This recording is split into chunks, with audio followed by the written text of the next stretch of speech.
Hi, good evening everyone, and welcome back to another episode of Doki Doki Literature Club. Tonight we are going to be diving into all of the side quests, which is completely new content for me. I have not looked up anything about these side missions, so I have no idea what to expect. The only thing I do know is that Dan Salvato confirmed that none of the additional content is going to be anything like triggering or have psychological horror in it. So it's a pretty safe in, and the only way to get to this content is actually to exit from the main menu here. We're just gonna jump right into it. Oh, don't look at my screensaver. Sorry, that's just they gave me permission to put that up. Anyway, the side stories. I'm just kidding. This is one of the pictures that you can unlock as a promo for doing things in the game. We have a lot of these actually. This one's really cool. This one is from Valentine's Day of 2018, which is you having like a little cute lunch date with Monica, and this one is Yuri and Monica having a sleepover, which you get specifically for sitting through the entire weekend with Yuri in the classroom, which is tough. But yes, hi everybody, welcome. So we are going to get into the side stories now. I have all 6 of them. I've basically completed everything but the side stories. So this is all we have left to do. I don't know exactly how long this is going to take. It looks like they're 12 individual parts, but there's 6 different stories. And yeah, I'm excited to see what this holds. Hey, Toast, how's it going, my guy? What's up? Begin the side story. Let's go. Oh, I can hear myself on my other computer. Okay. Oh, beautiful music.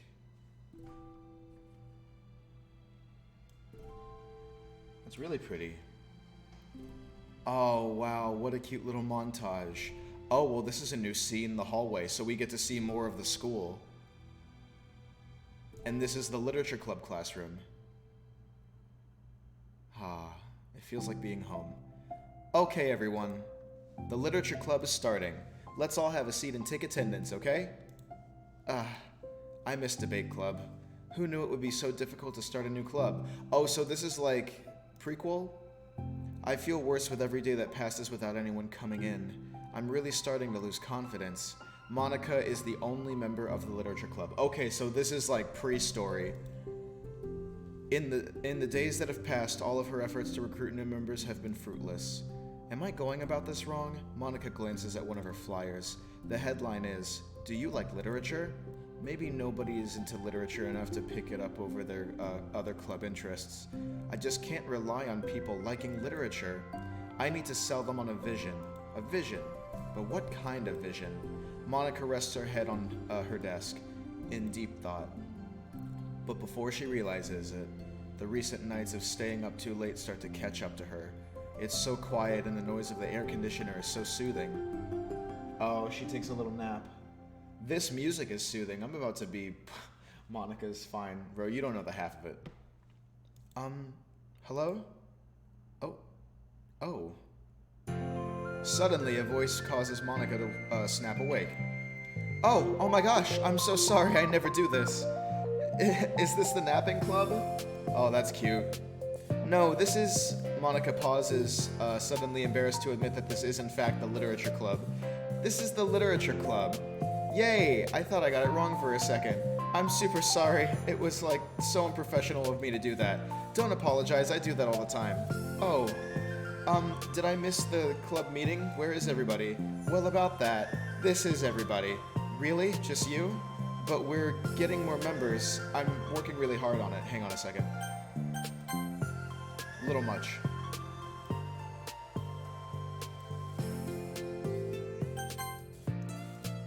Hold on a sec. If it's just you, that means I get to be vice president. Way to look on the positive of things, Sayori. Wait, vice president? What are your qualifications? Well, I'm better at napping than you. Maybe I should be president. Now you're just making fun of me. Oh, I'm sorry. What's your name? Sayori. Okay, Sayori. I've been trying really, really hard on this club. I know you caught me at a weird time, but it's really disheartening to not be taken seriously, you know? I care so much about this. I just want to find other people who do too. Oh no. I'm so sorry. I do care, I promise. I have a hard time being serious, that's all. I didn't mean for it to hurt you. And I was joking about the vice president thing too. I would make a terrible vice president. I mean, I'm sure that Monica tries to say something reassuring, but it's difficult when she still doesn't know much about Sayori. I'm sorry that this isn't like a real club yet. Would you still be interested in joining after I find a few more members at least? Well, no, I want to join now. Really? Yeah, it sounds like a lot of fun. Besides, I can tell how hard you've been working. You're doing something amazing and you should be proud of it, you know? So let me help you turn something stressful into something fun. If nothing else, I'm good at that, so... Honestly, how could I possibly say no to that? That's really sweet of you, Sayori. Oh, I'm Monica, by the way. Monica, that's such a cool name. Oh, now you're just trying to cheer me up. But you're smiling. Well, I didn't say it didn't work. Monica glances at the flyer on her desk and realizes that her name is already written on it. So what do we do first? Well, it's getting pretty late, isn't it? We can go home and try to come up with new ideas to recruit club members. I can do that. Cool. And I think I need to put some more thought into my vision for the club. You know, like a mission. A mission is to make everyone happy. My mission, yeah, something like that. I need to think about it. Hey, do you like hugs? I guess so. Sayori suddenly pulls Monica into a friendly hug, then lets go. Some people can just really use a hug sometimes. Besides, Sayori whispers loudly, hug energy is what keeps me at my best. Hug energy? Monica laughs. Although Sayori is very different from her, Monica feels her spirits lifted. Maybe it's just because she finally found another club member, but, well, I'm looking forward to tomorrow then. It'll be fun. Yeah, I'm excited. I'm gonna think really hard tonight about how to get more people. Yeah, me too. Oh, how sweet. That's super cute. What a great way to make friends. Oh my god.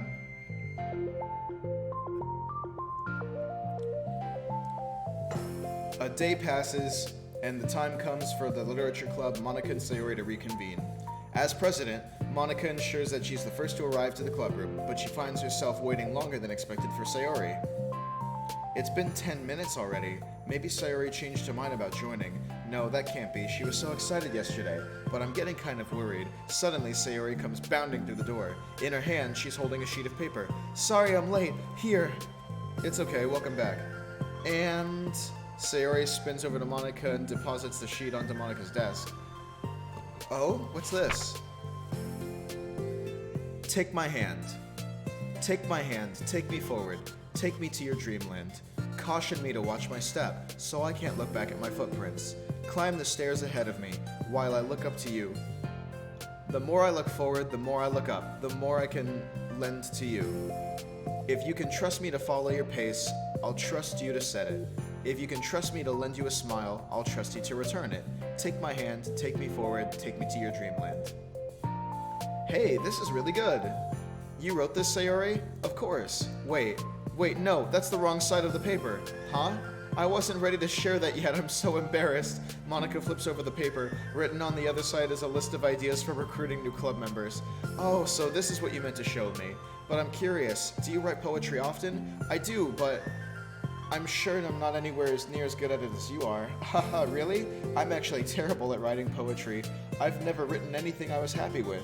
Like, I always read it again after a week and I write it and I'm like, wow, this is so stupid. I don't know. It's like the dramatic version of me doesn't agree with the person I want myself to be, or something like that. Aw, you should have more confidence in yourself. You're the literature club president. I guess you're not wrong there. I need to, like, set a good example or whatever. I can envision the club doing something like that. Alright, thanks, Toast. I'll see you next time. Doing what? You know, sharing poems we write and stuff like that. Oh yeah, I would love that. It's such a good way to learn about other people, you know? It's like we have so many emotions that we can't express to other people usually. Yeah. But you can when it's in a poem, right? Yeah, I think that's helping me form a more cohesive vision for the club. So I'm glad you showed me, well, even though it was by accident. Me too. I felt embarrassed at first, but now it's kind of good that someone else read it. I'll try to show more of them in the future. I'd love that. Oh geez, I'm getting distracted. Do you want to go over this recruitment brainstorm together? My brainstormed so hard. My brain was like a brain hurricane. My brain is a natural disaster. Sayori, that's terrible. Anyway, let's take a look at the list. Make cupcakes. I was hungry. But it's a good idea, isn't it? Let me think about this. I mean, when would we have the chance to give people cupcakes? You know, like when they come into the club. What if we said, had free cupcakes on the flyers? I'm like kind of worried that would bring in the wrong kind of people, don't you? Wrong kinds? People would just come for the cupcakes and then leave. Aw, nobody would do that. That would be mean. Well, you know, I want to find new people who are really into literature, even if they don't know it yet. Let's see if the next thing on the list. Hunt for people reading books. I don't get it. Hey, amazing. How's it going, bro? Not much. We're just starting some side stories. Like going around the school and finding people who are reading books, you know? Like in the morning or during lunch, and we tell them to check out the literature club. Well, the problem with that is like, wouldn't most people reading books be doing it for an assignment or something? How would we know they're just reading for fun? Well, we could ask them, but then it'd be bothering with people who are trying to do schoolwork. And I didn't think about that part, I'm sorry. Hey, don't apologize. You're coming up with a lot more things than I can. Oh, your next idea is to hand out flyers rather than just put them up on the wall. I definitely like to start doing that. I'm useful. I never said you weren't. I just need to think. What would we tell people when we hand them out? I don't want to be just like join the literature club. Let's figure out how we can better engage people. What if you told them about club activities and stuff? What club activities? Yeah. I guess it's supposed to be my job to come up with that, right? A vision for the club. Okay, Sayori, pretend you're a normal person for a second. Wait, I didn't mean it like that. You know, like a random passerby who's getting a flyer. How would you react to this idea of the literature club? Probably like, literature is stupid. I'm joining the anime club. What the heck? Sorry, I was thinking of a friend of mine. Okay, what if I said that we, like, do group reading and discuss it together? I would probably nap through that. That's you, Sayori. Yeah, but that doesn't really sound fun to most people anyway. We need to really catch their interest, you know? This sucks. Why is this so hard? Monica, don't be sad. What do you like about literature, Sayori? Me? Well, kind of what I said about the poem earlier. I think it gives you the chance to express yourself. Like, express yourself in ways you can't normally do when you're just doing your normal day and talking to your friends. I mean, we all have so many thoughts and feelings that we just don't get to share, you know? It's like intimate. Yeah. How do we get that across to people? We could be like, express your true self. Be intimate with us. Okay, that's kind of... I was just kidding. Okay, Sayori. Oh my gosh. What is it? I forgot all of my things in my classroom. I must have gotten too excited and rushed here. Silly me. Rushed, but weren't... never mind. Did you want to get your stuff then? I'll forget it if I don't do it now. Okay. I'll wait for you then. Okay, it'll only take a second. Sayori dashes out of the room, leaving Monica momentarily alone. Monica sighs and starts jotting her thoughts on a sheet of paper. Express yourself. Be who you want to be. Make new friends. Discover a new you. Discover your heart. No. Write your heart out. No. Write into your heart. Write the way into your heart. Join the literature club. Write the way into your heart. Wow, that's lame. That's the actual tagline of the game. Monica! You startled me. Sorry, but it's something important. On my way to the classroom, there was a girl reading a book. Reading a book? Let's hurry and recruit her. Wait, are you sure she's not just doing homework? I could tell she was really into it. I guess we could take a look? Monica grabs one of her flyers and stands up from her desk. The two then depart the classroom, Sayori leading the way. Let me guess, it's probably Yuri. You don't have to run. Sayori leads Monica over to a particular classroom, then lowers her voice in a whisper. See? In here. Monica peers through the window. Sure enough, there's a girl sitting alone, intently reading a book. I feel like a creep doing this. You should go inside and talk to her. Me? You're the president, and I would probably scare her away. Okay, fine, I'll do it. Monica takes a deep breath, then timidly enters the classroom.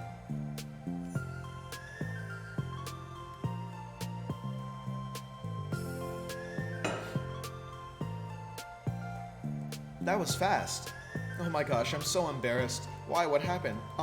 Well, I entered the classroom and she didn't even look up from her book, so I kind of just left the flyer on her desk and walked out. That's kind of cute. But I'm sure she'll see it and want to join the club. I hope so. Shall we head back now? The two head back to the club room, Sayori feeling rather accomplished and Monica still feeling a bit embarrassed by the encounter. Upon returning, Monica and Sayori resume their strategy meeting. They discuss various different kinds of recruitment tactics, and from professional to silly. After going through Sayori's list and Monica coming up with ideas of her own, the two end in a better spot from where they began. Well, I should say today was pretty productive, wasn't it? Yeah, I think we're starting to make progress. I can't wait to get some new members. Hey, what's this? Sayori peers at the sheet of paper Monica was jotting on earlier. Oh, don't mind that. I was just thinking to myself, join the literature club, write the way into your heart? That's so cute. I thought it was a little overdramatic, but Sayori pauses and thinks for a moment. You know, I don't think you give yourself enough credit. What? What do you mean? Like, I don't know, I feel like I can tell from talking to you today. It seems like you're always afraid of doing something wrong. Yeah, I feel that. Yeah, but would you call yourself a perfectionist? Yeah, about that. Yeah, I definitely am. I mean, I always have an idea in my head of how I want things to go, and it's like I can't accept anything less than that. Bro, retweet. I feel that with Monica for sure. But I think at the end, it helps my heart, and it helps me try my hardest at everything. So I don't think it's that bad. Like with this club, we have such an opportunity to take it, make it into exactly how we envision it. But it feels like we only have one shot at it. So I'm just really afraid of deviating from that, the vision. What's the vision? It's... Monica pauses to think, then shakes her head to herself. She sighs. I don't know. I just want everyone to... Monica trails off, smiling, Sayori tapping her fingers against a sheet of paper. Write the way into your heart. I think what you're trying to do is make the club that you need the most out of anyone. Well, you're the one who knows yourself best, of course, but I'm here to help you. Monica returns Sayori's smile. It's sort of amazing how kind you are.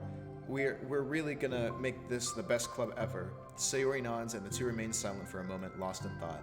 The only sound is the steady whisper of the air conditioner, and the only movement is the afternoon sunlight trickling its way in and out of the moving clouds. Sayori breaks the moment with a big yawn. Time to go home? You tell me, you're the president. In that case, today's meeting is officially over. I look forward to tomorrow. Me too. Sayori beams and grabs her things. You can go on ahead. I need a few minutes still. Okay, I can wait. Oh, I can wait. That's alright, I just want some alone time. In that case, Sayori waves enthusiastically at Monica. Good luck! Monica waves and smiles in return as Sayori spins her way out of the club room. All alone, she sighs to herself and takes a minute to zone out. She wasn't prepared for the self-reflection encouraged by Sayori, but she decides it was something she needed right about now. The club that I need the most. I don't get it. I just wanted to start a new club with more passion. Something that I could use to lead people to happiness. Literature is the key to that. It's because the window to the real person inside of us. Underneath the person who's forced to always smile and blend in. The person who's forced to be perfect. Oh, she's feeling the pressure of being Miss Popular Girl. Monica suddenly notices a folder on the door by her desk. Did Sayori leave this behind? I hope it doesn't have her homework in it. Worried, Monica opens the folder to check. Poems. It's a folder of poems. Become the flower. A feeling of joy is a flower plucked from the ground. The color, the scent, it's so pretty in my hair. Every day I pluck some flowers as though they grew just for me. A lifetime of peace and nourishment yanked away in an instant. All for me, all for joy. I need more. I need more joy. I need more happy. Pluck, pluck, pluck, every day. Pluck, pluck, pluck, so pretty in my hair. Pluck, pluck, pluck, you're going to die, and you, too. Beneath my feet, a flower stands alone. It beckons to me. I twist the stem, freeing it from its clinging roots, caressing the final joyous moment between my fingers. But to what ends? I look in every direction, and the field I stand in, the prosperous field, is a barren wasteland. The fruits of my labor, the carnage of my joy, and that is why I decided I must become the flower. Ooh.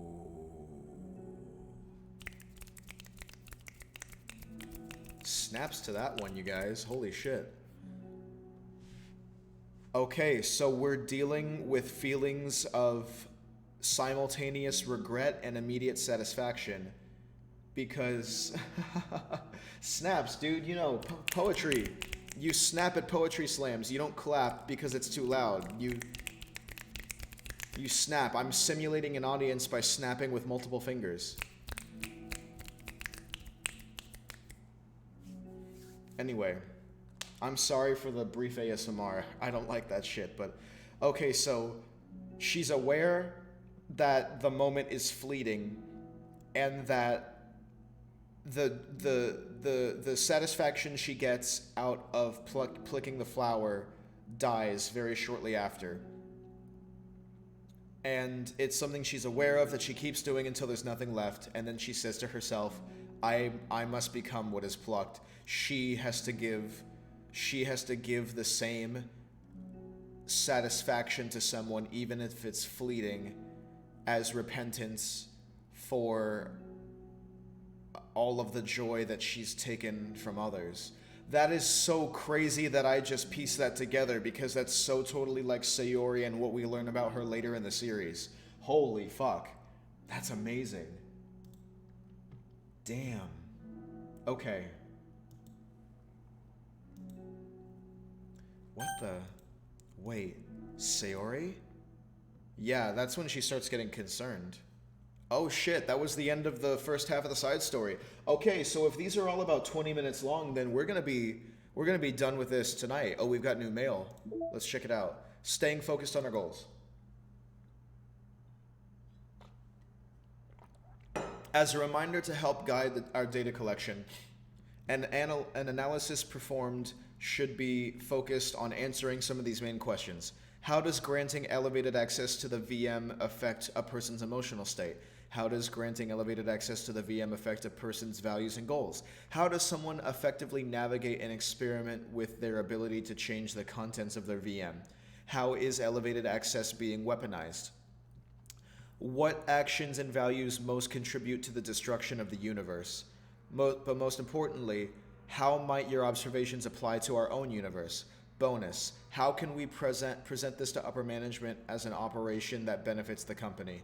Unrelated note, whoever changed the color scheme of our desktop to pink, can you please change it back? It's unprofessional and runs the risk of drawing eyes. Oh no, yeah, the desktop is totally pink. Yeah, this is a little bit unprofessional on my part, but we're gonna chill here for just a few minutes because there is a very specific folder that will only be available for access right at 9:15. And as you can see right here, it's 9:11 right now. We have to access the internal file 130. Meeting notes number 2 will only be openable precisely at 9:15. So we're just gonna hang around for that. I literally have an alarm set, but in the meantime, we unlocked new music, I believe. Where could it be though? I don't see that any of these are new. Oh well, it's okay. We'll just play this in the meantime.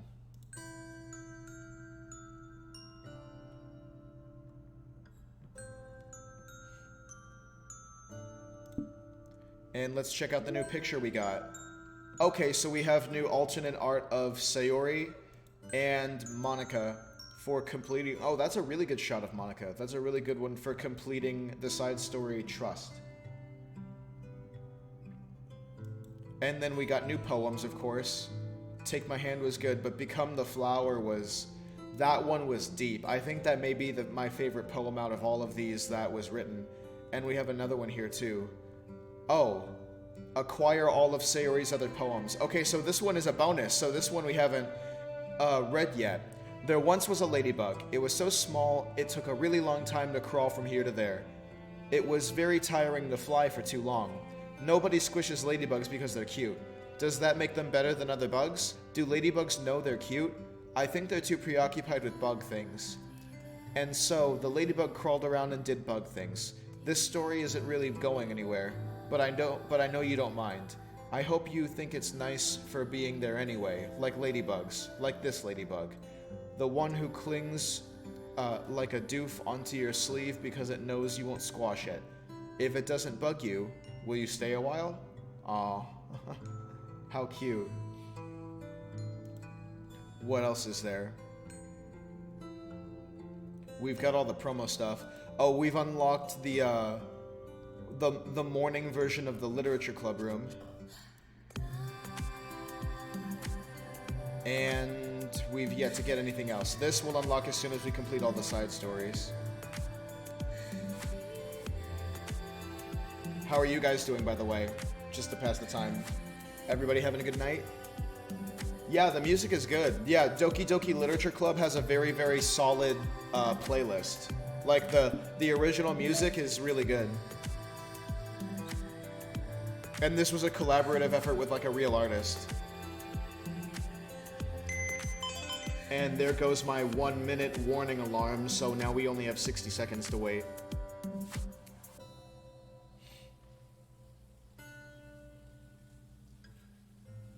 Whoa.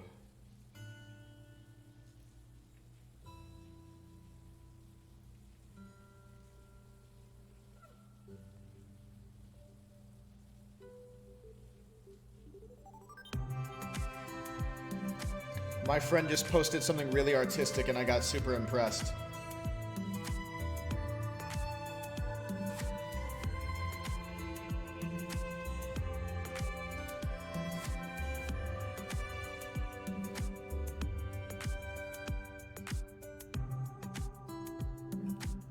That's terrible.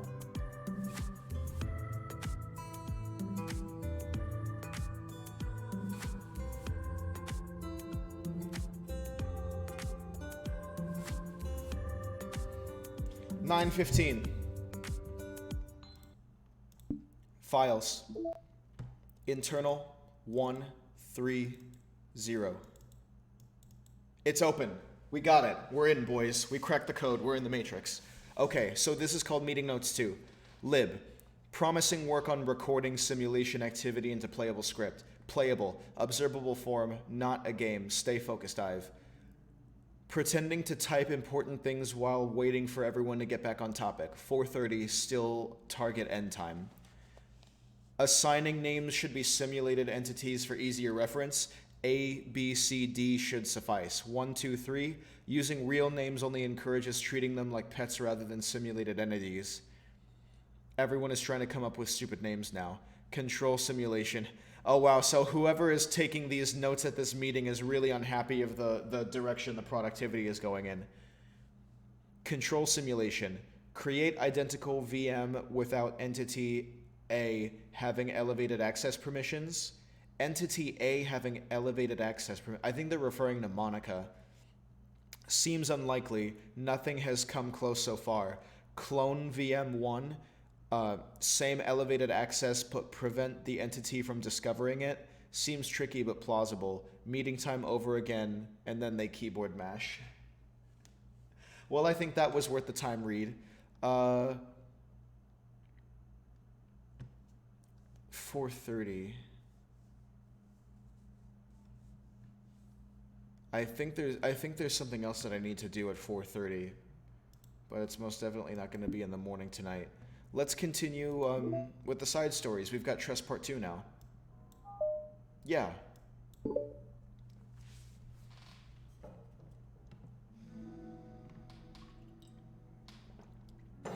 Another day passes in a flash, and it's already time for the next club meeting. See, now this music I like. This, like, very soft ambiance. Although Monica should have come up with a plan for today's club tasks, she hasn't been able to shake her guilt and anxiety after reading Sayori's poem. I'm so stupid.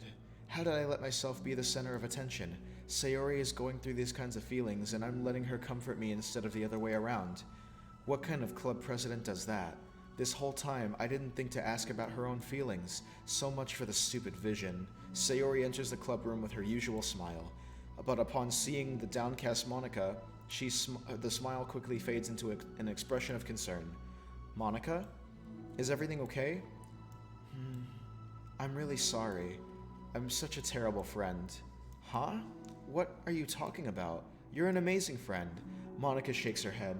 I made this all about myself. Even you said so yesterday. You told me that I'm trying to make the club that I need the most, right? But my problems are so trivial compared to yours. Sayori responds quietly. What are you talking about? But as she says that, her face darkens. Through the silence, Sayori mutters her realization. I left my folder here. Monica stares blankly ahead, unable to come up with a response. I wasn't ready to share those. Now you're worrying about me. I don't want that. But why? We're friends, right? Wordless, Sayori nods. Friends look out for each other. I want to be here for you as much as you're here for me. Another long moment passes in silence. The air is incredibly heavy. This is different. It wasn't just about you yesterday. It was about the club. Besides, things were so happy yesterday. You don't need to do this all of a sudden. I don't want it. I like happy. So, if you do this, then you're just being selfish. Monica massages her forehead, struggling through the frustration of such a paradox. It's understandable that Sayori isn't ready to share certain things, but as unfair as it is for Monica to pry, it's also painful for Monica to force herself to ignore the needs of her friend.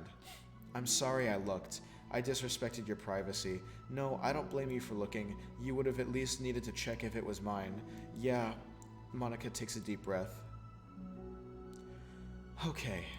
I understand that you don't want me to worry, and I think that I'll be able to put this aside so that we can move on. But can you promise me something? Promise you what? Monica pauses to collect her thoughts. This is the Literature Club. It's a place where people can express themselves in the way that life normally doesn't allow them to. That's the vision. In fact, it's our vision. Right the way into your heart, or whatever. So, I just want you to promise me that you'll remember that too. It doesn't have to be right now, but I want to be here for you when you need it. I want us to be ourselves like that. Sayori smiles gently. I'll promise if you promise. Unable to help it, Monica returns Sayori's smile. I promise. Me too. As the conversation closes, the mood in the room is lifted. With that behind them, it's time to proceed with the club activities. So, want to teach me about poetry? Huh? What about recruitments? It's fine, we have plenty of time for that, but right now I feel like I want to do this. I mean, I do have to fulfill my end of the promise, you know? There's no way I could say no to that. Just don't expect much. I do a lot of writing, but it's not like I'm a scholar or anything. That's fine. I just think I need some motivation. I never know where to start when it comes to writing poems. But starting isn't so hard. You kinda just need to write down your feelings and see where it takes you. Yeah, but that wouldn't come out any good. It's not supposed to. You're gonna have to fight for your perfectionist mind on this one. You can start by writing your feelings and see what kind of things it makes you can think of. Ooh. And then you can turn your feelings into a little story. You can get your feelings down first, then make it sound pretty later. It's like not building a railroad where you go from one end to the other. It's more like a collage where you find all the things you want to put in and then you arrange them in a pretty way. At least that's how I do it. It's not like it's the only way, but it's a really good way to not get stuck at right at the beginning. I understand. Yeah, I always get so caught up in how it sounds that I forget what's actually important. Monica pulls out a pen and paper and starts writing on. Stop being a perfectionist, you idiot. I'm just kidding. Monica scribbles out, you idiot, after she writes it down. No, keep it. Why? Are you calling me an idiot? Of course not, but the point is that you're supposed to police your feelings, right? And be as dramatic as you want. But I was just... Well, yeah. Underneath the scribble, Monica rewrites, you idiot, and stares at the paper. Her words stare back at her. It's kind of funny how I wrote down what I'm mad at myself for, and then did the exact same thing anyway. This is really gonna take some getting used to. I believe in you. Thanks. I do too. I mean, but you of course, as well. Monica continues the exercise, jotting down her thoughts. It's surprisingly quite a struggle to write without overthinking it, but after a while, with Sayori's guidance and encouragement, Monica's sheet of paper begins to look fairly lively, peppered with all of her random thoughts. Phew. Monica looks up and down at her sheet. Gosh, I feel so tense looking at this. I hate it, but it's also kind of liberating. I can tell how hard you're trying. It makes me happy. I think you'll be good in writing poems. Don't give me too much credit. I'd have to try really, really hard at it, but I think it's something that I'll enjoy doing, with you. Sayori beams. I'll stop here, but we still have time. Let's try to work on a new flyer for the club. I won't be so picky about the language. Yay, let's do it. Monica and Sayori proceed with their work. With each passing day, the two of them become more confident in the club, not simply from the recruitment planning, but from their vision as well. As the bond strengthens, so does the essence of the literature club. Finally, they begin to truly feel it's only a matter of time before they find more members. Oh, how sweet.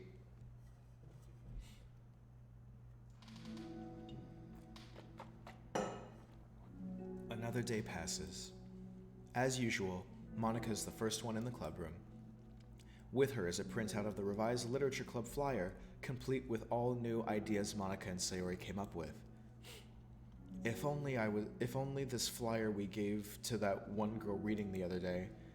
It's so much more attractive than the old one, but the new catchphrase is featured clearly in the center of the flyer. Write the way into your heart. Surely common sense would say that one writes from the heart, not into the heart, but the message being delivered is that one can use writing to discover themselves. Hopefully, Monica and Sayori had thought that it would be enough to garner some curiosity from students. Why do I feel so tense looking at this? Monica thinks back to the previous meeting when she performed the writing exercise. Was I always this bad at expressing myself? How am I supposed to be president if I can't demonstrate what the club is supposed to be about? The literature club is truly beginning to take form, but with that, the weight on Monica's shoulder only becomes heavier. The debate club was always about rigid structure, formulating airtight points and counterpoints and delivering them with conviction. It was about the person on the outside, but that's why Monica was so good at it. It existed entirely within a realm of comfort. It's suffocating. I need to break through this mental wall. I need to learn to express myself for real. Monica pulls out a sheet of paper and grabs her pen. She presses the tip of the pen firmly against the paper, but her hand doesn't move. Instead, a tiny blot of ink collects around the tip of her pen. Monica lifts her pen and stares at the little blotch. For some reason, she feels compelled to run her finger across it. As she does so, the black ink smears across the paper, ruining Monica's canvas. Out of spite for herself, Monica presses the pen down again, letting the ink collect. She creates a second smear on the paper. Come on, Monica, just move your hand. Monica writes, "This is what I get for seeking perfection. A stain."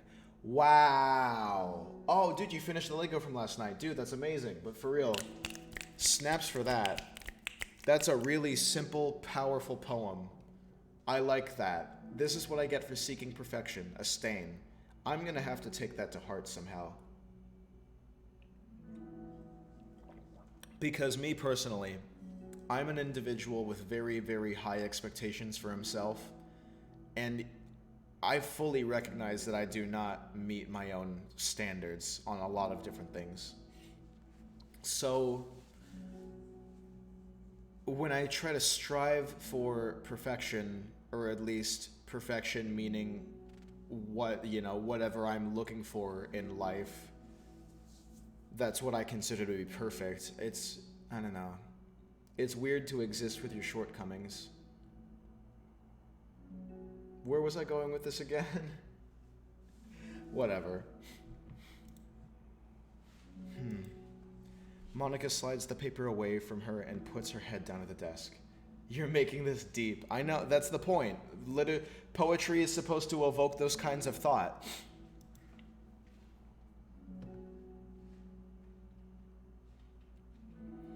The air conditioner seems louder today. I'm here. Hi. Monica hears Sayori approach the desk, then stop for a second, probably reading the piece of paper. Then she sits down in the adjacent desk. Bad day? Mm-hmm. Me too. You too? The new flyer looks good. You've been working so hard. On the club, but also something else, I think. I can't do it. I'm sorry. It's so hard to just be vulnerable. Sayori takes the sheet of paper from Monica's desk. She writes something down, then stares at it for a while. Can I trust you? Of course. You can trust me with anything. Sayori gazes at Monica with sadness in her eyes. Understanding the signal, Monica takes the paper from Sayori's desk and reads it. Sometimes I want to die.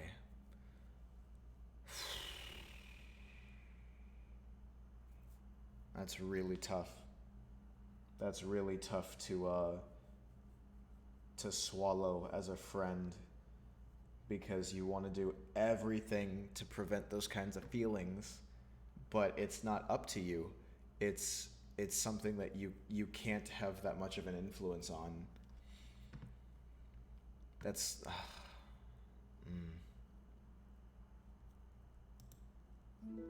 Sayori.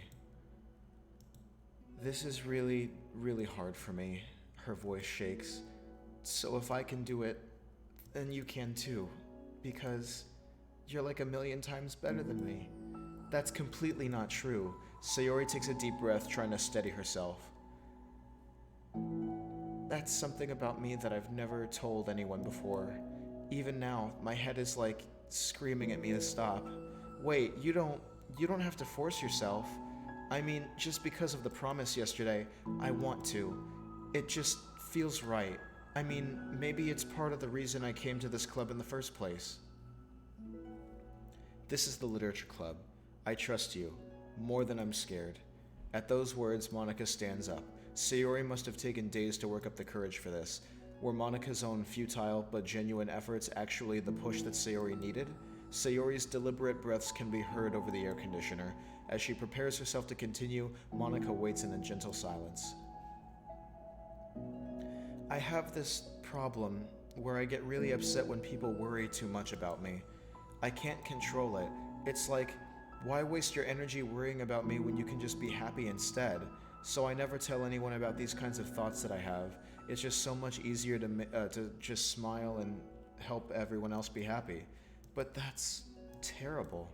That's what Monica wants to say, but she stops herself in fear of saying the wrong thing. It's just that if everyone knew about it, they wouldn't treat me the same anymore. Oh. Like whenever I'm not smiling, everyone would worry about me and ask me what's wrong. I know that because it used to be like that. Sayori pauses, seeming to recall something in the past. I just want everyone to be happy. That's the most important thing to me. And letting people look inside my head doesn't bring happiness to anyone. Sayori pauses again, her solemn expression making her look almost like an entirely different person. How did you find the courage to tell me this? You're not worried that I'll be one of those people too? I am worried. Part of me really hates myself for doing this, but another part of me, I think, just felt like it would be different this time. Whenever we talk about what the club is supposed to mean, I kept feeling like it was right for me to do. Especially after you've been trying so hard to express yourself too. It just made me feel like I could say it in confidence and our friendship doesn't have to change. It's so silly. The club is only 2 people, but it already means this much to me. Aww. Monica feels a tightening sensation in her heart. A feeling of connection at Sayori's emotions radiate between them. Me too. I was so lost until you showed up. You're so brave, Sayori. You're so strong and brave. I don't even compare. Monica steps forward. But if nothing else, I can at least offer you some hug energy, if you like. Oh, what a sweet little CG. Wordlessly and without a smile, Sayori rests her head on Monica's shoulder. Through their contact, Monica can almost feel the torrent of thoughts swimming in Sayori's head. Wow. And in this moment, enchanted by the air of the club, Monica realizes that all of the days that have passed, this is the one where she really, really hopes that nobody new walks through the door. She speaks softly. You're like the sweetest girl I've ever met. You can say anything. I'll never judge you. I promise. Sayori's breath begins to quiver. She takes several deep breaths, trying as hard as she can to start speaking, to say the things she never once dared to say out loud. Finally, she speaks in a choked voice. I'm so worthless. I'm worthless and everyone would be better off without me. She suppresses a sob as a tear falls down her neck. I'm just an inconvenience to everyone. I'm not good at anything, and it just feels like everyone just has to put up with me, and I hate it. I hate it. The more Sayori speaks, the more she fails to control her voice, falling victim to the overwhelming sadness and clutching at her throat and chest. I don't want to have these thoughts. I want them to go away, and now I'm making you put up with me, and I just want to die. As soon as Sayori loses her composure, Monica becomes determined to keep her own. She only wants to be what Sayori needs right now, so she won't let any sadness show. Her voice comes through as soft and gentle. This isn't putting up with you. This is just being your friend. Monica offers a few words of comfort, but she knows Sayori said it herself, that the thoughts Sayori experiences are ones that don't belong, and Monica can't magically make them go away. The most she can do is help Sayori battle them, like any good friend would do. You have so much value. To me, and your other friends too. This club wouldn't have been the same without you. I really, really mean that. You coming here was the best thing that could have happened. Even if we never got any other members, I would still be happy. That's what you brought here. You brought us a vision, and you also brought happiness. And that's your favorite thing to do, right? Sayori doesn't respond, but Monica feels her gently nod. No more words are needed between them. Oh my gosh. The two share their embrace for a while longer, Monica letting Sayori take as much time as she needs. Once her breathing steadies and her sniffles fully cease, Sayori lifts her head and wipes her eyes. I guess I needed that. Some days are harder than others. Well, I'm here whenever you need me. But any other time, I'll make sure that things are the way they usually are. If that makes you happy. If that's what makes you happy. Thanks. You're the best. No, you are. The two exchange smiles. You know, I'm sorry to bring this up all of a sudden, but have you considered talking to a professional? Sayori nods. It's scary, since it's already so hard to tell people. Yeah, well, of course it'll always be your choice, but if you're ever looking to find the courage for it, I can do my best to help you. Thanks. I think it helps knowing that you would. Sayori suddenly yawns and stretches. Wow, that made me tired. And hungry. Well, I don't want to make you do any work today if you're not up for it. No, I want to. I mean, I can say that it's definitely one thing that makes me happy. Monica smiles. But I might want to get a snack first. All of a sudden, the sound of the door causes them to turn their heads. The door opens halfway, then stops. A face peeks inside. Man, amazing. Do not ruin the mood. That's terrible of you to say. This is clearly a very emotional moment.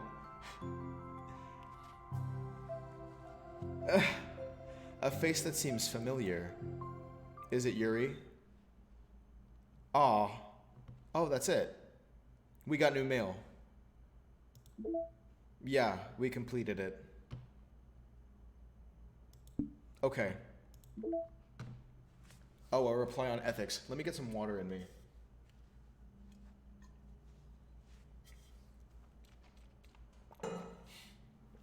Yeah, these are great. Each of these are like 20 minutes long.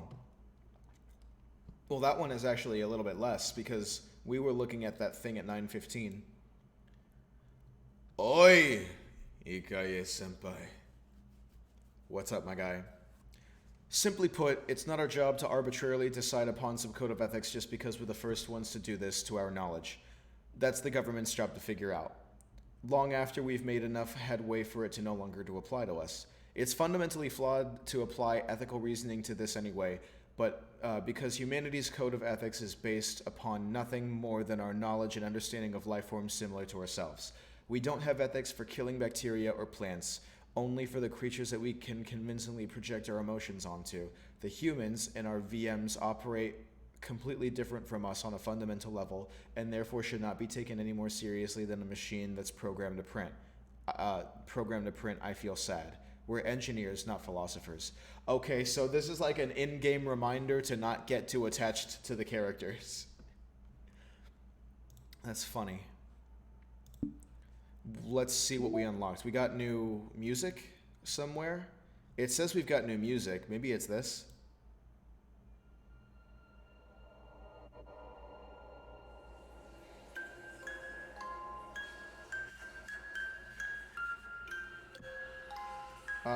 No, I don't think it's that. Okay, that's enough. That's enough of that.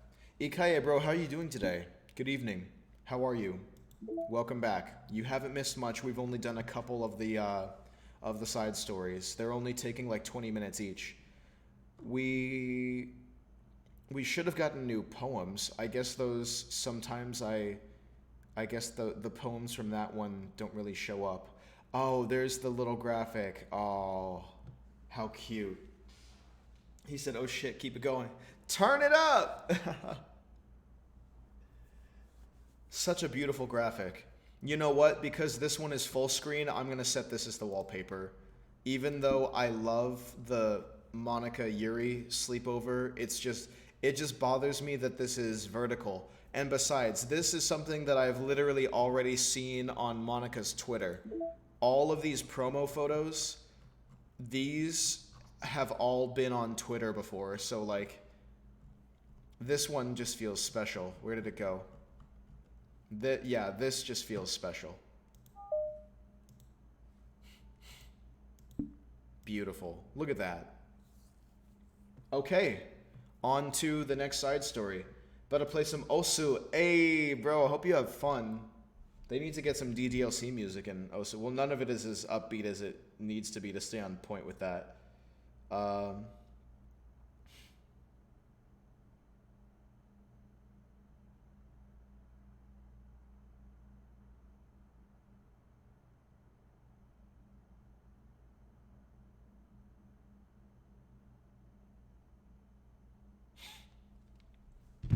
Okay, on to the next side story. Understanding Part 1. Ah, this is so exciting. I'm having so much fun. Oh, it's a direct continuation. By the way, Ikaye, if you're going to be following along with this at any point, all of these side stories appear to take place before the official formation of the Literature Club. So far, the only people who are in it are Monica and Sayori. And it appears as if we're about to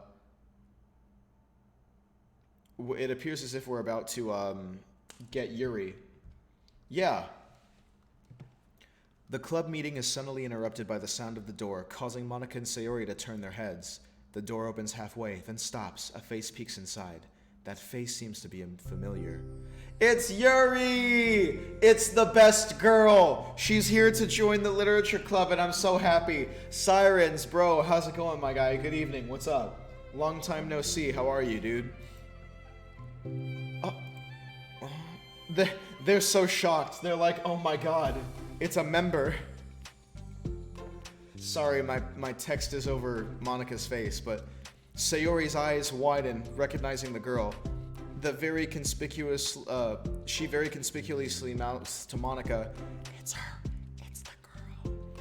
It's been work-filled. Oh, dude, you've been working? Damn. It was Yuri. It's true. The girl standing in the doorway is none other than the girl Sayori had come across reading alone in a classroom. Thanks to Monica leaving a flyer on her desk, she seems to have found her way to the club. Are you here for the Literature Club by any chance? Am I in the wrong place? No, you're not. This is the Literature Club. Please, come inside. The girl fully steps into the door but continues standing against the wall, avoiding eye contact. Yeah, Yuri's the best, dude.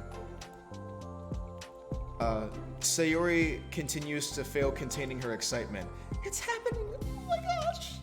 Thank you so much for coming. Sorry it's a little empty. I'm Monica and this is Sayori, and we run the literature club, even though it's just us so far, but what's your name, by the way? I'd like to join your club. Already? Wait, really? Are you sure? I mean, I should be good enough. Everyone is welcome here. You don't have to be good enough. Oh. Do you want to take a seat? We'd love to get to know you. The girl nods, sliding over to a nearby desk and gently sitting down. I love Yuri. It is literally so cute how shy she is. Like, especially when you really get to know her and the depth of her character. And, I think my number one favorite thing about Yuri is the way she just turns into a complete professional whenever she's talking about, something she's passionate about. Oh, working, shitting on these kids and plunder. Oh yeah, and her murderous side. That's a good one. Bro, you keep on shitting on those kids, Dylan. So what's your name? Yuri. I'm Sayori, and this is Monica. Sayori, it's nice to meet you. Do you like fantasy? I mean, sheesh, I've had a couple. I'm kidding, I'm sorry. Like books? Yuri looks at Monica. Fantasy is cool. Yes, have you heard Annabelle Dupont? I can't say that I have. Oh, well, she's my favorite author. I'm on her 5th book and it's just... Yuri grins and presses her knuckles against her cheeks in joy. She's so cute when she loves what she's talking about. You can borrow my books, I wouldn't mind. You're really in for an incredible experience. Look, she just needed an outlet, bro. She just needed to share. Monica Stamber is completely caught off guard by Yuri taking control of the conversation. She glances sideways at Sayori, silently asking for help. I'd love to. It sounds like you're really into them, so they must be great. I'm so happy I found this club. Oh, I'm stupid. I left all my other books in my locker. I should have brought them. Yuri quickly stands up. I'll be right back. I'll go get them for you. You probably only need to bring one for now. Sayori nervously says that, noting to herself the considerable heftiness of the book that Yuri set down on her desk. Oh, she gave them a thickie to read. She said, she pulled out my Xbox right now, like, boom, there you go. True. Okay, I'll go get the first one then. Yuri exits the club. Oh, your hands are too cold for... Oh, bro, you gotta, Yuri's a thickie? Bro, Bro, you gotta keep that on the DL, bro. You gotta... Don't be putting out my blessing like that. I don't need everybody else to know. Yuri exits the club in a flash, leaving Monica and Sayori silently exchanging glances. Oh my god, I wasn't prepared for this. How do I handle someone so intense? I have, no experience with fantasy, except maybe stuff that I read when I was a kid. But that's probably a joke compared to what she's into. I'm sure it'll be fine. In fact, I think it's neat that we have different people who are into different kinds of literature. It'll be fun to learn, from each other. Yeah, I mean, I don't disagree, but what if this is her only interest? Doesn't it seem kind of like that? Monica, don't you think you should be a little more optimistic? We have a new club member. There shouldn't be room for anything but being happy. I'm excited to get to know her more, aren't you? Yeah, I guess you're right. Sorry for being so hasty. I just got really anxious all of a sudden. It's because you're afraid of not being able to take the lead. What the heck? It's kind of scary how you can point out things like that, Sayori. I just like learning what makes people happy or sad. Yeah, hey, you know what? You'd probably be great at helping Yuri feel comfortable here. Maybe you could take a break from helping me with my administrative stuff and just focus on spending time with her. Yay, that's exactly what I want to do. Besides, Sayori lowers her voice. I'm probably going to need all the time I can get. She taps her fingers against the dauntedly chunky book Yuri left sitting at the desk. Right afterwards, the door opens to reveal Yuri's return. I'm back. Yuri breathes. Yuri's breath is slightly heavy, combined with her short time gone, indicates that she had ran at least part of the way. She makes her way back over to Sayori and sets the book down on her desk. Just as Sayori feared, the book Yuri brought for her is about as equal in size to one that's already sitting on her desk. Well, there's probably a few things you should know before getting started on it. There's some things that are more explained in books and others that take place in the same universe, so going over those would be good to keep you from getting confused at the start. Sayori nervously interjects. Well, I was thinking that maybe today we could just get to know each other a little bit more. You know, I think if we're gonna be reading together, then I would like that. From across the room, Monica smiles and nods at Sayori while Yuri isn't looking. Oh, okay. Yuri sits down, then looks at her book, then glances around the room, showing no indication that she has anything more to add. So, what made you decide you wanted to join the club? Well, I like reading, so I was immediately interested. I had no idea that someone was starting a literature club, but that's my fault since I haven't been paying attention to any of the club recruitment advertisements. I only found because Yuri glances over at Monica. Monica came into my classroom and put the flyer on my desk. Suddenly, Yuri's face darkens as she shakes her head at herself. I was so stupid. I got too nervous and I couldn't even look up, so she just walked out. It took me several days just to come here because I was afraid that Monica told everyone how inconsiderate I was, but I decided that probably was irrational. Wait, no, that was totally my fault. I felt so bad about interrupting you that I just, walked out. I was actually really hoping that you would come by. Yuri exhales in relief. I always seem to interpret things as the worst possible scenario. Oof, I feel that. Well, I was really nervous to come here for some other reasons too, such as being too many people. Not that I mind that much. Sorry. But I have a really hard time. Having to meet a large number of people at once. So it's actually amazing that it's just the two of you. I definitely came at the right time. Aw, that makes me happy. I'm proud of you for working up the courage to come. Yuri smiles warmly to herself. I've never really had the privilege of sharing my interests with others before. It's so hard to find others who are into the same thing as I am, except online. Yeah, that's true. So I thought the literature club could provide a chance for me to do that. What kinds of other things are you into? Like, genres? I don't know, just anything, even if it's not literature. Oh, just things you think are dumb. Sayori pauses, a look of concern on her face. How about I'll tell you something I'm into, and then you can tell me about something you're into. Murder! Yes, exactly. My thought's exactly amazing. I suppose that would be okay. Okay, well, I'm pretty into things like crafty things. Like making cute little collages or decorating things like cards or jewelry boxes. My room's always cluttered with random stuff because I keep buying things to make gifts for my friends. But then I put it all off into the last minute.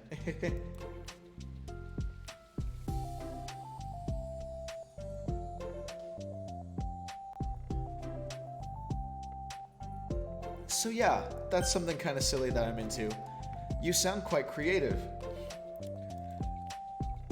Not that much, it's just that you'd be surprised by how much you can do with scissors and glue and stuff. So I have to share something now that I'm into, right? Sayori nods. I can't wait to hear what she's gonna say.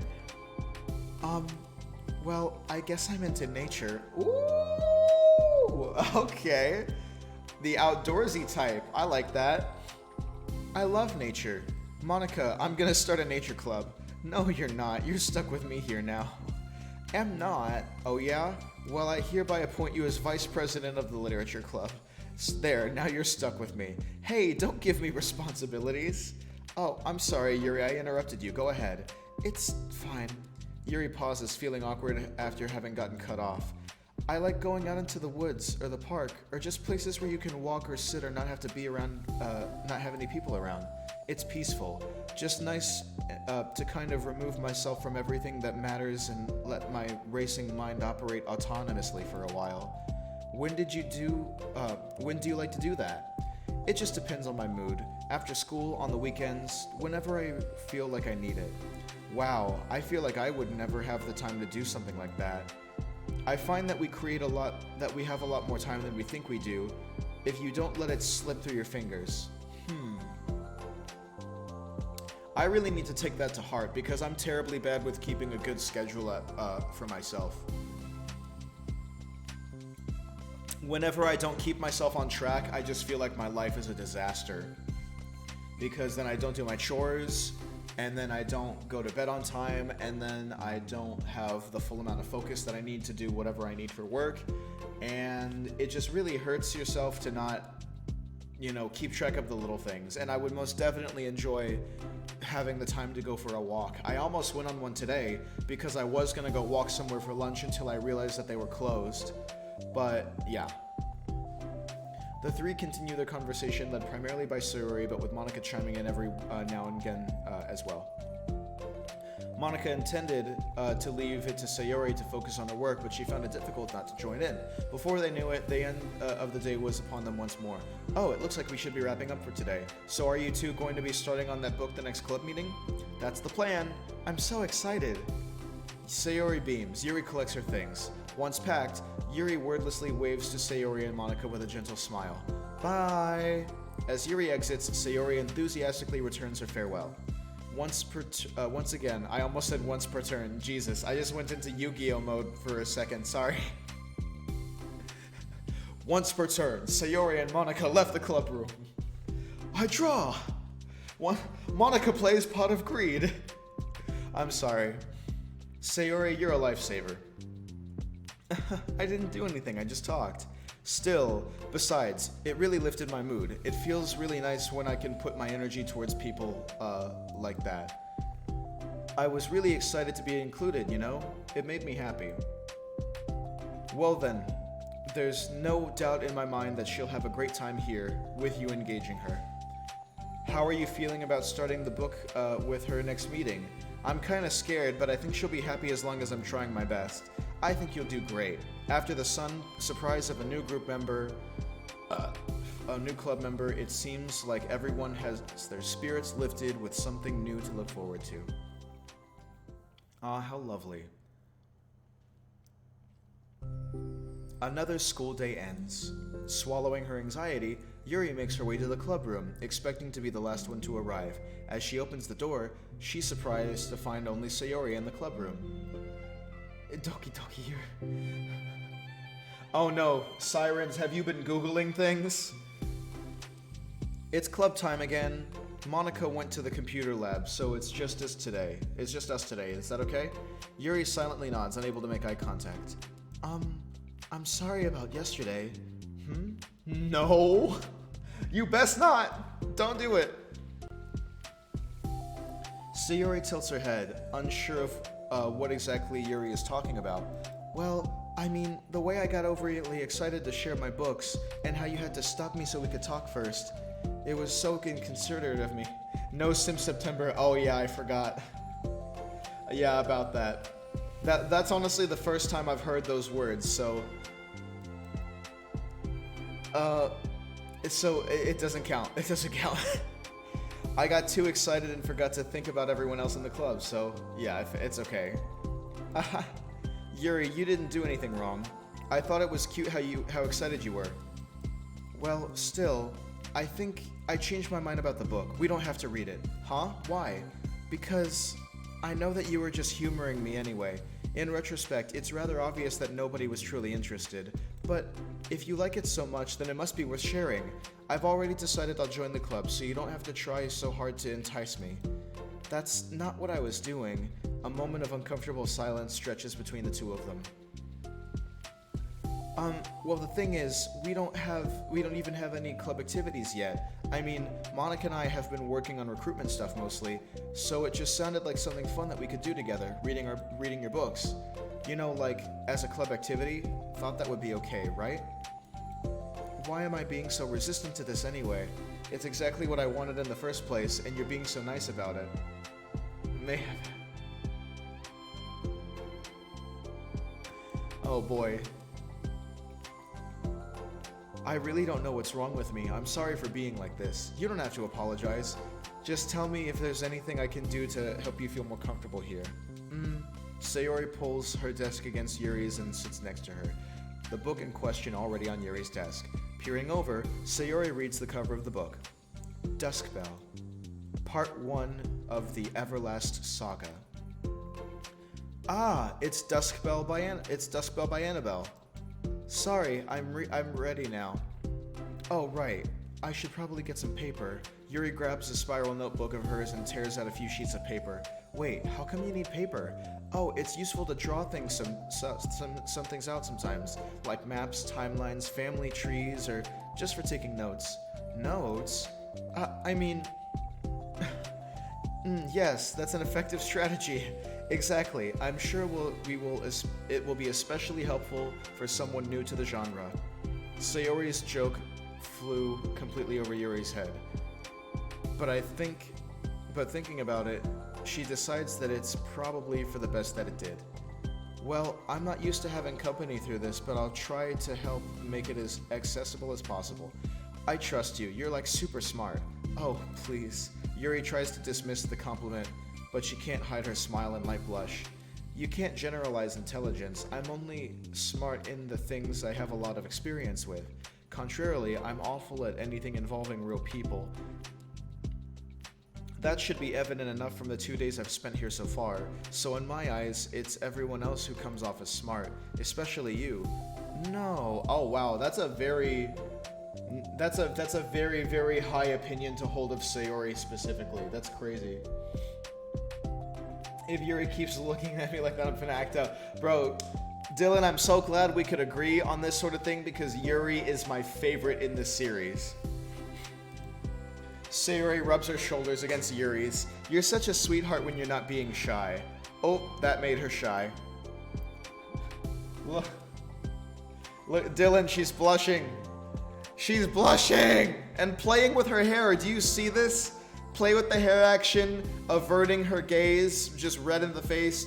Cute! Don't do it, Cyrus. Don't do it. You're just a boy. Don't do it.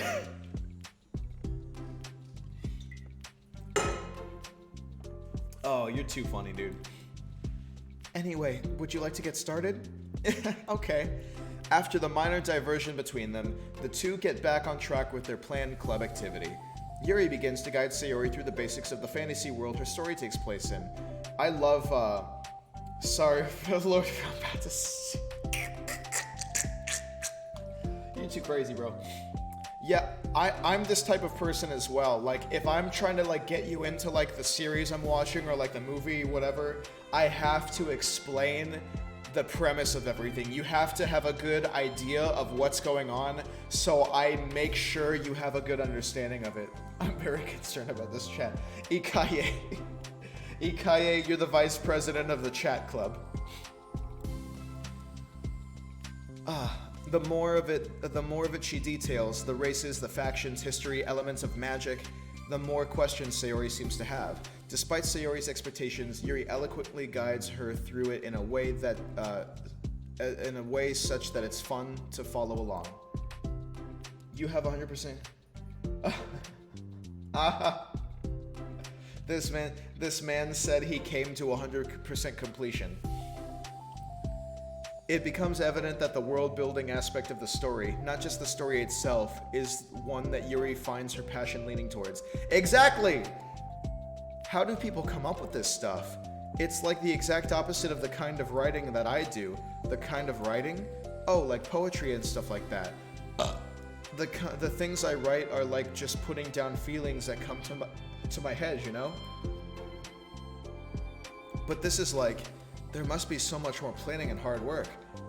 Oh, you're into poetry? I think there's an appendix that includes some of the kingdom's written works, like poetry and folk songs.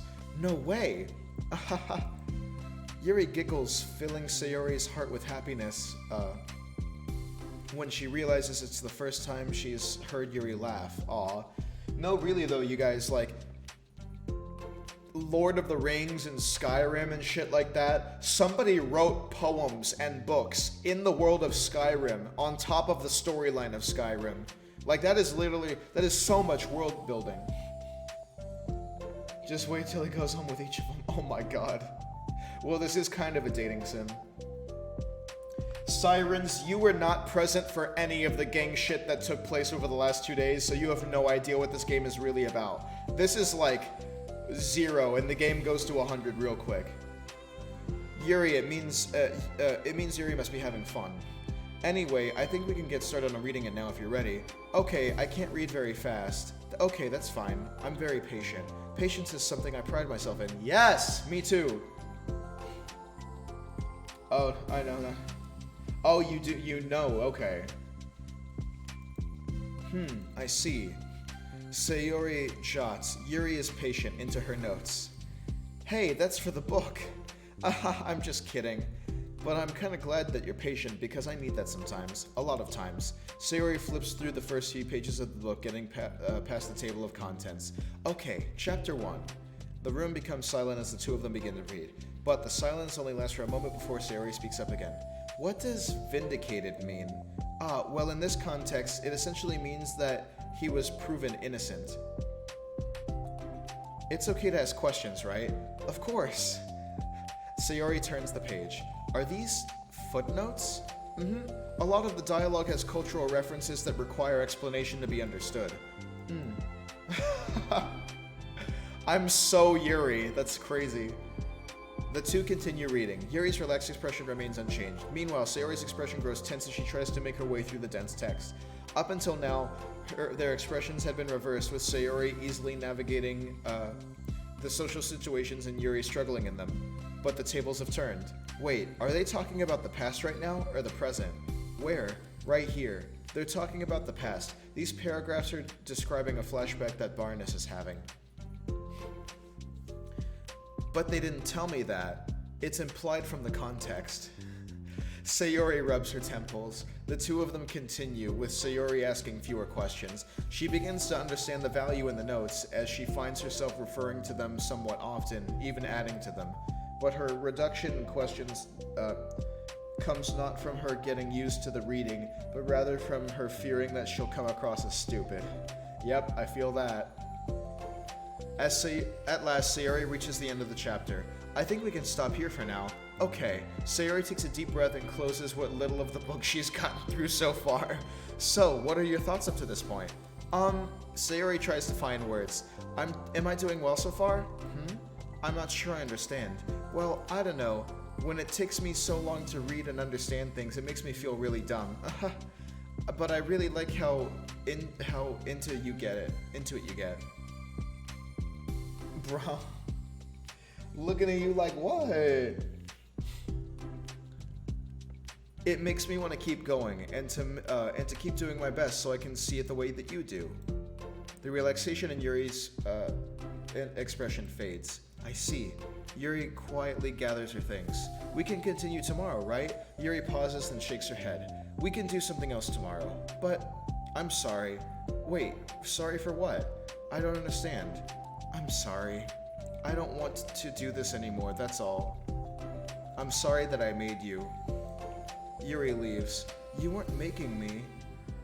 Sayori is left alone with her words. How did this happen? We were having fun just a second ago. It's my fault. I said something stupid and hurt her.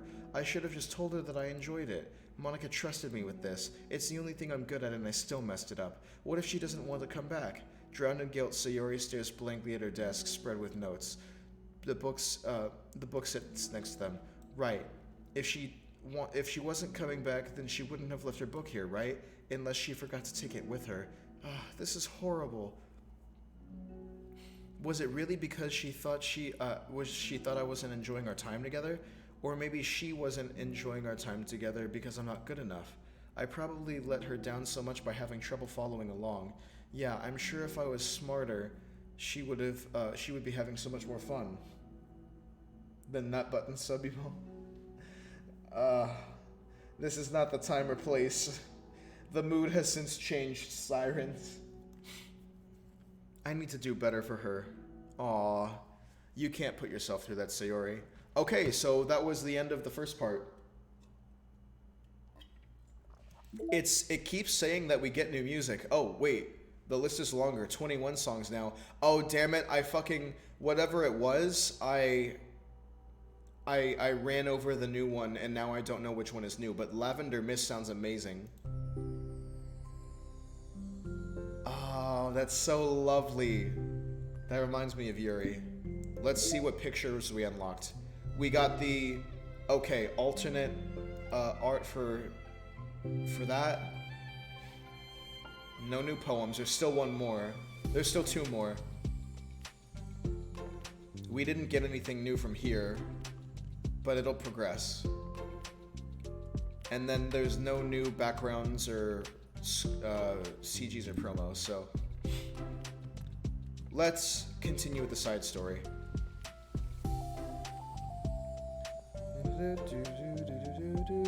I really like this music. Is this DMCA free?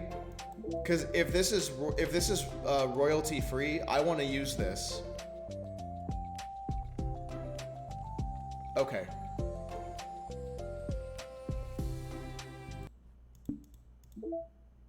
Understanding Part 2.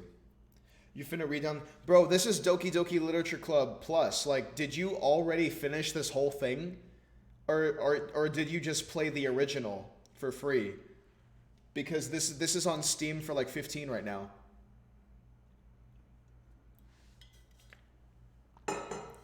Plus? Oh no, dude, this is new. This is all new original content. Everything we're doing right here tonight is new from the base game.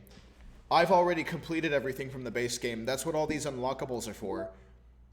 All of like these poems are from the storyline, all of these CGs, for example. You better buy it? Dude, go ahead. Have yourself a time. Alright, Understanding Part 2. And hi everybody that's here, by the way. Begin the side story. Thanks so much for joining me tonight. I really appreciate it. Walk-ins always welcome. For the first time, Sayori is the first to enter the club room. Anxiety courses through her relentlessly. Will Yuri show up today? Let me move my mouse right here. Sitting at a desk, she stamps her feet in an attempt to calm down. Why am I letting this affect me so much? I'm doing everything I can to make Yuri happy, but my best wasn't good enough. But it still was my best, but I'm letting everyone down. I'm always just a disappointment. Sayori continues to wrestle with her self-depreciating thoughts. Every tiny noise causes her to lift her head in anticipation of Yuri's arrival. Minutes pass and nobody enters the club room. Not Yuri or Monica. Gosh, I'm so late. Why did I offer to help those other students with their work? I'm such a pushover sometimes. It's going to leave such a bad impression on new club members like Yuri if I'm not the first one here. Monica rounds the corner, approaching the club room.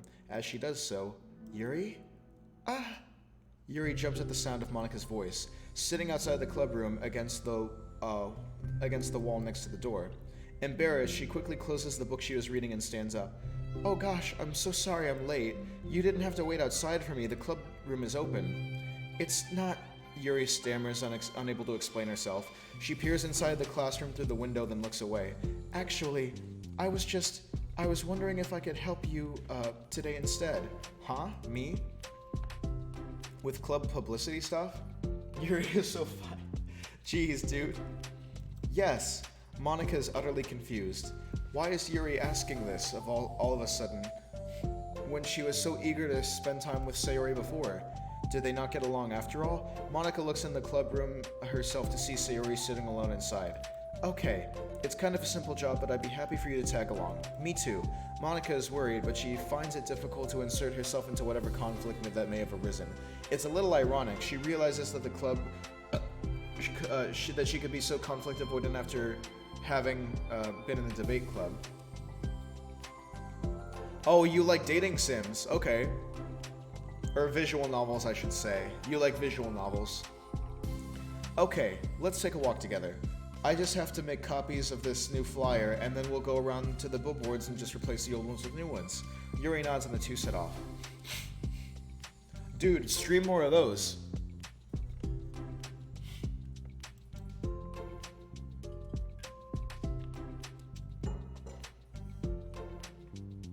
Hey, DDLC simp, good evening, how are you? Very appropriate username, welcome. How's everything going? Fine. That's good. Neither of them follow up with anything anymore. Monica tenses up at the stinted conversation. How the heck does Sayori do it? Sorry if I didn't see you yesterday. I went straight to the computer lab to work on the flyers. Sayori told me.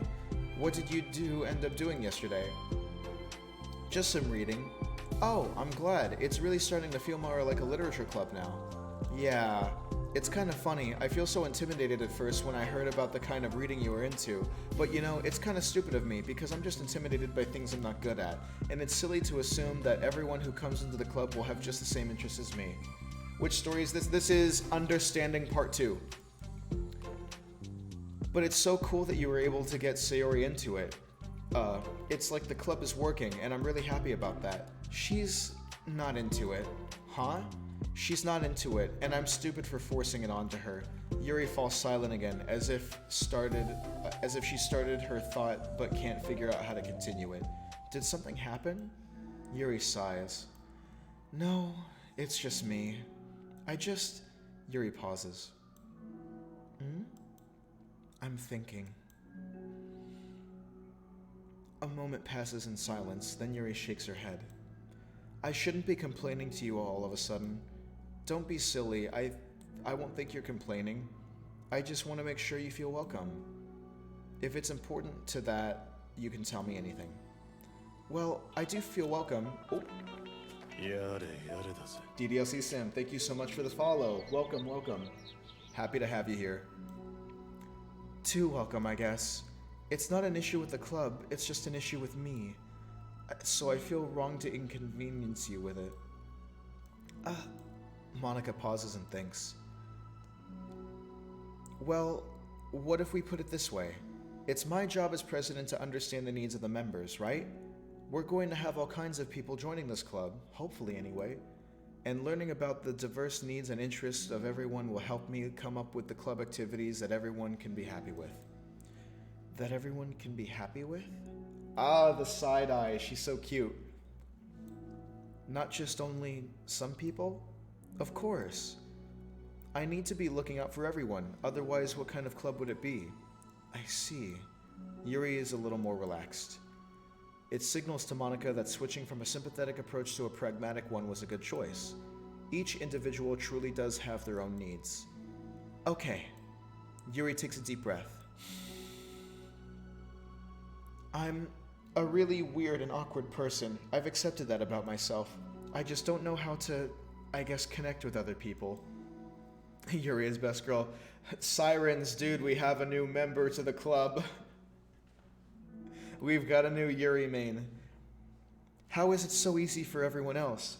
How do you just make conversation about an arbitrary topic? I can talk for hours about things that I'm into, unfortunately so much that I don't know when to stop. But for anything else, I just have no idea what to say. So I understand that about myself. I'm just not good with people, I can't help it. So it feels like whenever I'm confronted with a new social situation, I'm either ignored or made fun of or taken pity on. And Sayori falls into that third category. What? Hold on, you're saying Sayori is taking pity on you? I just wanted to be treated like a normal person. If you don't like me or want to connect with my interests, or don't connect with my interests, then just tell me. I can accept that and move on. Sayori is too nice to me. I'm so stupid for not realizing that she would just go along with whatever I pushed her onto her. Nobody deserves to be put themselves through that kind of discomfort just because they take pity on some weirdo who doesn't know how to make friends. Sorry, I don't know how to read. It's the worst feeling. I hate it. Yuri's sharp words cut through the tense air. Somewhere in the middle of the conversation, the two stop short in the hallway, prioritizing the conversation over their original task. Monica looks at Yuri. Yuri looks down, with her fat fist clenched. I think you should tell her that. I could never say that to someone's face. It's pathetic. Sayori is different. Making people happy is the most important thing to her. I'm pretty sure that's all she's trying to do. So, if you're able to explain to her what makes you happy, then she'll do anything to make it happen. That's the problem. What kind of friendship has one person always trying to cater to the other person's weird needs? Yuri is so understanding. I'm sorry, I'm making myself sound so... No, I think I'm starting to understand. Monica hesitates to finish her thought out loud. It's something that Sayori would be able to say better. Sayori is someone who will give anyone... Sayori is someone who will give anyone however much kindness they need in order to smile. But Yuri, who has difficulty accepting kindness, must be driving Sayori to be more assertive in her kindness, further exacerbating the matter. Neither person is to blame, but it's an issue that can't be resolved without them understanding each other better. Sayori wants to be your friend, I promise that. It's okay for different people to have different needs. I mean, Sayori has her own needs too, but good friends work together and can be what they need for each other. You just have to have good communication and talk about it. I don't have good communication. Yuri stops and shakes her head. I'm sorry, I didn't mean to say that. My head is just... it's so resistant to everything. I'm pushing such a kind person away from me because of it. Yuri pauses to think. I'm so tired of this cycle I'm creating for myself. I think I'm so afraid of people pushing me away that I just push them away first. How thoughtless and immature of me. Yuri takes a deep breath and exhales. I didn't mean for this to turn into a whole venting session, but I understand now that I just need to communicate with her. You're totally fine. It's for the club, remember? You're just helping make the club a better place for everyone. Yeah. Yuri falls silent again. She looks like she wants to say something. This kind of critical thinking is something I'm really bad at. You know, about people. So, thank you. Anytime. Monica smiles at Yuri. For just a moment, Yuri finds it in herself to meet Monica's gaze, returning a shy smile of her own. Aww. How sweet.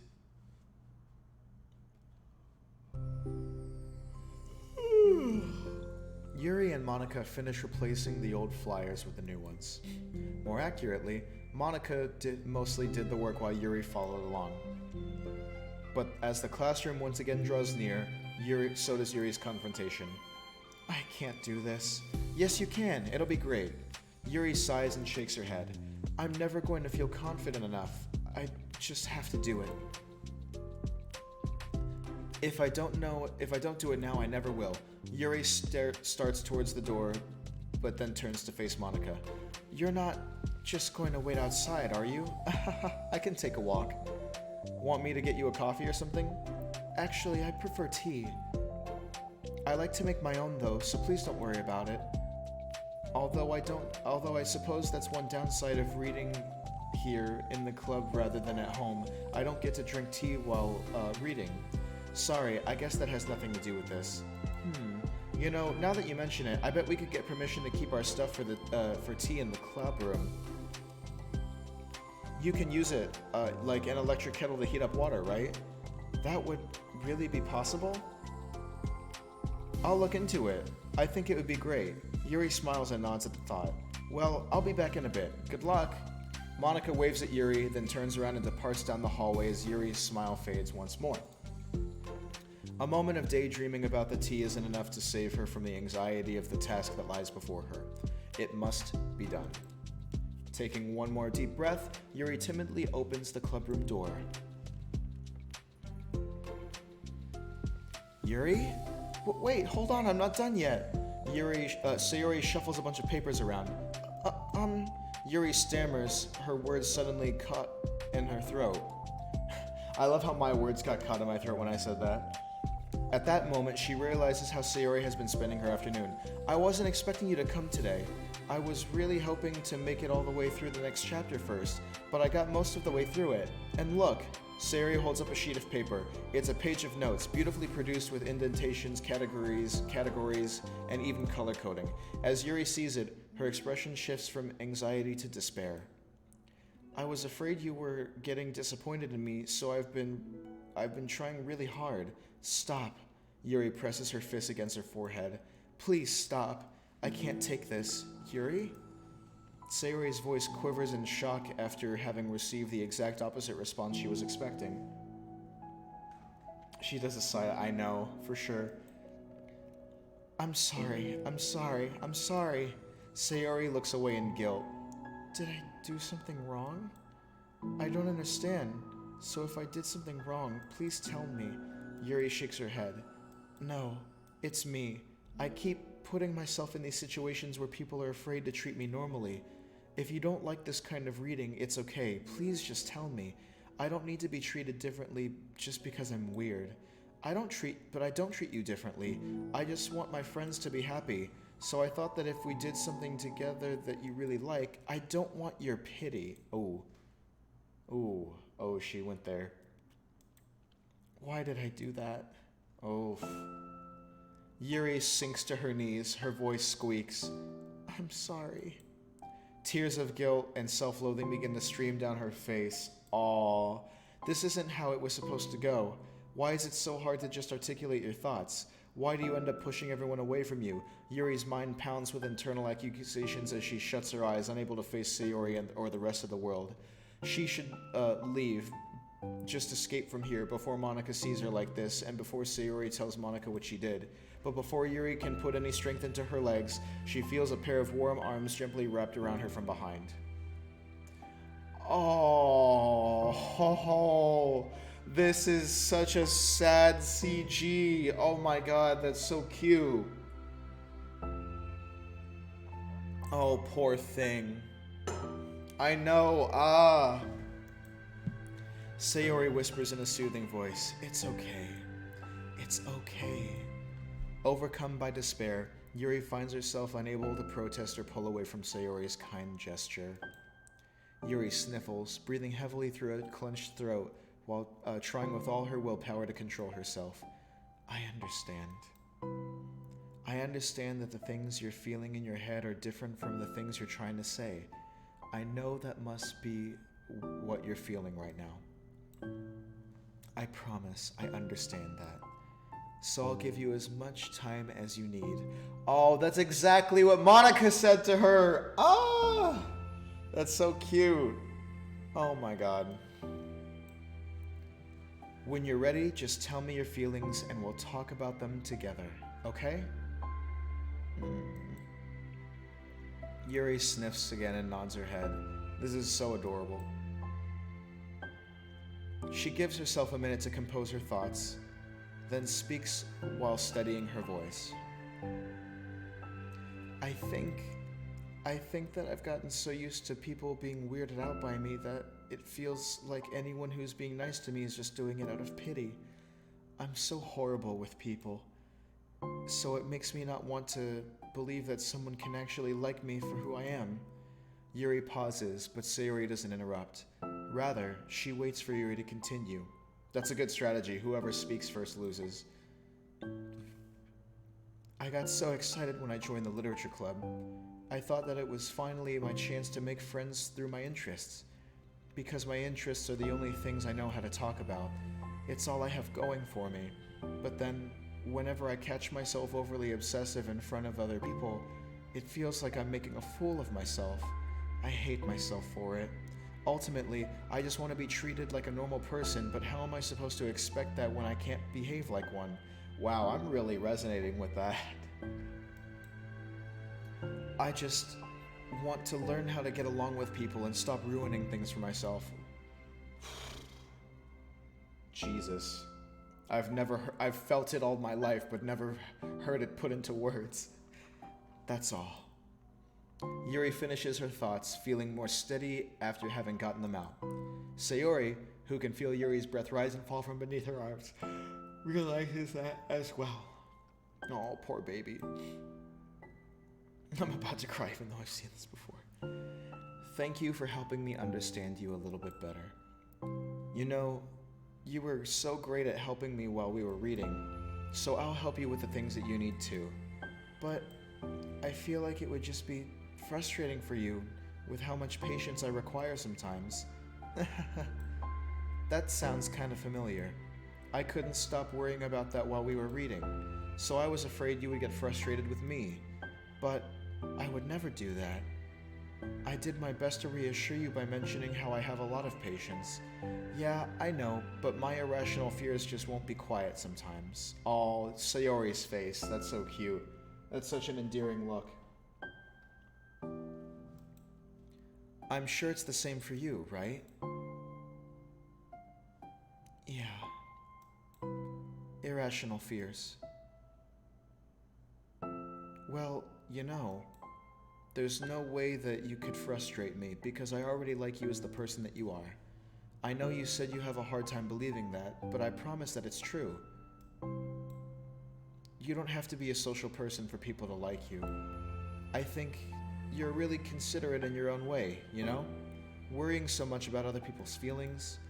We're all kind of weird. It's a literature club. But it's the best part that we're all different. We have different interests. Like about the book. I'm reading it because I want to, I promise. That's what I really want. It's a bit of a struggle, but try not to mistake that for me not enjoying it. I mean, we could never discover new things if we didn't try them at first, right? I want to learn the reasons that you love it so much. And in the end, if it's not for me, then I can say that, but I'll be glad that I tried it and learned more about you. Dude, that is like my love language. I wish somebody would do that to me. I always strive to find like a deeper understanding of people through their interests and their passions. And I just feel like I don't get any of that in return. And I have like a ton of passions, like...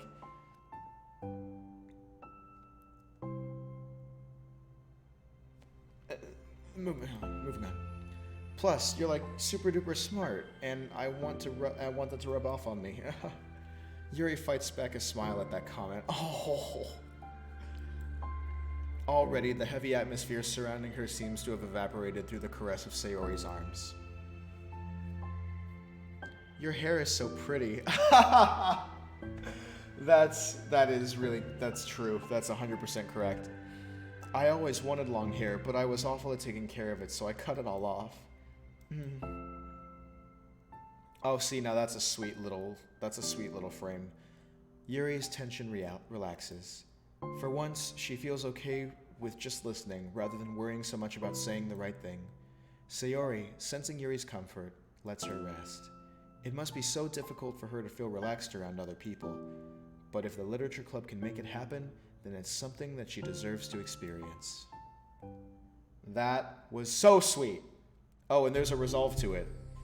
Well then, based on my understanding of your feelings, I suppose I wouldn't mind if we were to continue reading. That's what I wanted to hear. But we can stop at any time.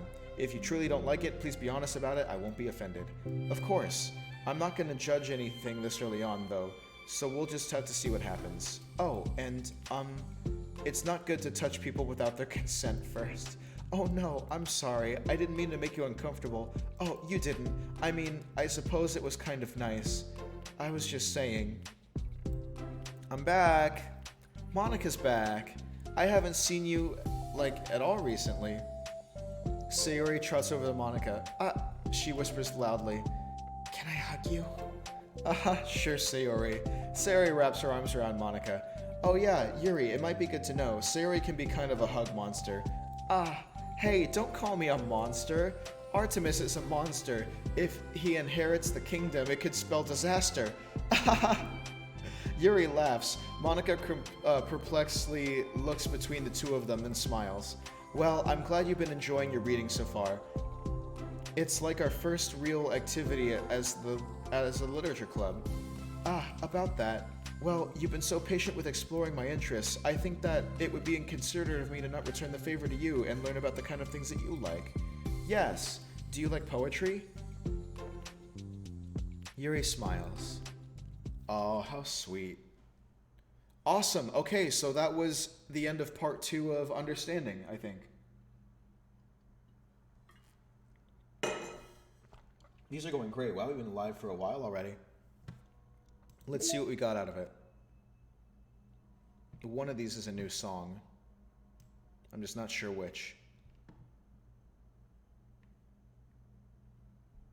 Oh well. Maybe Sayonara? Nope, not that one. Maybe Piece by Piece. Yeah, it was that one. Let's see the picture. I'm curious to see what frame they used. Oh, how cute. Finish the side story understanding part 2. Oh, that's really sweet. I love this Superman S. Sayori with the pancakes. Be positive. And a little drawing of Monica. I want breakfast. Breakfast sounds heat right now. Yo, chicken and waffles for dinner? Let me grab my keys. We'll hit IHOP right now. Let me see the graphic. Let me see the graphic. Oh, they chose a crying one. That's okay, though. I appreciate the consolation. It's a really cute one. Who the fuck is this?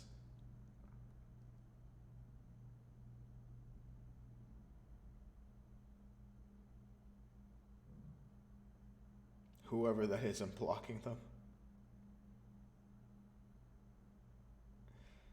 Somebody just swiped up on my Snap story. I have no idea who that was.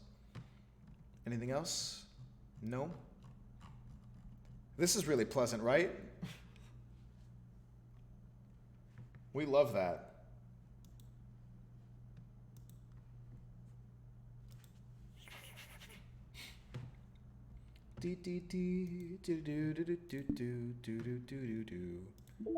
Okay. Respect. Oh, okay, so now we get to meet Natsuki. I like how each of these is different interactions between the two of them. So now we've already done Sayori and Monica, and now Sayori and Yuri. Now we get to do Monica and Natsuki, and then Sayori and Natsuki, and then Monica and Yuri. I'm going to like this story the best, I can tell. And then the polar opposites clash head to head. I already know they're going to fight in this story. Natsuki and Yuri in self-love. So let's continue with respect. This is a lot, actually.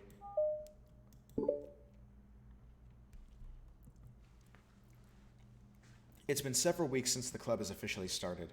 Through their initial setbacks, the 3 club members so far, Monica, Sayori, and Yuri, have increased their collective bond within the club. Sayori has partaken in some of Yuri's high fantasy literature, and all 3 of them, led by Sayori, have taken an interest in poetry. On a day like any other, the 3 find themselves suddenly interrupted by the clubroom door opening. And in walks a girl that none of them have seen before. Hi. Sayori tugs excitedly at Monica's sleeve. Yuri shifts in her seat and buries her eyes in her book. Are you here for the literature club? Yeah. Yay, that's great. Thanks for stopping by. It's kind of a small club still, so it's really exciting to see new faces. Yeah. Come and sit down somewhere. You can sit next to my desk. Sayori prances over to her desk and presses her palms to it. Oh, and Yuri can make you some tea. Yuri... She's like, I gotta make tea? Yuri looks up at Sayori in protest for having drawn attention to her. Natsuki silently glances between everyone, then sits down next to Sayori. Monica follows by sitting nearby. Then suddenly gathering prompts, Yuri stands up, and deciding that standing in the corner and making tea doesn't sound so bad after all. Okay, then how about we all introduce ourselves? Okay.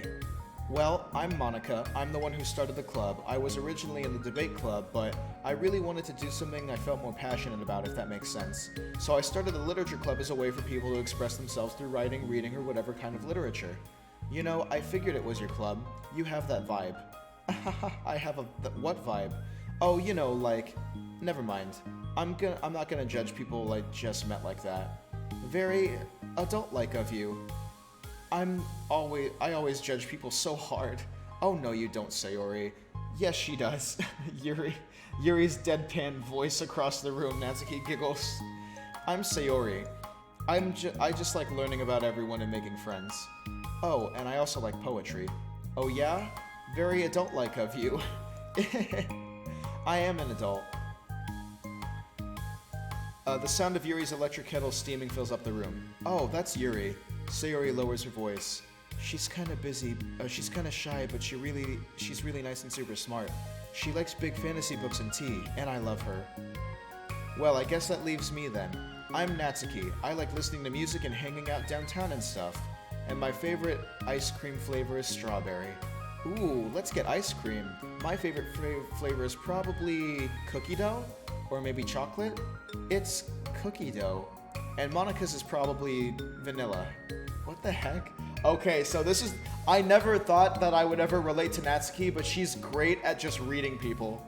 Because I really do have a capacity to pick out these utmost trivial things of people and get them right just based on what I know of them and contextual to the situation. I'm gonna need a refill soon. I take way too many online quizzes. The ice cream ones are always accurate. What's Yuri's favorite? Natsuki shrugs. Probably ube or something. No. I bet she likes mint chocolate chip. Probably green tea. Yeah, something like that. I'm just joking. I have no idea for Yuri.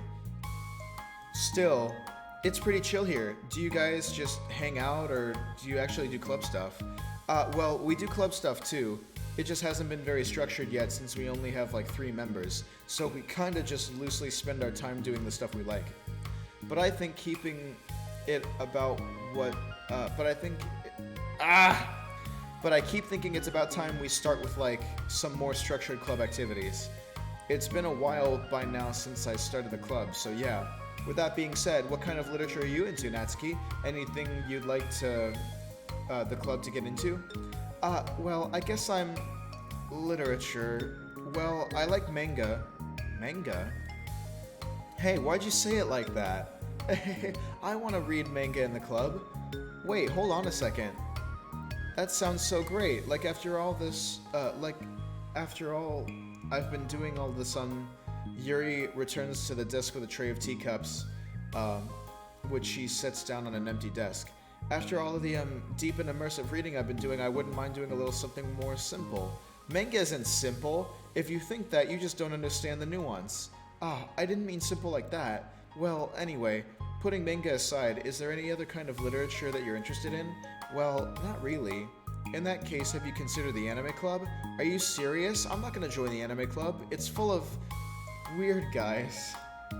Come on. Is it that big of a deal? Manga is literature, right? I mean, I guess if you consider the literal definition of literature, then technically, I get it. Look, I'll do whatever club activities you want. Can I please just join? I won't bother anyone. If I can just, like, keep my manga here and hang out after school, I'll literally do anything you want me to. That's fine, right? Yeah, I guess there's nothing wrong with that. Oh my god, thank you. You're the best. I have the most of it crammed into my locker, so I'm gonna start getting it, okay? Natsuki stands up. Need some help? No, I got it. I don't want you to see my locker. Haha. If you say so, but there's no way it's worse than mine. I hope we never find out then. Natsuki exits the club room, leaving everyone in silence safe for the sound of Yuri sipping tea. I'm such a pushover. Hey, it's not that bad. Natsuki seems like a lot of fun. Maybe, but I mean, she has like no actual interest in literature, you know? And that's normally fine, but she said she would participate in club activities like it's some kind of obligation. Her tea is going to get cold. Yeah, well, that's not related. Well, I think everyone deserves a chance, especially if we can bring her happiness. Besides, maybe she'll take a liking to literature. Are you sure you don't just, want to read her manga, Sayori? Hey, who do you think I am? Sorry, I didn't mean that. I just feel really uneasy about this. Do you have any opinion, Yuri? Not particularly. She said she wasn't going to bother anyone. That includes me, so... That's so unintentionally on the nose of her, but also very cute. Does that mean I bother you? No, you're a pleasure to be around. I was just fishing for a compliment. Oh, Sayori, I know.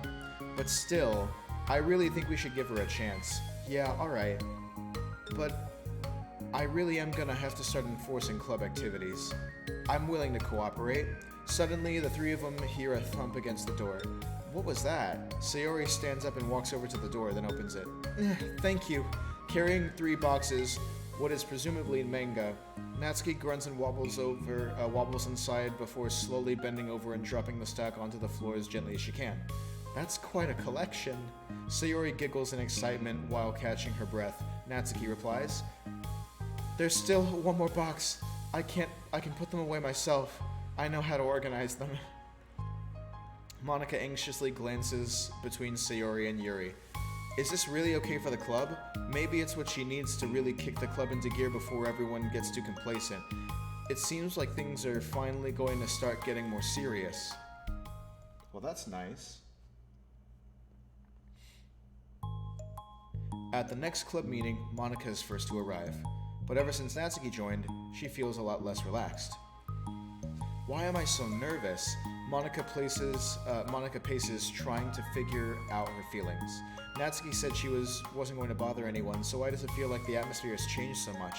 While Monica thinks, the club door opens, revealing Natsuki carrying a box. Monica forces a smile as Natsuki makes her way to the closet. Natsuki forces one in return. Need help? No, I got it. Monica awkwardly tries to start some kind of conversation but fails. Curious, she peeks into the closet where Natsuki is stashing all of her manga. Once dull with school supplies, the shelves are now vibrant with bright colors and cute-looking artwork. You know, the top shelf's pretty empty. Maybe we could keep it up there? I can't reach up there. That would be so inconvenient. Yeah, but Monica sighs. The teachers are going to ask what all this manga's doing here, and I have to tell them it's for the literature club. So? Monica backs off and slumps back into a desk. With this kind of tension, it feels like the relaxed atmosphere accumulated over the past few weeks is being sucked right out of the room. Good afternoon. Sayori spins into the room. Oh, I see someone's in a good mood. Yeah, because I have this. Sayori brandishes a cookie wrapped in plastic. I found some money and got a cookie. Ooh, that's so pretty. Alright, sounds good, bro. I'll see you next time.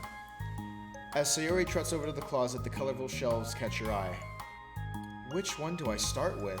Well, you can start by giving me a bite of that cookie. No way! I saved up all my luck to find that money.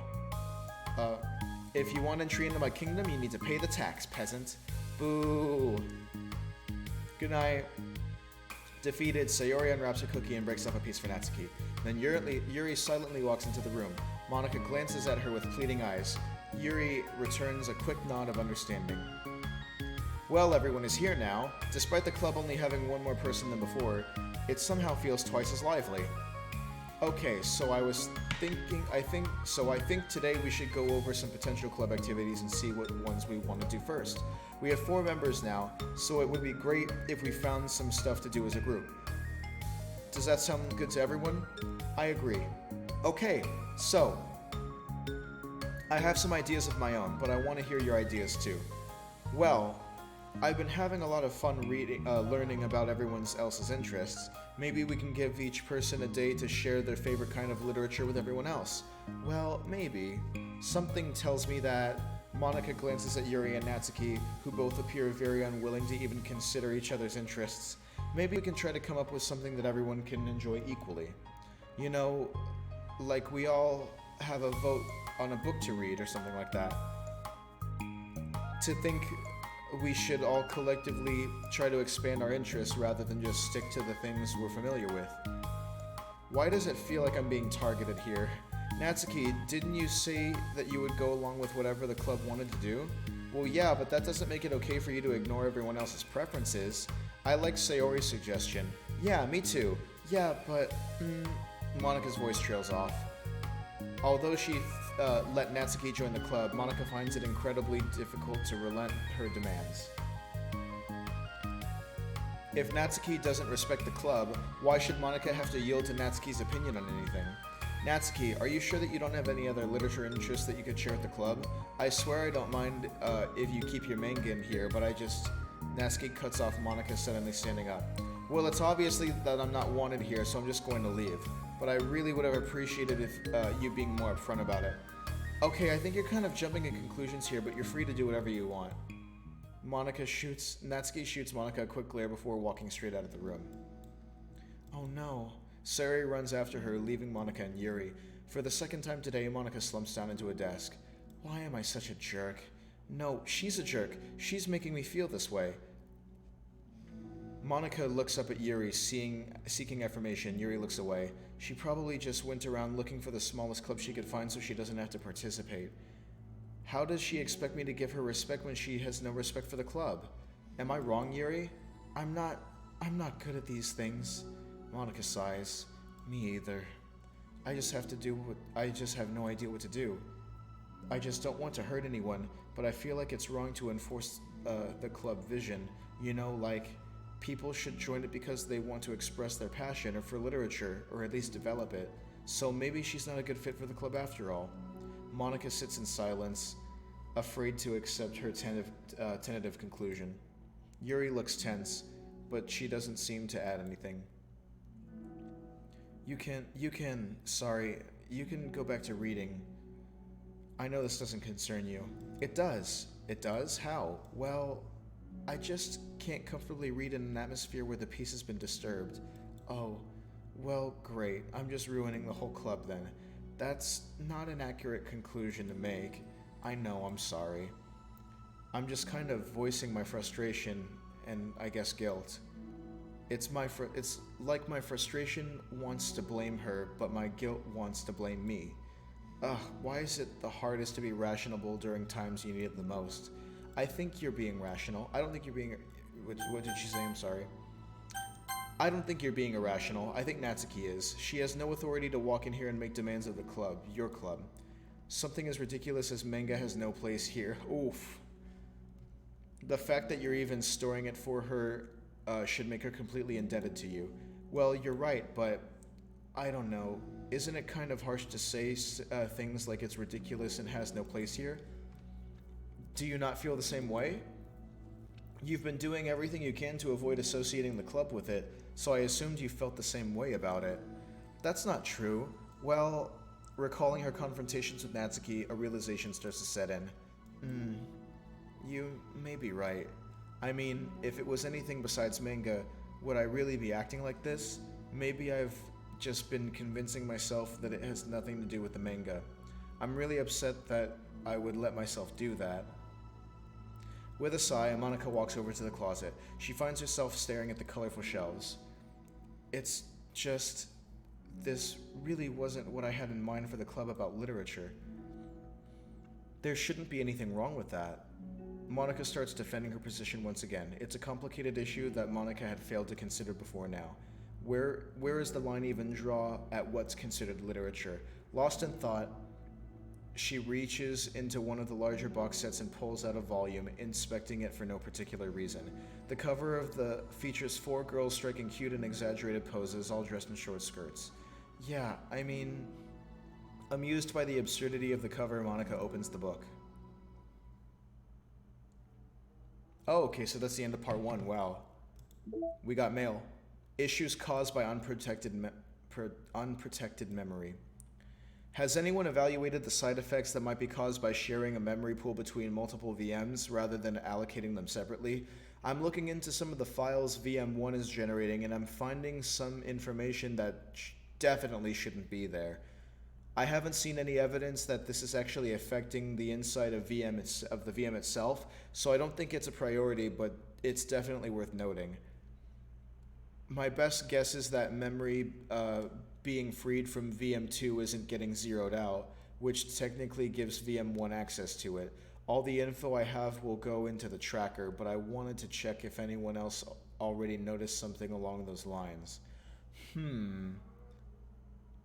Memory being freed from VM2 is getting zeroed out. So Doki Doki Literature Club, in this instance, they decided to branch the world building and make this like a virtual simulator type situation that people have access to.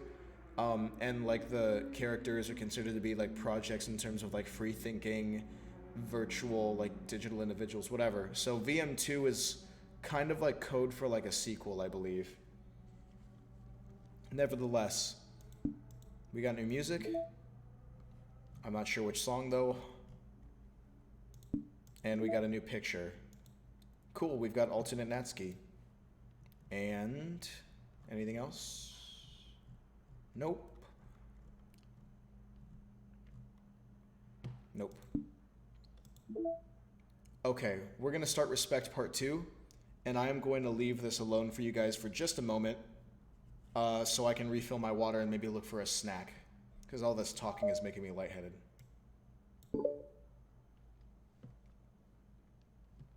Let me just test the...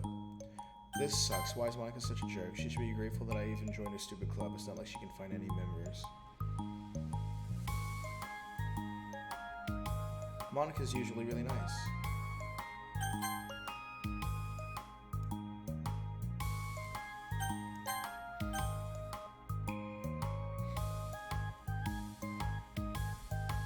She cares so much about everyone in the club being happy. Yeah, right. Well, she usually does. A little less. Okay. I'll be right back, you guys. Get my flip-flops back on.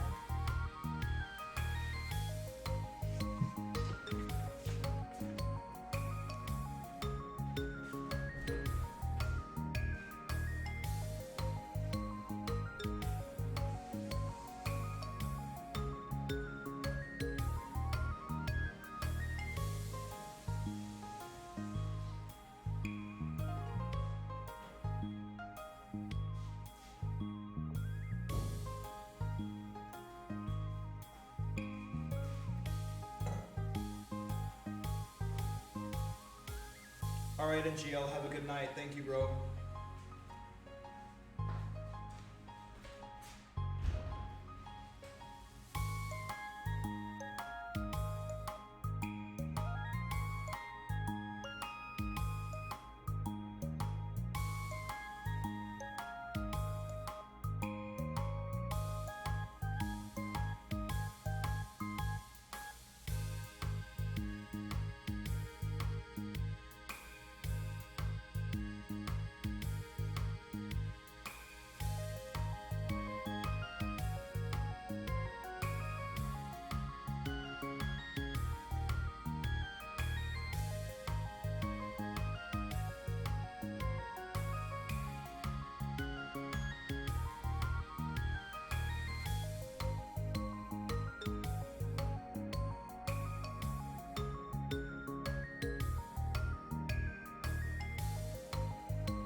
Just don't tell anyone, okay? Oh no, don't tell anyone what? Especially Monica. Hang on a second.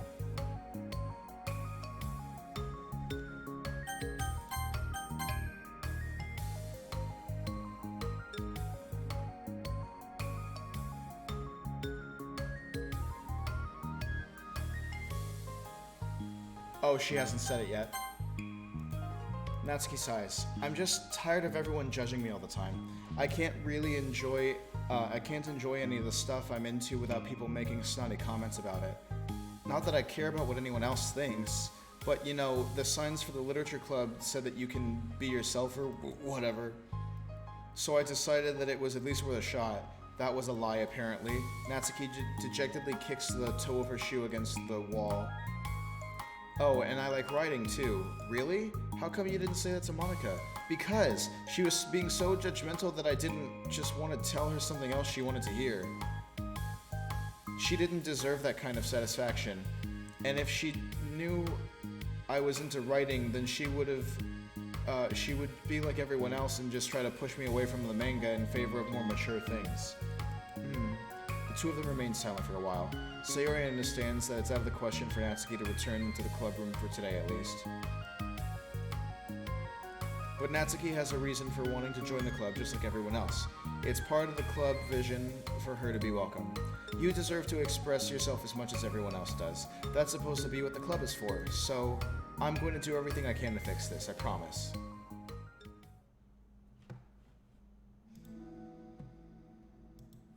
I love this song. It's lunchtime the next day.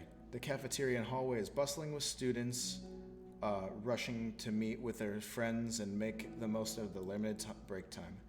Where could she be? Among them is Monica, who always eats lunch in her classroom, but she has some additional business today.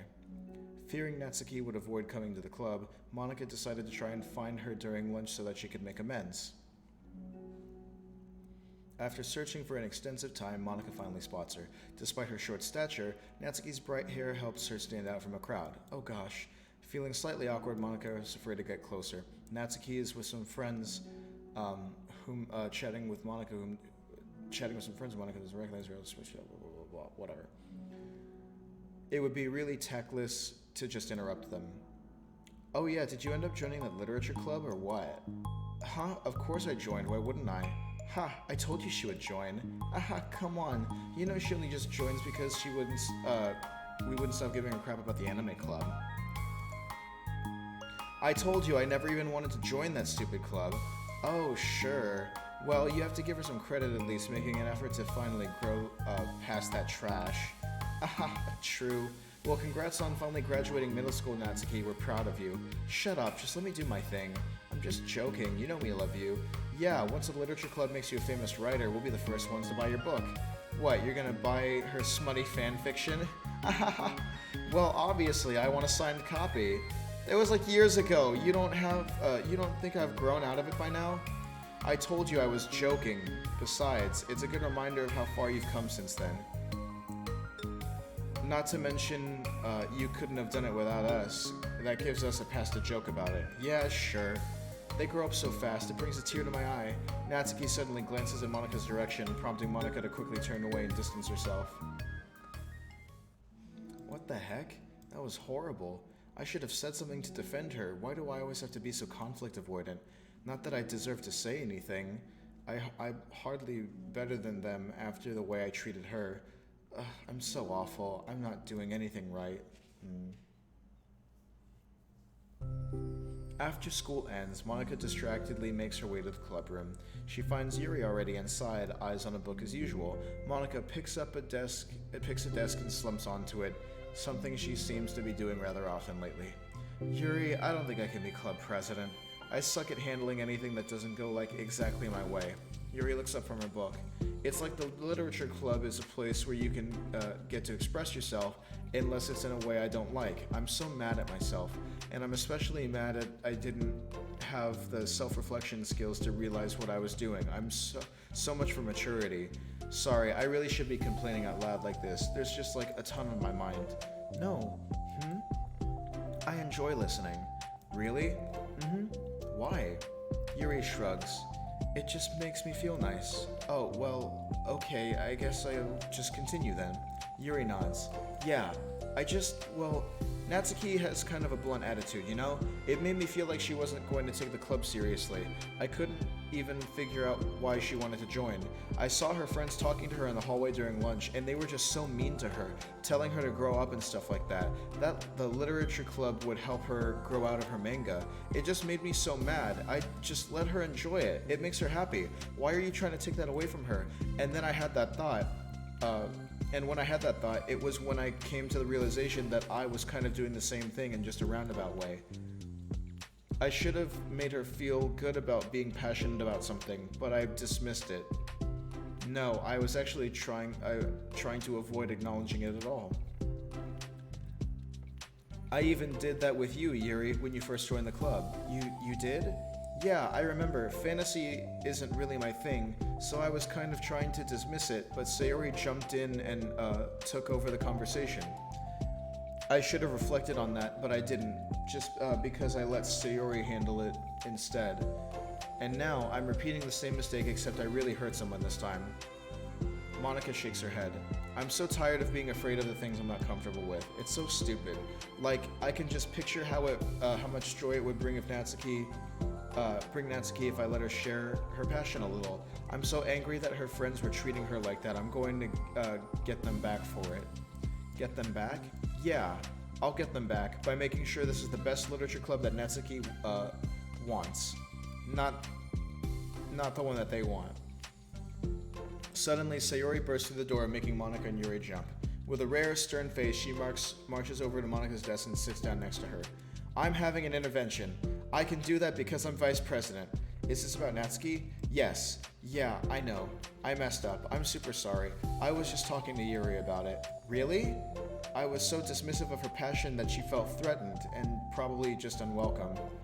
Literally the opposite of what the literature club is supposed to be. I really need to make it up to her.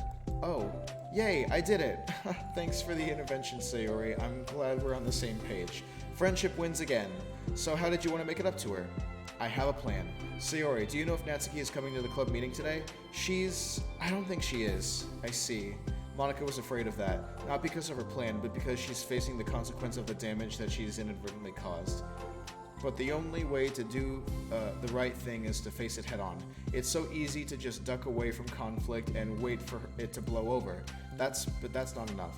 To truly respect someone's feelings after you've hurt them is to face them and admit your wrongdoing. Not the wrongdoing of mismanaging the club, but the wrongdoing of disrespecting Natsuki's feelings. Okay, do you think I can get her to come to the meeting tomorrow? I can do that. Okay, awesome. Yuri, you don't have to worry about anything, but thank you for being my friend. You're a good listener. Fidgeting with her hair, Yuri turns away to hide a smile. Well, I guess that's it for today. It's going to be a pretty quiet club meeting. I guess I'm going to step out for a bit. Is that okay? Yeah, I'm just going to read with Yuri. Hey, is this one of Natsuki's books? How come it's out here? Sayori picks up a manga that was resting on an adjacent desk. Oh, that's, Natsuki probably just left it up by accident.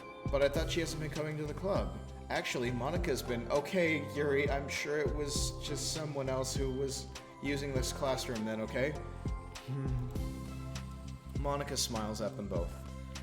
Then, with a wave, she exits the classroom. I really shouldn't have left that out. If Sayori catches on, she'll definitely tell Natsuki, and that would get really awkward.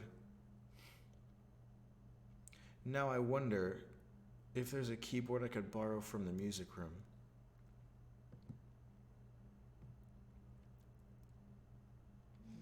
The time for the next club meeting has already arrived. Monica and Yuri are the first to arrive.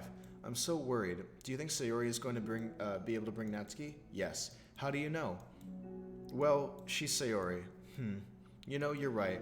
Time slowly passes. Monica sits, then stands to pace around, then sits again. Yuri's eyes don't move from her book.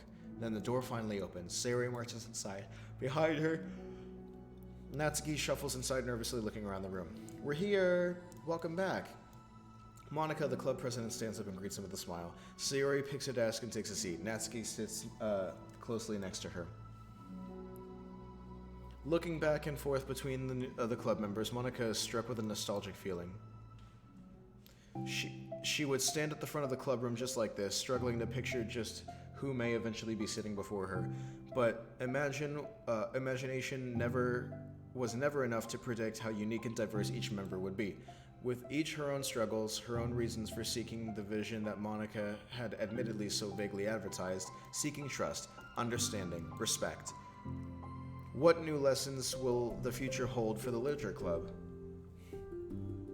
Realizing she's getting ahead of herself, Monica takes a deep breath and returns to the present.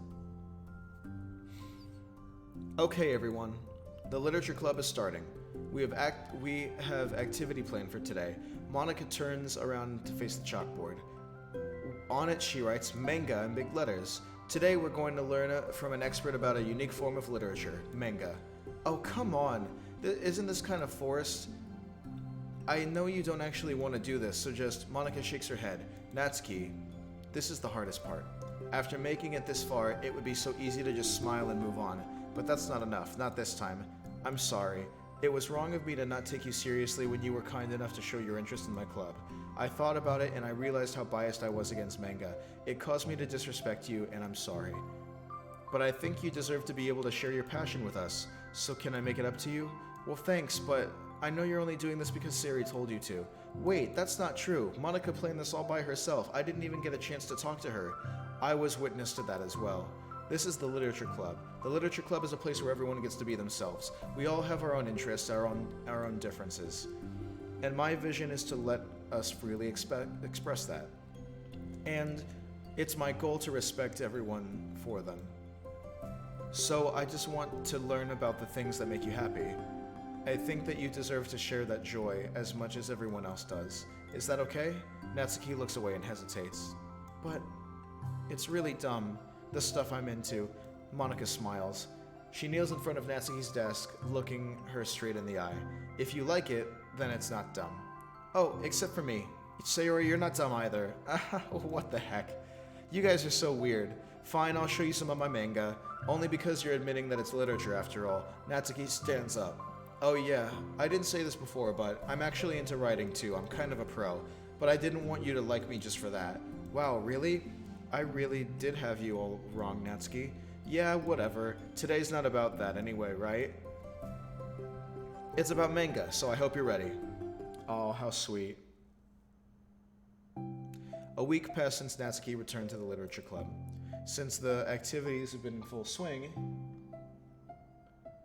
Since then, club activities have been in full swing. Each club member has received a day in the spotlight to share all their favorite kinds of literature with each other. As another meeting draws to a close, Monica approaches Natsuki on the way out. Natsuki, are you in a hurry home or anything? Me, not particularly. Why? Oh, well, there's just something that I wanted to show you if you had a few minutes. Sure, what is it? Well, it's not in here. Can you follow me to the music room? Ooh, we get to see a new background. The music room. Why? Well, you'll see. Oh, this is awesome. You know, I was thinking back, dude, this is a very well-funded high school. Jesus. These kids must really reap their benefits from high test placement. When the club was just me and Sayori, we would talk about how we envisioned how the club would turn out.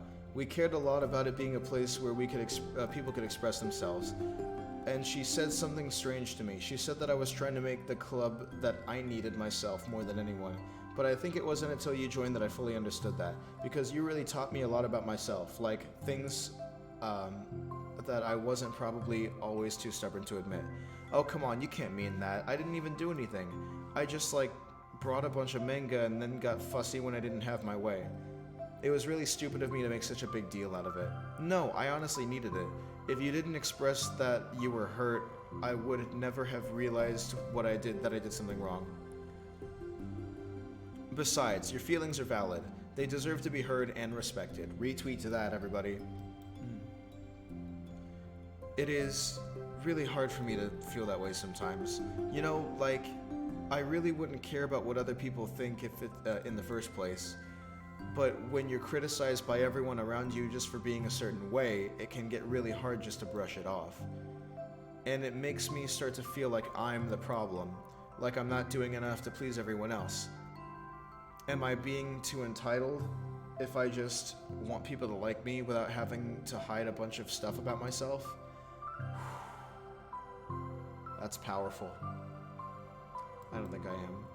I just wish that sometimes people would try to appreciate me for who I actually am. As Monica listens, she recalls vividly how Natsuki's friends were treating her, and how naturally they did so.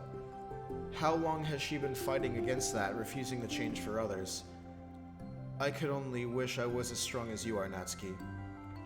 You are so honest with yourself. I'm always trying to come off as perfect for other people. Anytime there's a hint of contention, I just crumble. But it's thanks to you that I really started thinking about this stuff. You really inspired me to start working on it. But like I said, I didn't even do anything. You were just being yourself, that's all you needed to do. Also, there's something else. Monica takes a breath. The thing is, I might have read a little bit of your manga. What? You? What the heck? Why didn't you tell me? I'm sorry, I just felt kind of embarrassed to admit it. After I gave you such a hard time about it. I can't believe you, of all people, were reading my manga behind my back. That's so funny.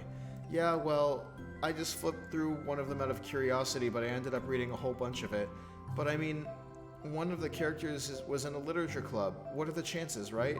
You were reading Parfait Girls? Wow, you have good taste. It's just one volume. And I kind of picked it out randomly. Well, you have good intuition then. You have to tell me all your favorite parts. Well, I think it was some kind of weird fate. Because the character isn't just in the literature club, she also plays piano. Which is weird because I've always wanted to learn piano. She was like the perfect person that I always wish I was. If I just did what I wanted instead of always second guessing myself. Monica walks over to the piano and sits down.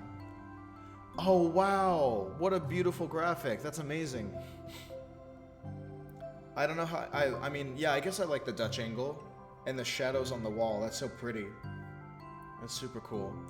I always felt like I should share the absolute best parts of myself, the parts that will impress or make them like me more. But after you joined the club, I really didn't show I realized how self-destructive that mentality is. We share things because we want to express ourselves. Sharing experiences allows us to share emotions. And I just felt like I wanted to show you this because if it wasn't for you, I wouldn't have started playing. Hey, I think the credit that one goes to Parfait Girls, not me. No. Well, maybe true that Parfait Girls put the thought in my head, but it was still you who inspired me to keep practicing every day. Every day? Because, you know, you just make me feel like if I want to do something, I should just do it. I mean, I still haven't been practicing for very long, and I'm really not any good at this yet, like at all, but I wrote a song for the club, and I worked really hard on it, so it doesn't have any words or anything, but, well, yeah.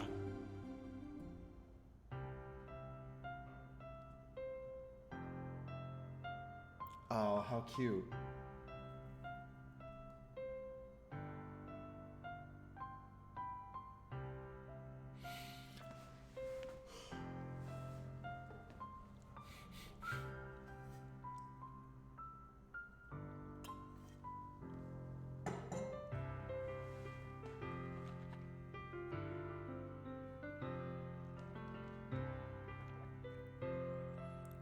This is insane for practicing for just a few days.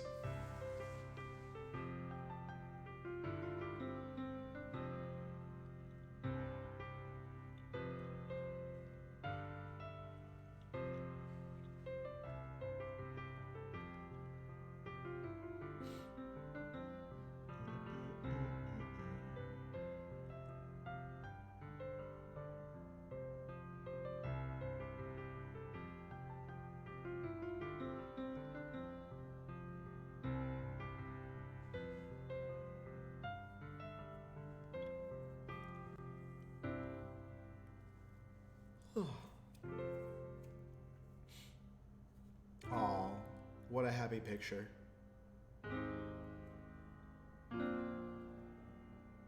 And I love that one too. That might be new background material.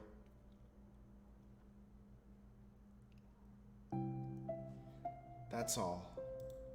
That was so good. It was? Yeah, are you kidding? You're like already a pro. Not even close. Does the song have a name? You said it was about the club, so yeah, it's called My Song, Your Note, because everyone brings something so unique to the club. It's completely different from how I first imagined it, I think, but I was like such a selfish perfectionist.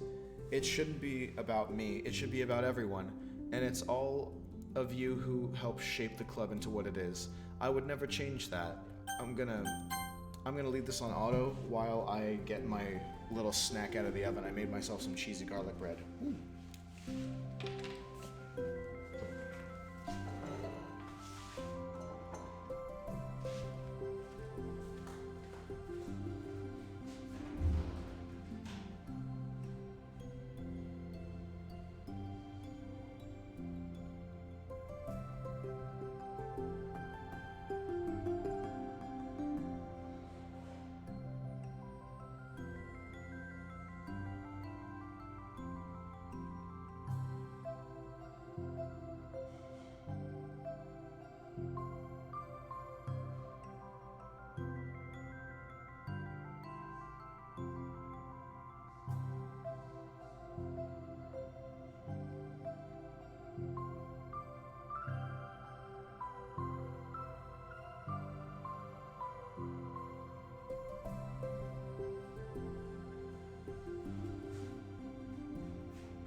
Texas toast. Okay, you know, I guess I better leave this on auto because it would be rude to try and eat and read.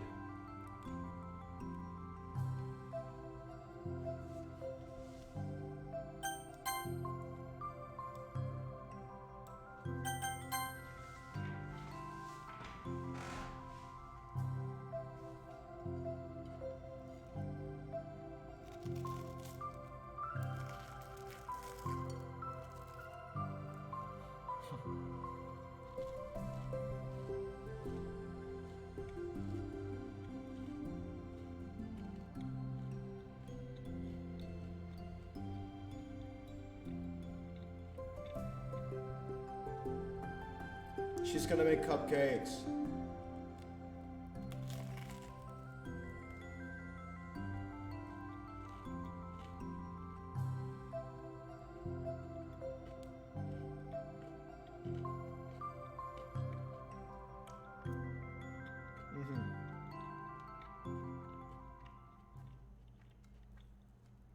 Oh wow, that was it. Okay, shoot, my bad, you guys. I didn't mean to be eating for the start of a brand new story. We got new music, of course. New pictures. Finished side story, Respect Part 2. Okay, it's a cute little alternate colored chibi thing. What else? We got Monica doing some planning. And then we got Monica and Natsuki at the piano. This is still such a powerful shot. That's beautiful. Okay, on to balance.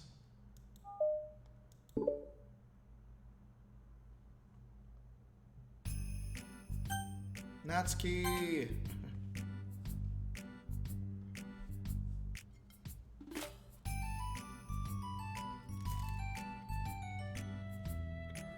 Hi.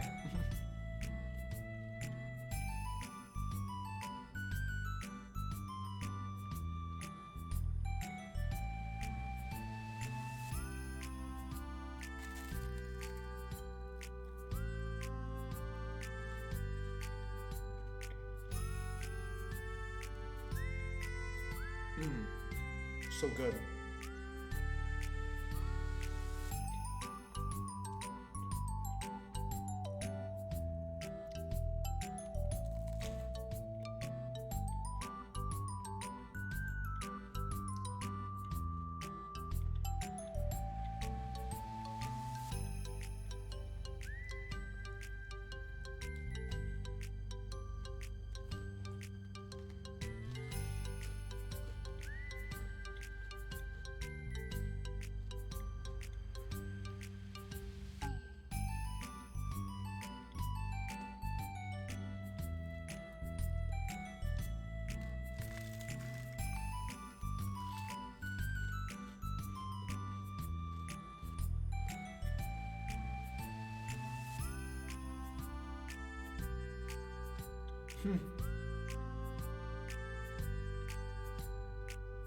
Uh-oh.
still learn a valuable lesson.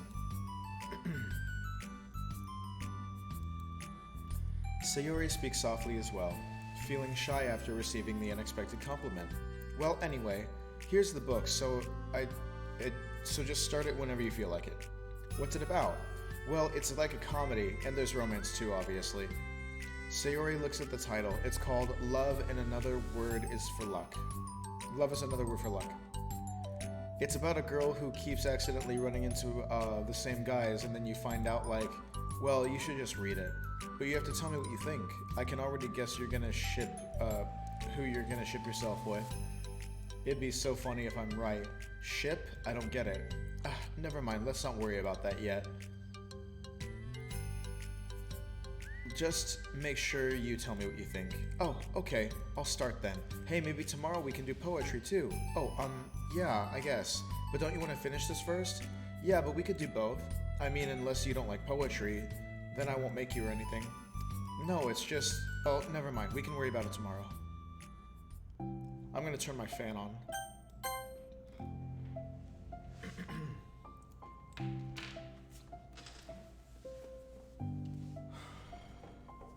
Still hungry.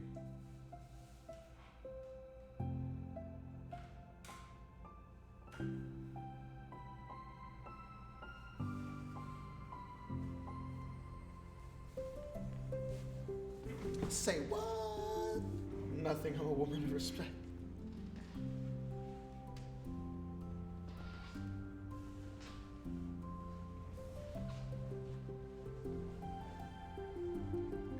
So bad about that? I don't know. But you know, there's one thing I'm kind of worried about. Sometimes I'm afraid that Natsuki actually doesn't like me very much. Aw, that's ridiculous. How come you feel that way? Well, I mean, it's just little signs. Like how she only says hi to me after I say hi to her first. And it feels like she only gets excited to talk to me when I talk about manga or other stuff she likes. Just seems dismissive a lot. She was like that when I brought up poetry. Yeah, but poetry doesn't mean she doesn't like you. She's probably just shy, you know? Maybe. My stupid head is just making me worry for no reason. It likes to do that. It's okay, try not to worry so much, everything will be great. But you can always try to talk to me about any concerns you have, I'm here to help. You're the best. Sayori giving Monica a quick hug. Well, I'm gonna keep trying because I love her and I want to get close to her. You got this. How sweet. After the next club meeting starts, Sayori is the last one as usual. Trotting into the room, she sees Natsuki sitting alone by the closet, reading what must be manga. Without hesitation, Sayori pulls up a chair and plops herself down right next to Natsuki. Hello there. Hi. What you reading? Can I read it with you? Natsuki pulls the book away from Sayori. You can't just start in the middle, there's spoilers. Besides, what about the one they gave you yesterday? Sorry, I was just curious. Well, anyway, I've been waiting for forever for this volume to come out, and it just came out yesterday, so... Oh, that's exciting. Well, I'll let you read it then. Can I sit next to you, though? Sure. Sayori plops herself down on Natsuki, then pulls out a blank sheet of paper. Natsuki reads in silence, save for the periodic flutter of a page being released from beneath her thumb. From Sayori's side, only the lead tapping noises of her pen meeting the paper can be heard. Time passes. Sayori's paper is filled with scribbles and the margins are lined with stick figures. Natsuki lets out a deep sigh and closes the book. Did you finish it? No, but it's a good stopping point. My head is swimming, I need a break. Natsuki stretches her arms. Aren't you bored? No, I was writing. Oh, I saw all the stick figures and thought you were just bored. I just draw those when I'm thinking or waiting for inspiration. I make friends with them all. But this one is sad because she thinks the night sky is pretty, but she can't look up at the stars in public without everyone thinking she's a weirdo. And this one has problems with his back, but the doctors can't figure out what's wrong with him. What the heck? You're the weirdo. Want to read the poem I'm working on? Sure, I guess. Sayori slides a piece of paper over to Natsuki. As Natsuki reads the poem, she furrows her eyebrows. She slides the paper back over to Sayori. Don't you ever feel weird just sharing all of your thoughts and feelings like that? I mean, your poems are like really emotional. Is that bad? Well, no, it's just an observation. I think people can get closer to each other if they try to find ways of expressing their feelings. Well, Natsuki begins to protest, but she can't find a good way of putting her thoughts into words. Doesn't that depend more on the kinds of friends you have? I don't know. To each their own, but I've never met anyone I'd feel comfortable sharing my poems with. Not that it's you, it's just how I am, so... You write poems? You never told me that. I just thought you wrote other stuff. Yeah, that too, but you should... I mean, would you ever want to share? Like I said, I don't do that. But we can talk about something else. Can we talk about something else? I'm sorry. It's not your fault. It just makes me uncomfortable. I can't help it. Still, I'm sorry. It's fine. Well, let's move on to something that makes us both happy. I should continue the book you gave me since I didn't get very far yet. Sure. Damn, always making things tough. Over the next few days, Sayori begins each club by meeting by approaching Natsuki with unwavering enthusiasm. It's Natsuki! Natsuki! Oh no, she's gonna get sick of her. Hi, Natsuki. At the end of the one club meeting, Monica, who has become rather invested in Sayori's friendship mission, starts an innocuous conversation with Natsuki while she packs up. It's cool that you've been finding the time to spend with Sayori. She was pretty excited for the chance to read manga with you. Yeah, I'm sure you've been enjoying the chance to share it too, right? Yeah, mostly. Natsuki glances over her shoulder, but doesn't reply further. What's on your mind? Nothing. I don't talk about people behind their backs. Oh. Natsuki falls silent, but she just fidgets instead of getting back to what she was doing, as though she wants to say more. It's okay to share your feelings. That's different from talking about someone behind their back. I guess. I just hate when people talk about me behind my back, so I'm better than to do it to others. Monica shares a bright smile. You're really considerate. Thanks, I guess, but it doesn't feel like it. You can trust me. Natsuki stands in silence for a moment, still fidgeting. I just feel smothered sometimes. I'm not used to someone being, like, all over me right after we meet. I mean, it's fun to hang out with her, but I just have no control over the pace. I just can't meet someone and instantly become their best friend with them. And, like, share everything about myself. That's not how it works. I just want to chill out sometimes. Oh, I didn't realize that was happening. It's fine, why would you have? I know, I just feel bad about it. I know Sayori, but I should have realized. Monica navigates through her tinge of guilt, which has surfaced mainly due to her being the one who previously encouraged Sayori's behavior. Despite not knowing the situation, Monica can't help but feel a little responsible.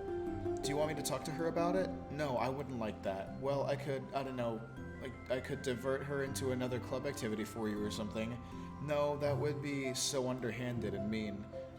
Sorry, I didn't think that one through. Besides, just because I complained about it doesn't mean I'm asking for someone to solve my problems for me.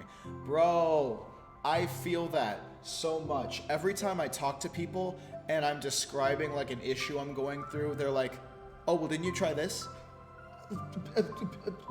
Bitch, listen with your ears. Like, what the fuck? It's the worst.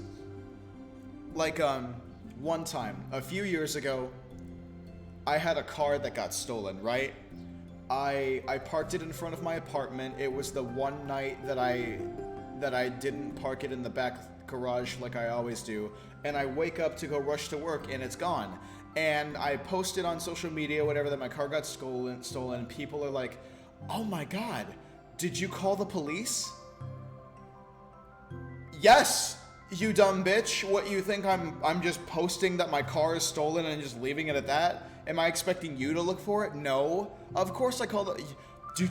Did you call the police? What happened to it? It got stolen! What the fuck do you mean, what happened to it? People can just be, without even knowing, people can just be so unhelpful even when they're trying to be of assistance. Like, of course I called the police on a stolen vehicle, but they just don't realize that. And this, what Natsuki said just here, boils a lot of stuff down to some things that I've personally resonated with. If I'm complaining to you, All I need you to do is just listen. I am never looking for a solution whenever I tell people about my problems because I want to find it myself. But yeah, Jesus. My God. Thank you for that, Natsuki. True. I'm sorry. I guess I just instinctively wanted to try to solve problems even if I haven't been invited to. It's fine. I would talk to Sayori about it, but it would make things really weird between us. I feel like it would just make her constantly be afraid she's bothering me. I don't know how to just keep things natural. Well, I think if you do a good job expressing all your feelings, she would totally understand. Sayori really wants to be the best she can be for other people. I think she would actually be happy that you want to improve your friendship with her. Maybe. Just feels so dumb talking to someone about how to be friends with them. It's just weird and not cool. Monica shrugs. It's the literature club. Then she mumbles through a stifled laugh. It's not the cool club. Hey. Sorry, that just tickled me for some reason. Look, I know that you're kind of in a tough spot, and that it's hard for you to really express yourself. But you've really demonstrated to me that you're great at self-reflection and critical thinking, even if it doesn't feel like it to you. I think that's the most important part of being able to navigate through these things. So I believe that you'll find the right thing to do.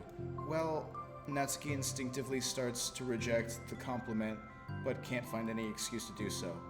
Thanks.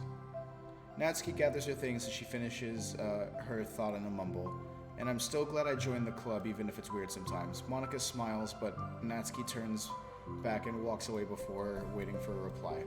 It was an unusual way for Natsuki to express her appreciation, but Monica knew what she meant.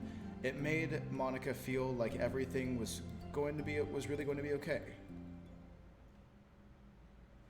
Okay, so that was part 1 of that. New music as per usual, and it never shows me which one is new. But that's fine. We got mail. Binary data in VM2. I've made some new headway with VM2. Don't get too excited, it's still impossible to establish any kind of stable connection. But it occurred to me that I could at least run a memory dump through some pattern analysis routines to see if we could decipher any digital data from their VM. I didn't want to hog all the server time on a hunch, but I have some preliminary results that indicate the presence of binary computer systems. Based on this, I'm going to schedule 3 days of server time next week to isolate any chunks of memory that appear to be binary data. If successful, we'll definitely be able to find some encoded text and get our first tiny glimpse of VM2. Don't mind me though, just keep going nuts on VM1, and hopefully I'll have more to share soon. It really feels like they're just teasing a new game here soon. From Ro. And now we have Balance Part 2.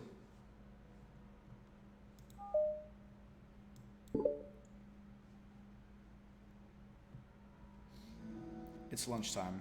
Sayori, who usually buys her lunch, is making her way to the cafeteria like any other day. The clamor and bustle of the students is drowned by Sayori's impeccable skill of zoning out. However, her imagination is momentarily interrupted by the glimpse of a familiar pink-haired girl. Hey, that's Natsuki. I never run into her, the other club members around the school. Natsuki! Sayori stands on her tiptoes and waves. Natsuki, who's busy walking and chatting with her friends, doesn't notice Sayori at first. Then she glances once in Sayori's direction. Sayori waves enthusiastically. Following her friends, Natsuki quickly ducks around the corner. Hey! She definitely saw me. Oh no, that's the wrong way to go about it. Monica is the first to arrive in the club meeting, then Natsuki. Sayori, having glanced through the window to see Natsuki already inside, is unable to work up enough courage to enter. Natsuki's been so distant with me. I was stupid to think she ever wanted to be friends. She only got excited because she got to share her manga, but aside from that, she doesn't even like me. I should just go home today. Sorry, but do you plan on going inside? No. Why? I'm sulking. Oh. Well, I'm sorry for bothering you, excuse me. Oh, Yuri. No, don't leave me. Oh, I'll stay here then. I don't want to go in. I'm afraid of bothering Natsuki. I saw her at lunch today, so I waved and called out to her, but instead of saying hi, she just ran away from me. Really? Not bad. Hey, I'm sorry, that was a joke. It just sounded like something stupid that I would do from anxiety. From anxiety? Well, I just don't like attention being drawn to myself. Oh. Well, that makes sense based on the person you are, but Natsuki isn't shy like that at all. I thought we were friends, but it feels like every day she's just trying to distance herself more instead of get closer. It makes me feel like she was only wanting to spend time with me during the club because I was reading manga, but she doesn't actually want to be friends with me. Well, I feel like I'm missing a lot of context here. Was she in the middle of anything when you approached her? No, she was just walking with her friends. Yuri pauses for a minute. How do I put this? Sayori, you're very fond of your friends, right? You always want to be spending time with them. Of course, I don't think there's anything more important to me. I mean, the best parts of my day are always with my friends. Besides, I really hate being alone, so... You hate being alone? Sayori nods. We're very different people. I cherish my alone time. I wouldn't trade it for anything. So I think, well, if I was trying to have alone time and it was being threatened with an interruption, then it just would not make me very happy. Yeah, but that doesn't have to do with Natsuki. She was already with her friends, not trying to be alone or anything. No, I think it's similar. Well, we're all friends in the club, but we have our own lives outside of the club as well. If you think about it, making new friends isn't some casual occurrence that just happens on a daily basis. A friendship is an invitation to intertwine your lives together, but the capacity at which each person is ready to do that might be different. There are different friends who just like to have fun together, and others who talk every day and share every detail of their lives with each other. I think when establishing a friendship, it's important to consider the comfort level of the other person. Meanwhile, we don't really know much about Natsuki's life outside of the club. It could be that she simply needs to make friends at her own pace, rather than jump headfirst into a new commitment. But that means I was already bothering her? I just really wanted to be good friends with her, so I treated her like one. Was I actually hurting her? I don't know, I'm sorry. My insight was really only based on what I understand about my own needs, and Natsuki and I are completely different, so why was I so selfish? Even if that is true, sorry, I think I messed up. Yuri, with you, I think I was really careful to understand your needs when I was becoming friends with you. But I wasn't careful at all with Natsuki because I already seemed really social. I just took control of everything instead of looking for the right balance. Now I hurt her and she doesn't want to talk to me. How could I let myself do this? Sayori, I think that, well, there was one time you told me something about the way I saw things in my head differently from reality. It's easy to automatically jump to the worst case scenario, but I think it's more likely that Natsuki doesn't harbor any ill feelings towards you. So I think if we were to realistically consider the situation and how it could cause someone to feel, I'm bad at this, sorry. You're a lot better than me at things like comforting and reassuring people. Suddenly, Sayori gives Yuri a gentle hug. Hey, consent! She doesn't like that. You're the best, Yuri. I'm sorry for burdening you with this. You're trying so hard for me and you're such a sweetheart. It's not a burden. I enjoy listening to others, and my friends deserve happiness, Sayori beams. Well, I think I'm gonna give Natsuki some space. She should do what she wants. And if she still wants to be friends, then I'll learn her needs and match her boundaries. Yeah, I'm sure that's what's best. I wish I didn't feel so awful and guilty. It makes me feel desperate, like I need to make it up to her by trying to make her happy. But that's not what she needs, I just have to tell myself that. It hurts, but I guess it means I'll need to grow. I really want to grow as a person. If it's to be better for my friends, I want that. That's very mature of you, Sayori. I'm mature. Sayori hops up and down on her toes. So, does that mean you'll be going home after all? Sayori shakes her head. I need to be here to show that I respect her space. I'll just spend the club by myself today. Yuri nods in understanding. You can go in first. Okay. You're blocking the door. Oh, Sayori steps aside. By the way, Yuri enters the club room. Sayori interjects. You said that you and Natsuki are completely different, but I don't really think that's true. I think you're actually really similar in a lot of ways. Yuri smiles and shakes her head. Sayori, that's absurd. You're very silly sometimes. Yuri turns and enters the club room. After a moment, Sayori follows.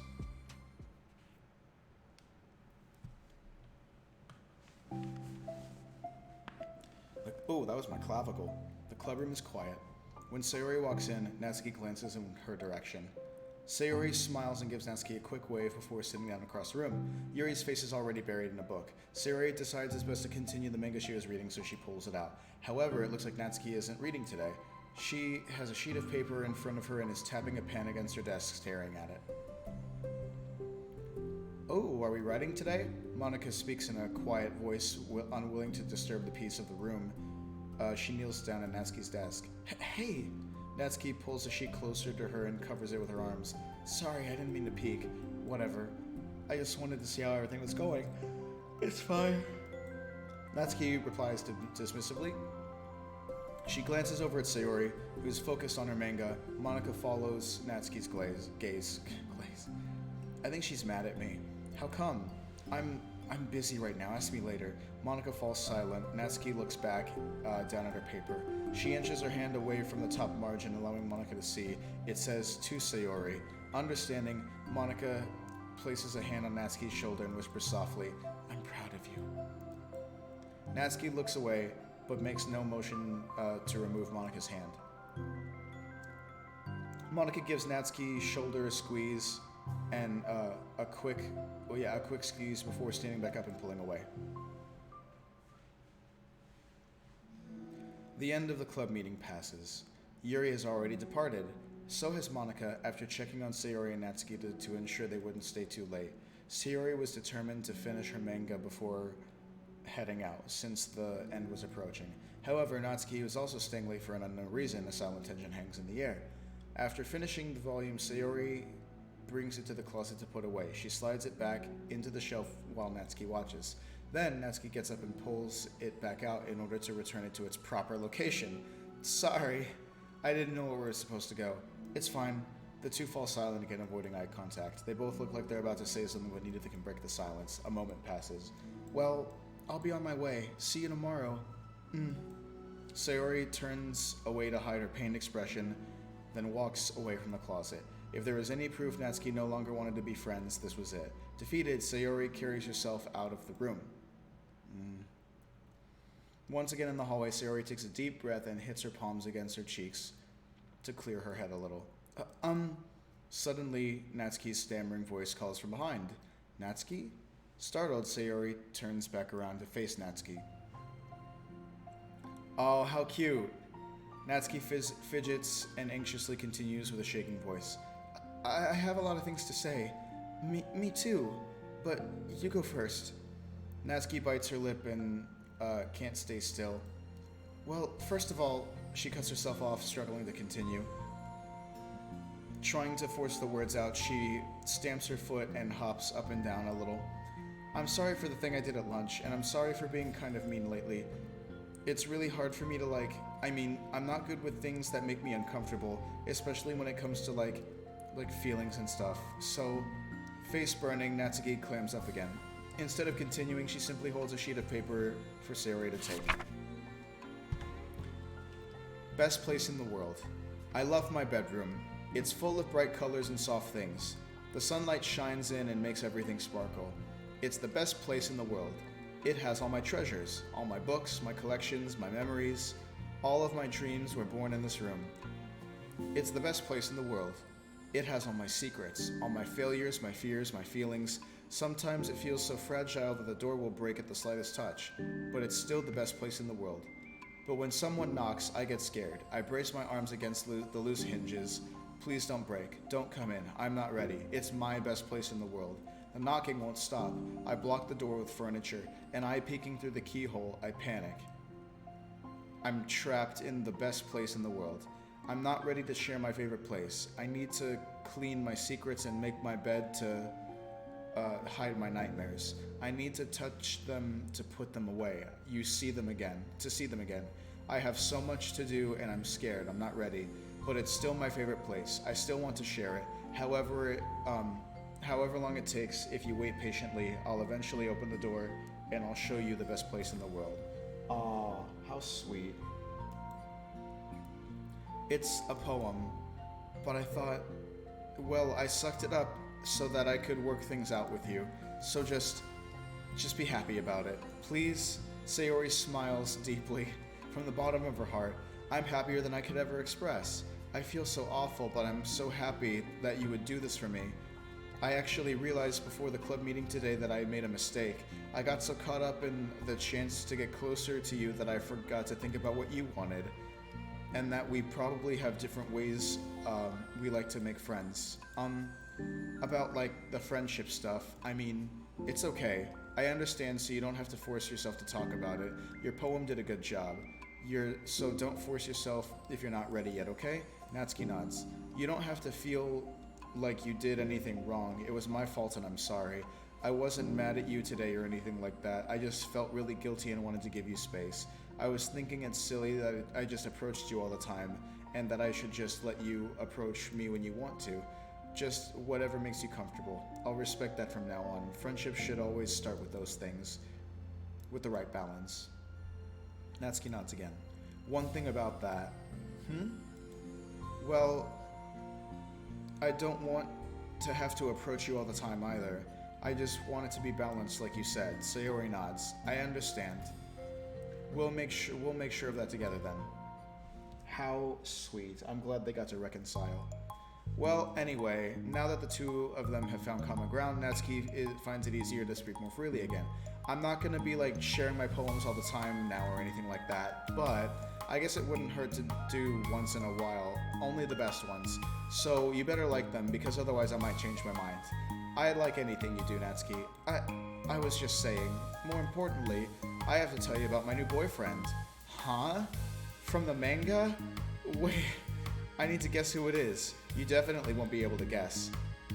The two walk down the hallway together. Oh my god, we have so much to talk about. Darn, I should have told you to save the last two chapters so I could see your reaction to the big reveal. Aw, you wanted to enjoy it with me. That's so cute. Oh, shush. That is cute.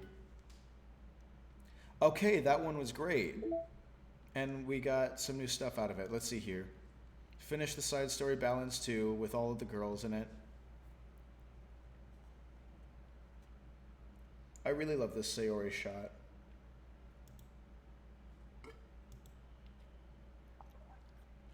Oh, cute. We got Kawaii ne Natsuki. We've got a new poem. We've almost filled up. Oh, we do have all the poems. We got all the poems.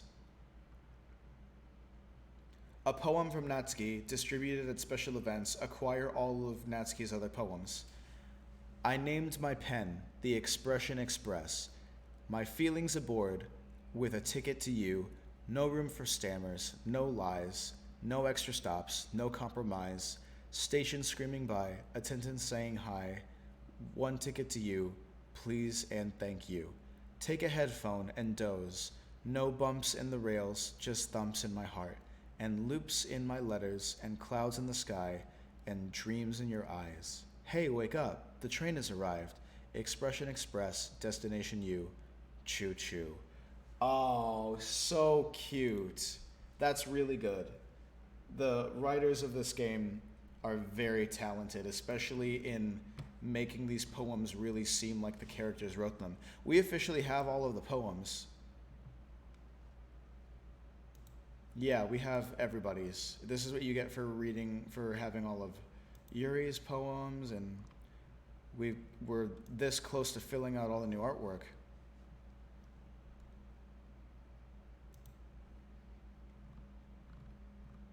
And then we have one more place to see, apparently. and one more promo to get for unlocking everything else, and that will come at the end of the night. I'm determined to get this done. We only have so many left. We officially only have 4 more. Okay, solid. I want to thank everybody for rocking with me this far. I don't know who's still here, but I appreciate everybody that's watching right now. I know this may not seem too terribly interesting because none of the side stories have any kind of like psychological horror twists to them, but I kind of think it's better that way because the game is already so intense as usual. Hey, big lurking. Very much appreciated, Ikae. Arigatou gozaimasu. Okay. Reflection. It's time for my 2 favorite girls to have their little moment together. Begin. Am I bothering you? No. Okay, just checking. It's hard to tell since you always look so into it when you're reading. It makes me scared to interrupt. Well, it's within my expectation to be interrupted when I read here. It's mainly when I'm by myself that I don't like it. That makes sense. I guess if you're here in the first place, then you're more ready to socialize, even if it takes a little bit of prodding. It's not so bad to be social if I let others do the work. So it can be healthy to put myself in a social environment every now and again. It's mostly difficult when I don't know anyone, or there are too many people, or everyone is being too silly for me to keep up with. Yuri glances across the room at Sayori and Natsuki. She throwing shade. Maybe I should say something. No need, they just ran out of cookies. What a waste. Cookies sound fucking heat right now. I had a cookie yesterday. I didn't appreciate it as much. Damn, now I need another one. They've really become good friends, haven't they? I'm happy. Sayori seems particularly good at making that happen, but the 2 of them are both on the energetic side, so I suppose it works out well. Yeah, come to think of it, you and I haven't had many chances to talk one-on-one, have we? Though that may be partially my fault since I'm supposed to be the one engaging club members. Not at all. I've probably formed a habit of drawing minimal attention to myself. The responsibility is equally on me, at least to display some openness to engage. Well, what about during times like lunch? Do you meet up with friends? I just read. Oh, but I like it that way. It feels nice to be carried off after a morning of classes. Do you always read fantasy? Oh, not always. I suppose it's all I've read recently, but it's only because I'm in the middle of a series. There are still 2 more books after this one. I guess those long books suit you well since you spend so much time reading. Bro, this reminds me, this one girl I used to talk to, she put me onto this book called A Court of Thorn and Roses, and we don't even talk anymore, but I really want to get into it just solely out of my genuine curiosity. It seems like a really good, like, fantasy novel.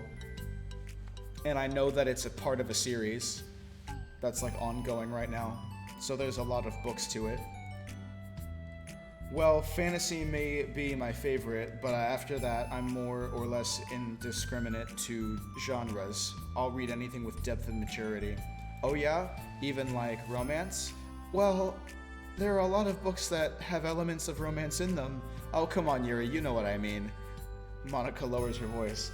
It's a guilty pleasure of mine, so I won't tell anyone if you do too.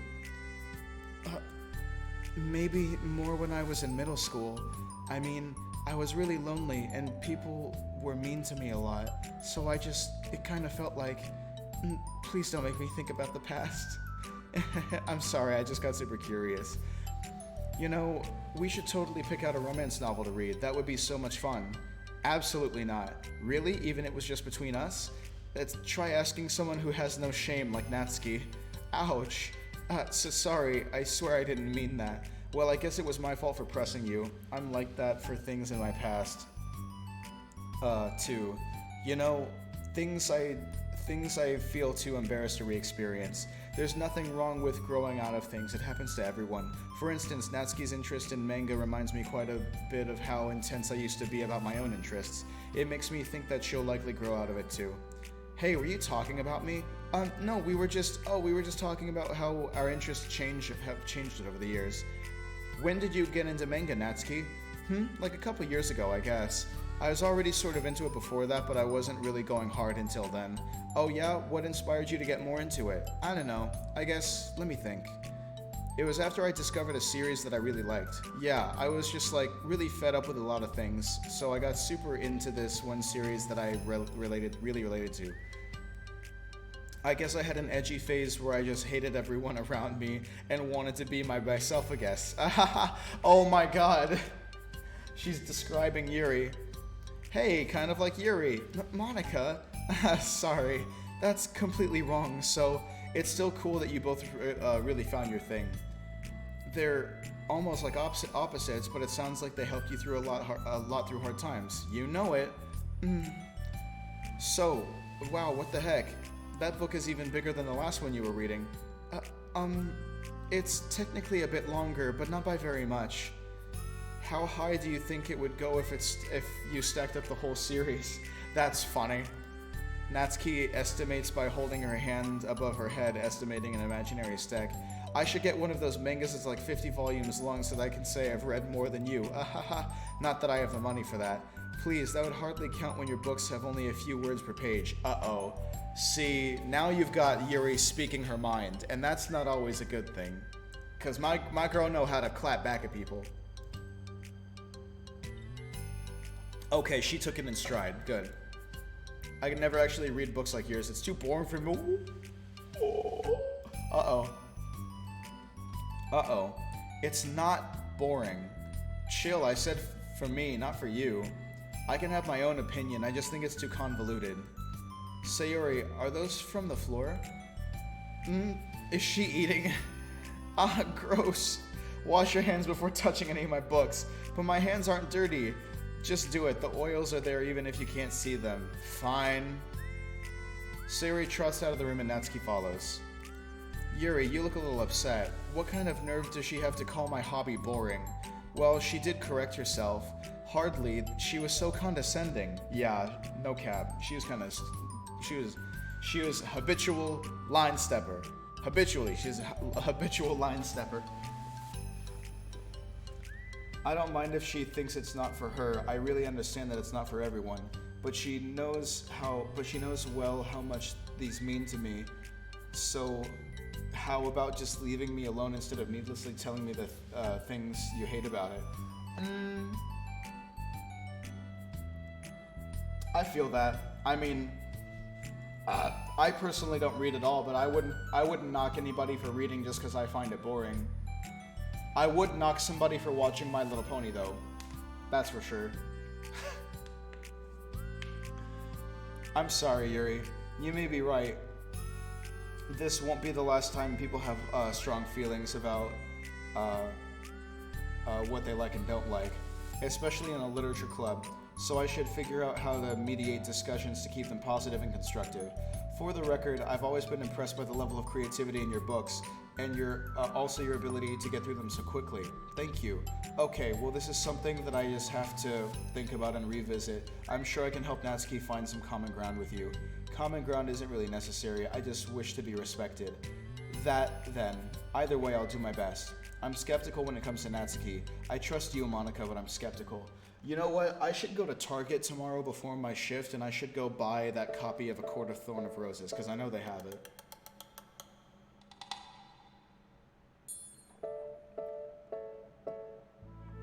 Oh, I was digging the little percussion there.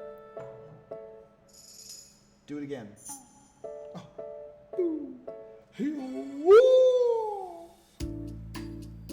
Okay, everyone, we have a special club meeting today.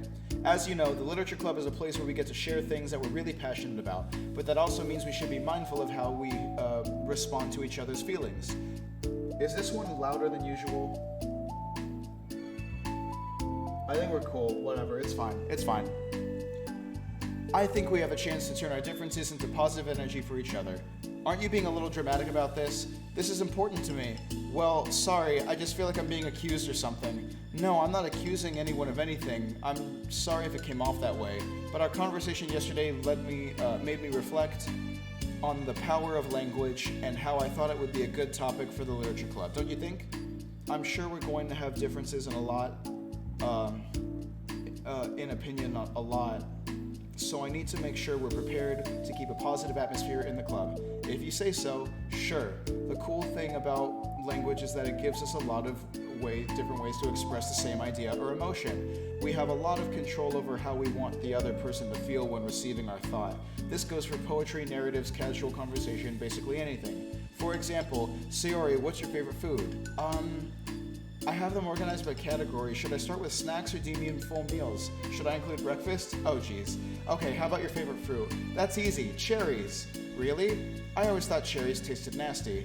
What? Cherries are delicious. Whoa, that's a pretty strong reaction. Well, I just don't understand how somebody would think cherries are nasty. How does it make you feel? I don't know, sad? Defensive maybe?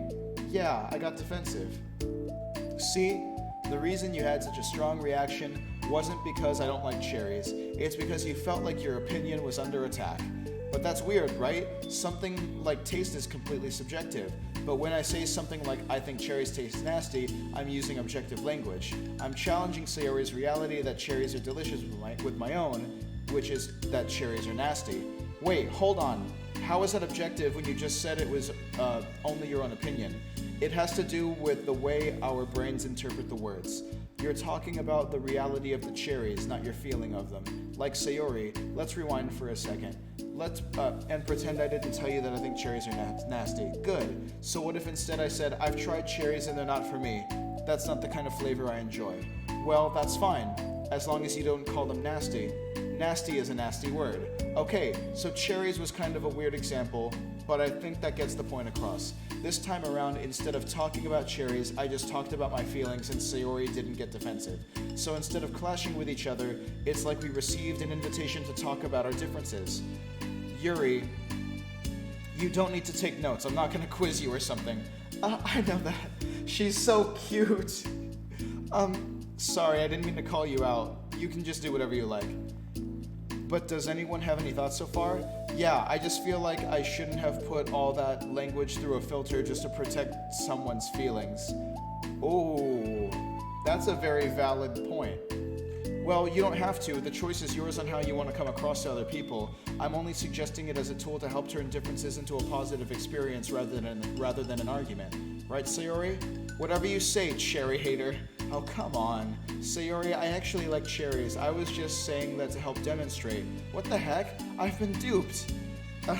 I'm sorry, Sayori. I'll make it up to you later. How about a cherry sundae? You are welcome to dupe me anytime, my beloved president. Buying people's loyalty. How deplorable. Oh, like you would turn down a free sundae, Yuri? You were certainly a fan of those cupcakes I brought in the other week.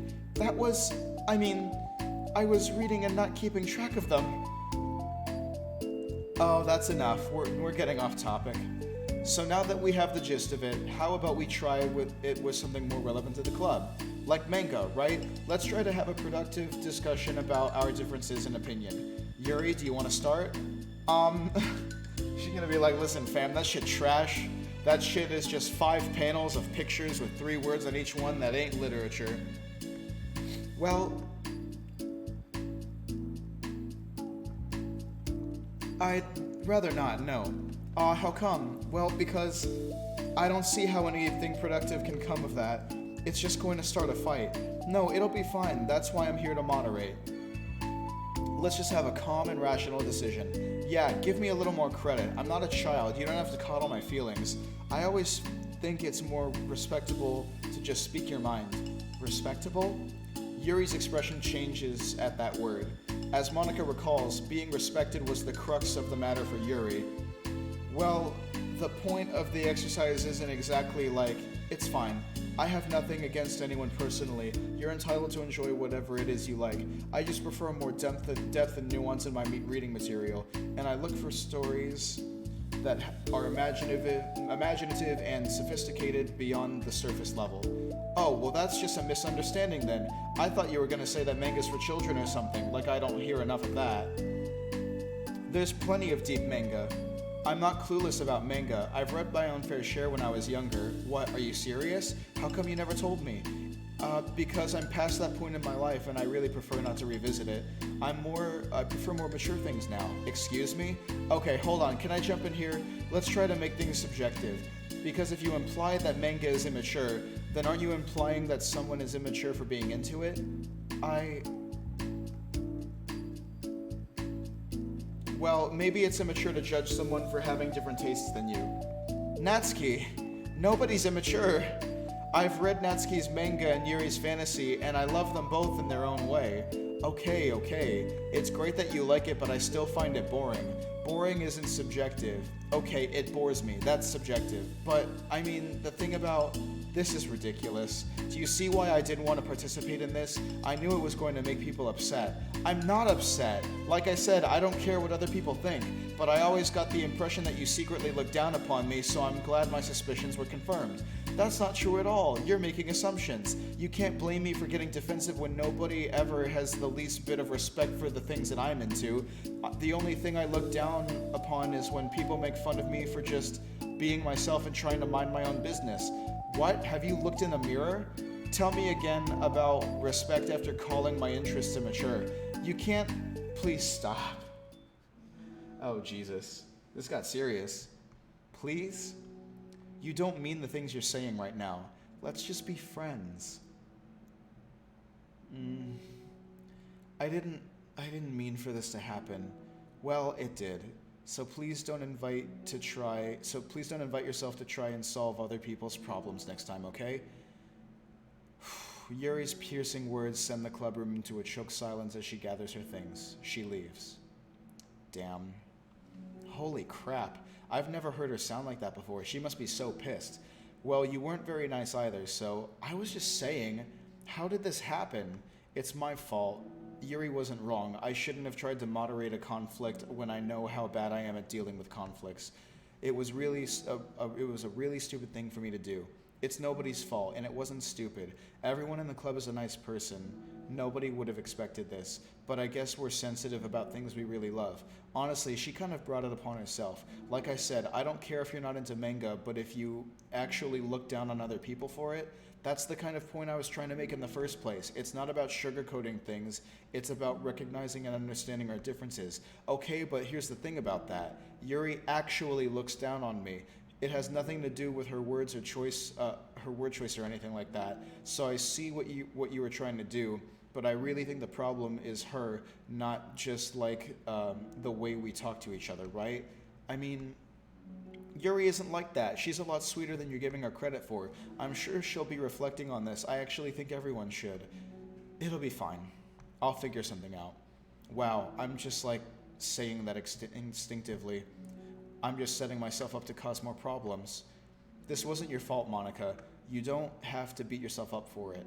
If you ask me, it's good that the truth finally came out, because I can just move on now. But it's fine, I promise. Let's just get our minds off of this, okay? In fact, it's a good opportunity to read some manga without having to worry about it feeding Yuri's superiority complex. Jesus. Don't be mean. I'll talk or read manga or whatever you want, but don't be mean to my friends, okay? Sorry. I'm just bitter. Yeah, shit, I feel that. Everything will be okay. I mean, I don't have the answers, but at least I know that we're all good people and don't want to hurt each other. This will be a learning experience. Monica says that, but her uneasiness is given away by how much she has to force the reassuring tone in her voice. This was bound to happen eventually. Natsuki and Yuri have always engaged with each other the least out of anyone, and this is the reason. And Sayori and Natsuki proceed to distract themselves with manga. Monica sighs to herself, unable to shake her worried thoughts. Will the club really have to just come to terms with the fact that some members are incompatible with each other? Monica desperately doesn't want to admit that, and she knows Sayori doesn't either. But for once, a solution doesn't seem to be in sight. Damn. Shit's getting deep. I can't wait to see how they solve this. New music.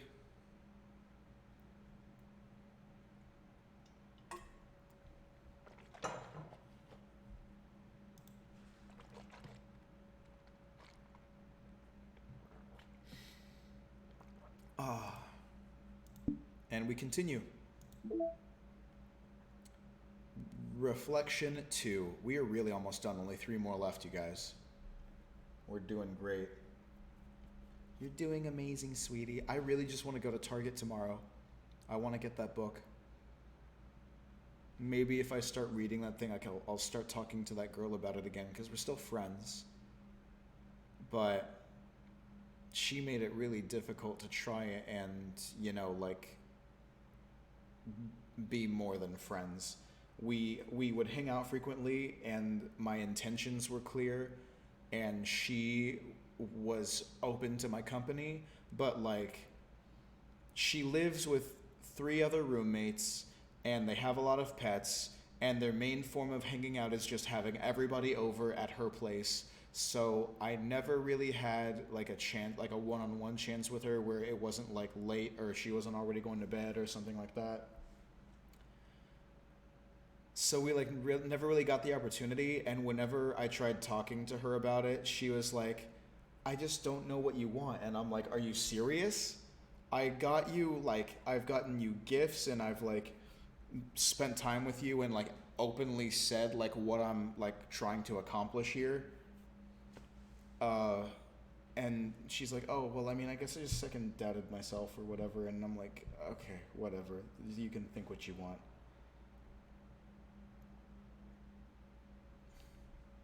Reflection. This game has great sound effects.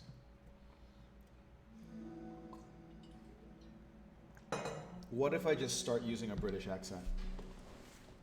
A new day arrives. Sayori arrives at the club room earlier than usual. That is, not late. As she enters, it appears to be empty still. So, she sits down at a desk and pulls a sheet of paper, primmed to jot down her thoughts. Sayori has made a habit of scribbling her thoughts and feelings onto paper whenever possible, as it tends to serve as her best inspiration for poetry. I'm done with this. My heart feels vacant because a ship sailed away. Yo! Yeah! Natsuki? Natsuki pokes her head from around from behind the closet door. Sorry, I didn't mean to scare you, but it would have been a lot more awkward if I didn't say anything. I doubt you want me listening to your own poetry thing. Yeah, thanks for realizing that.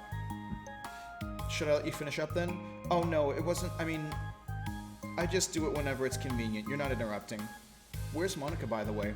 Oh, she's out in the hallway. Huh? Why? Well, just in case she runs into Yuri. Sometimes Yuri is too nervous to come into the club by herself, so... Oh. Jeez, does Yuri really let things bother her for that long? She can't control her feelings. For some people, it's really hard to cope when you get a bad thought in your head. Maybe you can distract yourself for a little while. But as soon as it's just you and your thoughts again, it comes back. I just want to have a normal club meeting. It's a lot easier to pretend like it never happened if we all just ignored and move on. I don't want to be bothered by this. It's so stupid. Her opinion of me doesn't matter anyway. Besides, it's making me feel really guilty, and I hate that too. It's okay to have feelings. It doesn't make you weak. Let's figure this out together. Fine. Only because you're good at this stuff. Let's try to come up with a happy scene. Maybe that will help us understand where your bad feelings are coming from. Well, I was happy the way things were before we had to have that conversation yesterday. What part of the conversation made you upset? Was it Yuri being mean about the manga? Maybe, I doubt it though, because my friends and other people make fun of manga all the time, but I just brush it off and ignore them. But something about it really got to me this time, and I hate that I'm letting that happen. Yeah, it's weird that Natsuki keeps repeatedly say that she doesn't care what other people think, but she's worried about Yuri looking down on her. Is it because it came from Yuri? No, why would that matter? Well, maybe. I hate that she thinks she's so much better than me because she likes to pretend to be all sophisticated. Yeah, that's what it is. At least other people decide that they don't like me, or manga or whatever, but Yuri acts like she's too good to even give me a chance. I'm sorry. Everyone deserves a chance. Yeah, exactly. Would you give Yuri's book a chance? Ha, after this, obviously not. What about before this? Well, I would until I got bored, which wouldn't take very long. But if you actually keep an open mind, then it's not hard to realize that a story can be deep and meaningful without being needlessly complicated. I see. But I like Yuri's books. Yeah, But you like manga more, right? Sayori shakes her head. I like them both. I like them in different ways, but I like them both. I mean, the manga, it's really honest and fun and just easy to just go with. And the fantasy has a lot to interpret and uncover. And it's really rewarding to have some good quiet time with it. But the most important thing of that is that both the manga and the fantasy are true to themselves. So I love them both. And I think there's room for both of them to be in the same club together. And I just feel like maybe they have more common than you think they would.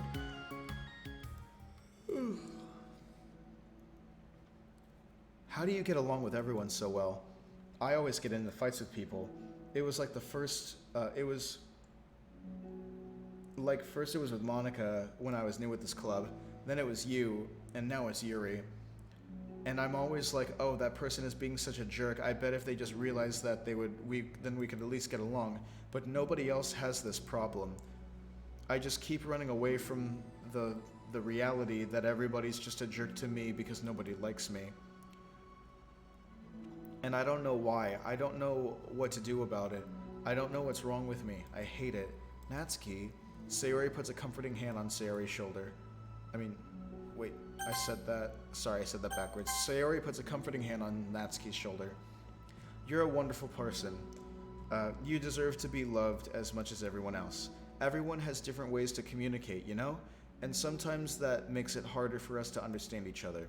I think that sometimes we get lucky and make friends who are really good at the same kinds of communication. And it feels like you magically connect with them. But other times, even if both people are really nice, it's easy for them to misunderstand each other or get the communication wrong. It's something that Yuri struggles with a lot too. It can be really hard. It takes a lot of reflection and self-awareness and vulnerability. I'm bad at that one. Vulnerability. I always have to be the strongest. What do you mean? Tell me about that part of you. Well, it sounds stupid, but I'm really used to people being mean to me. Like my friends, and I guess my dad. Like when I don't get good grades, or even stupid things like if my room isn't clean. So what am I gonna do? Cry about it? If I let myself get upset, then it's just letting them win, and I'm better than that. I'm better than all of them. So things always have to be everyone else's fault. It just feels as if something goes wrong, then there's even a tiny hint that it might be my fault, then I just get really angry and try to find ways to blame everyone else instead. Do you see yourself as better than Yuri? If I said that, then it would just sound really full of myself. No, our thoughts and feelings are two different things. Even if we don't like our feelings, we have to understand them if we want to learn more about ourselves. That's a part of vulnerability, you know? Accepting that we have feelings that we don't like. I hate that. My feelings make me a bad person. Because my feelings just want to tell me that I'm so much better than her. But that she's a judgmental know-it-all who's stuck in her edgy phase, and that I'm just way above that garbage. But I'm terrible for feeling that way. You're not terrible. You are not your feelings. But you are not your feelings. Solid advice. Say that to yourself out loud. Fine. I am not my feelings. The way I like to picture it is that those feelings are like your roommate. You live in the same house and you gotta see each other every day. And even if you ignore each other most of the time, you're gonna run into each other every now and again, and it's gonna make you feel like poop. So the other option is to get to know each other. You can communicate and learn from each other, and maybe even help each other change for the better. Does that help you understand? Nope. How do you know so much about this stuff? I just have a roommate that can be really hard to get along with, called depression. Depression? But you're like the happiest person I know. I am not my feelings. Oh.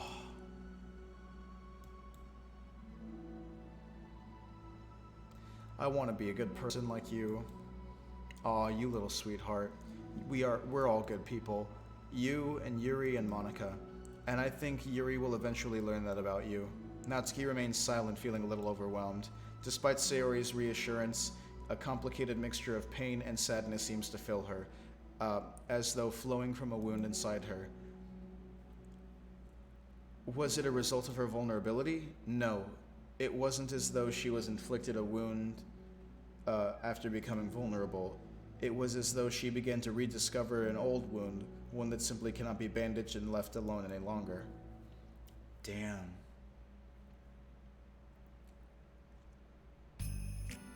Finally, we get to the hallway. Yuri, what are you doing all the way over here? I was looking for you. Please don't yell at me. Oh, I'm not gonna yell at you. I just wanted to say that I'm sorry about what happened yesterday. It was unfair of me to put everyone on the spot like that. Next time, I won't just try to jump in and solve everyone's problems. I guess it's a bad habit of mine.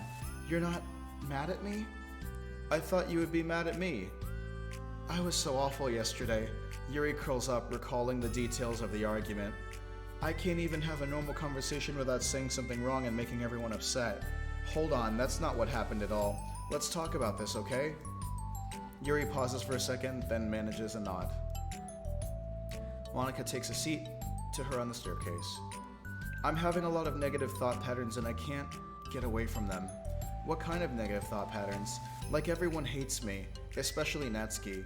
Oh, that's terrible. I don't think Natsuki hates you. How do you know?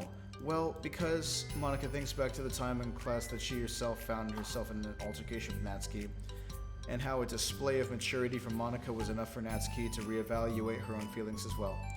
I think Natsuki is just naturally defensive.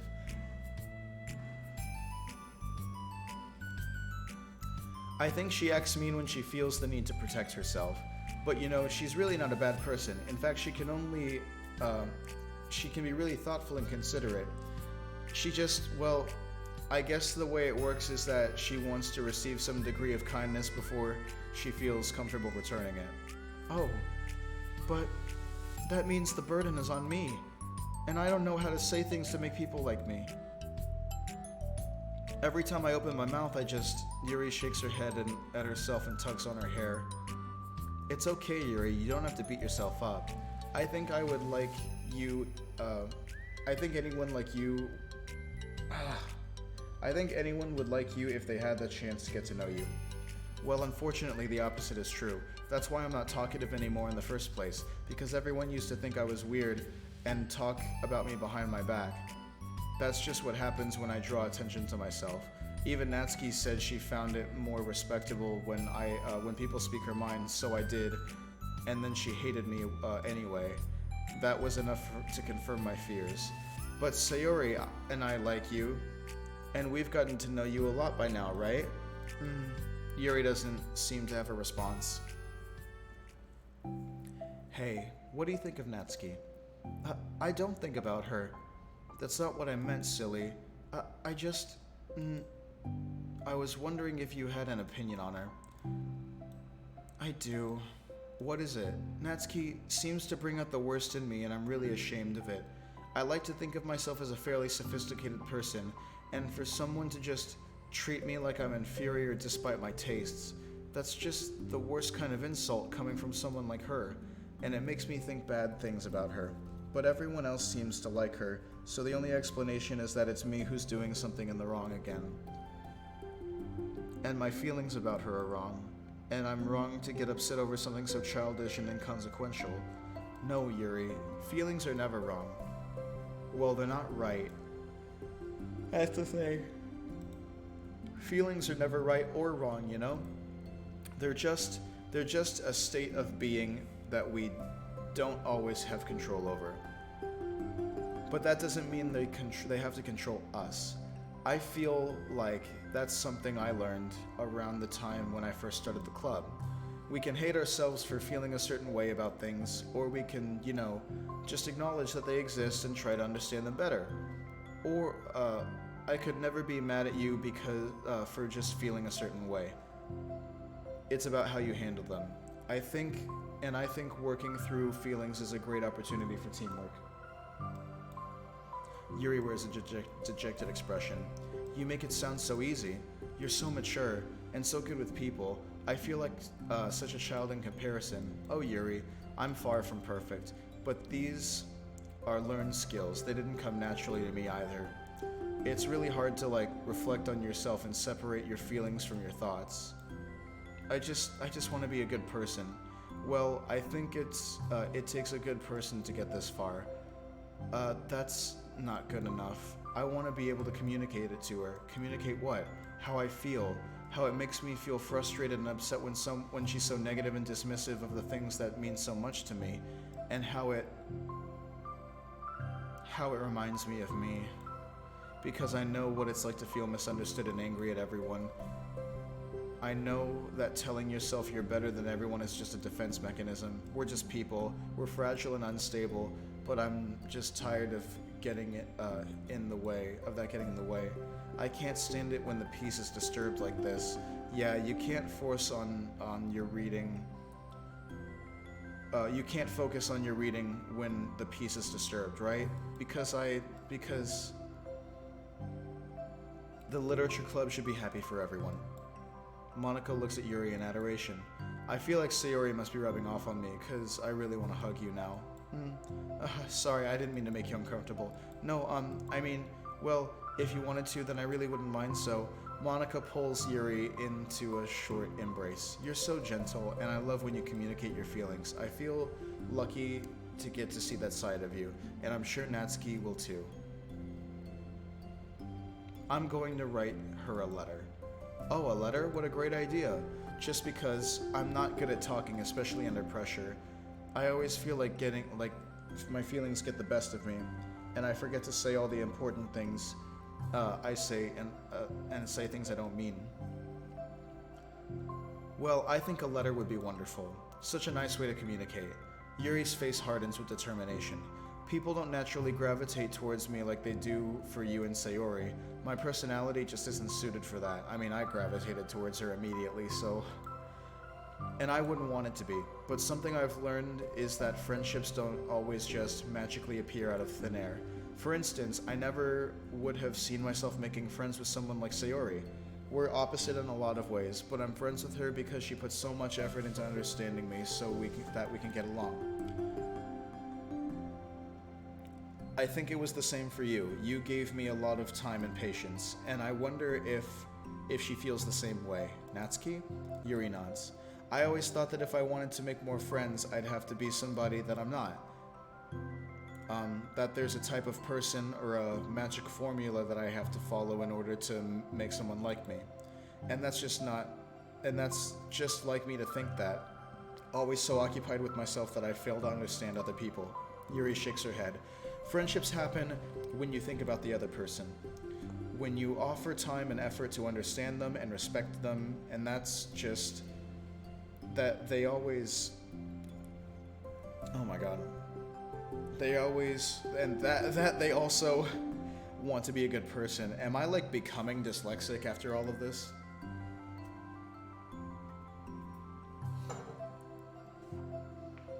That's what I learned through my observation in the literature club. Observations? Monica is caught by surprise. Yuri has always kept to herself so much that it's so unusual to hear her suddenly talk about the club like this. But Yuri gently smiles to herself. You always let me listen to your thoughts about people, Sayori too, and it makes me happy because I learn a lot of things. That's so sweet. I had no idea it meant that much to you.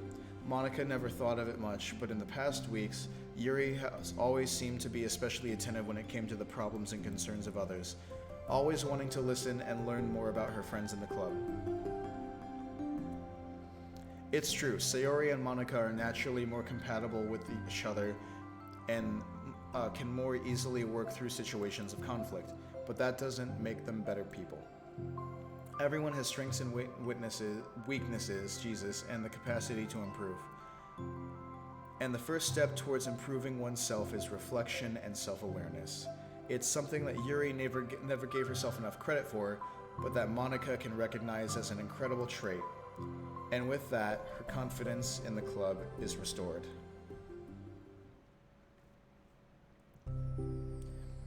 A very shy girl with long pretty hair is wandering the bustling lunchtime hallways, her fist pressed into her collarbone. When she finds the literature club president's classroom, she stands at the door, glancing all around before peering inside. Monica is sitting and chatting with a group of unknown friends. Yeah, as expected, this was a bad idea after all. Suddenly, Monica glances towards the door, making the girl panic and duck out of sight. Before she can regain composure and decide for sure to leave, the classroom door gently opens. Yuri, what a surprise to see you during lunch. Yuri squeaks a response. Please help me. What? Is everything okay? Yuri shakes her head. I don't know how to write letters. Haha, thank goodness. I thought there was some kind of emergency. Monica briefly glances over her shoulder at her other friends. Do you want some help? We can go find an empty classroom or something. Is that okay? I feel bad for taking you away from your friends. It's totally fine, I promise. We weren't doing anything. One sec. Monica trots back into her classroom, says something like, I gotta go to her friends, then grabs a pen off her desk before returning to Yuri. Okay, let's find somewhere quiet. Yuri nods and follows Monica as the two of them trot off. How are you today? Huh? Me? Well, yeah. Oh gosh, sorry. I was just caught off guard. I'm doing well today, just tired. I never seem to get enough sleep during the week. How come? Oh, I don't know. I think I'm just easily distracted. I get really sucked into things and start neglecting the time. Me too, I do that too. Hey, this classroom is empty, let's go in here. After peering inside, Monica opens a classroom door, and the two of them enter. Yuri's moment of relaxation ends. She watches as Monica pulls two chairs up to the same desk and then obeys as Monica beckons for her to have a seat. She stares down at the empty desk. You nervous? I don't want to do this. We don't have to. We can come up with something else. Yuri shakes her head. It's my chance to do something good. I need to take initiative. Gosh, you must be really determined. I know how hard it is to step out of your comfort zone. I'll be sure to encourage you. Yuri pushes through her anxiety and grabs a handful of lined paper from her notebook. She then picks up her pen. Oh, what a cute little CG. Hey, you're left-handed, that's neat. Yeah. Now I don't have to worry about bumping your arm. Monica playfully rubs shoulders against Yuri's. Sorry, I'm just being silly, I guess. Anyway, how do we start by listing the different things you want to say to her? Yuri thinks. I feel embarrassed all of a sudden. Oh, it's okay. How about some of the things you said to me yesterday? But never mind, I guess I'll try. Yuri thinks for a moment longer, her tension evident. Then she writes the word reflection. This is about my reflection on our behavior. The key question is why we act like this towards each other, but have been able to separately be friends with Sayori and Monica. That's me. It is. Yes, it is. So, Yuri thinks, I've been able to befriend the two of you because you've taken the time to understand my needs and respect my interests.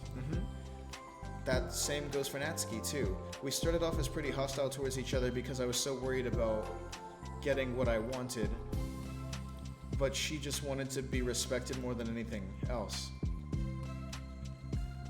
Once I stopped making it all about me, I was able to do the same. I want to do that too. So what kind of things do you want to do for her? I want to do the same things for her that I like to receive. I like it when people respond positively to the things I talk about and not just brush me off. I like it when my feelings are taken seriously, and I like it when you and Sayori trust that I want to be a good person even when I'm not doing a good job at it. Let's write those things down. Okay, Yuri writes some things down. I think the most important thing to remember here is that Natsuki is feeling vulnerable, so we should just make sure that the letter puts her first. It's hard when you're feeling hurt, but it never helps to just tell someone all the things that they're doing wrong. I think first you have to make sure that they know you're ready to respect them and listen to them and admit the things that you feel could do better. Then finally, you ask what you would like in return. How does that sound for structure? It should be 3 paragraphs, 1 for each point. I like that. My thoughts were so disorganized I had no idea how to come up with any kind of structure. You're so amazing at these things. Oh, stop. Okay, now this is adorable. This is cute. You've done so much for me than I have, you know? You spend so much time reflecting and being open-minded. That's the hardest thing for anyone to do. All I'm doing is helping you put it on a piece of paper. So I think you're the amazing one. Monica gives Yuri a quick hand squeeze. But as she lets go, she's caught by surprise when Yuri curls her fingers to hook Monica's hand in place. They sit for a while in that silence to save the occasional scratching of Yuri's pen against the paper. Yesterday you told me something that I'm thinking a lot about. What's that? The thing about how feelings aren't right or wrong, that they're just a state of being that we need to come to terms with. It made me think about how a person's behavior isn't always how they decide to be. It's also made up of their past experiences and insecurities. I think that helps me see other people as actual people rather as insignificant side characters who are out to get me somehow. Oh, Yuri. Is that how you feel about Natsuki? Yuri nods. But in reality, everyone is always trying their best, and everyone wants to be happy. Monica peers over at Yuri's paper, but to her surprise, Yuri pulls it in closer, partially covering it with her arm. I have to be able to read it to help you out, you know. It's okay. My thoughts are a lot more organized now after being able to talk to you about it. Now that I'm actually putting it on paper, I realize I'd really prefer others not to read it.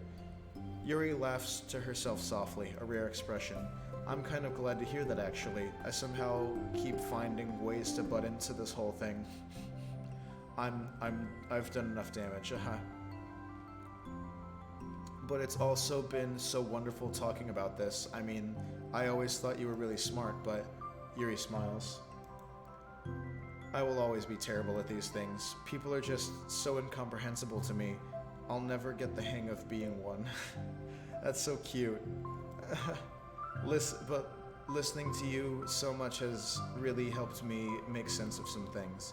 So don't call it damage, please. Monica gives Yuri a gentle smile. I can't believe I came to this club looking for fantasy geeks and all I got was real friends who value me. Is that a joke? Of course it is. I still can't tell with you. Sorry. No, I love it. Please never change. As you wish. How cute. We're almost out of time. Will you be able to finish? Before the end of the day, probably. I just don't want to come to the club the same day that Natsuki reads it. I'm too shy. I can give it to her instead if you like. Yuri nods. As long as you promise not to read it. Of course, I promise. Thank you. Yuri exhales. The two stand up. I'll message you when it's ready. Monica nods. Good luck, I'm here if you need me. Yuri returns a nod. The two depart. Oh, that was so cute. That was nice. What did we get? Hey, finish the side story reflection 2. Oh, how cute, with her plants and her tea and her books. Are those lilies? Yeah.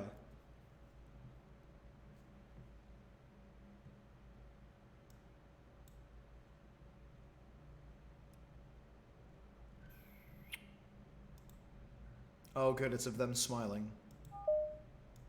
I was hoping that would be the case. Beautiful. Well, looks like we've got all of these.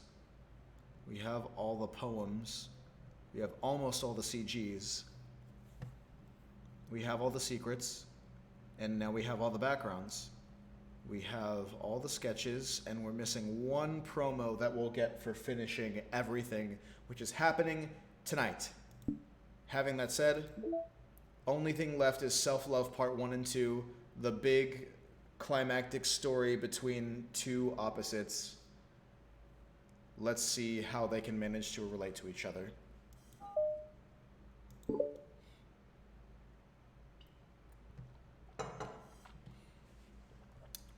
Oh, this is a direct continuation. Great. It's only been one day since Yuri's letter was delivered to Natsuki with Monika's help. But because Yuri chose not to attend the club meeting that day, and Natsuki has faced each other since. Okay. Although it's only lunchtime, Yuri finds herself anxiously counting the hours until she will need to face the outcome of her efforts, whether good or bad. And because the passing by of students was making her feel even more anxious, Yuri picked out the most secluded spot she could find to spend her lunch. Because this staircase is under maintenance, no students would have any reason for coming here. It's such a relaxing feeling to have a moment of solitude in the middle of a frantic school day. Oh! What are you doing here? Yuri grips her book with enough force to wrinkle the pages beneath the pressure of her thumbs. Well, what are you doing here? I don't know, what are you doing here? I just came to get a drink from the vending machine. The other one is out of the drink I like. Yuri notices Natsuki fidgeting with a few coins between her fingers.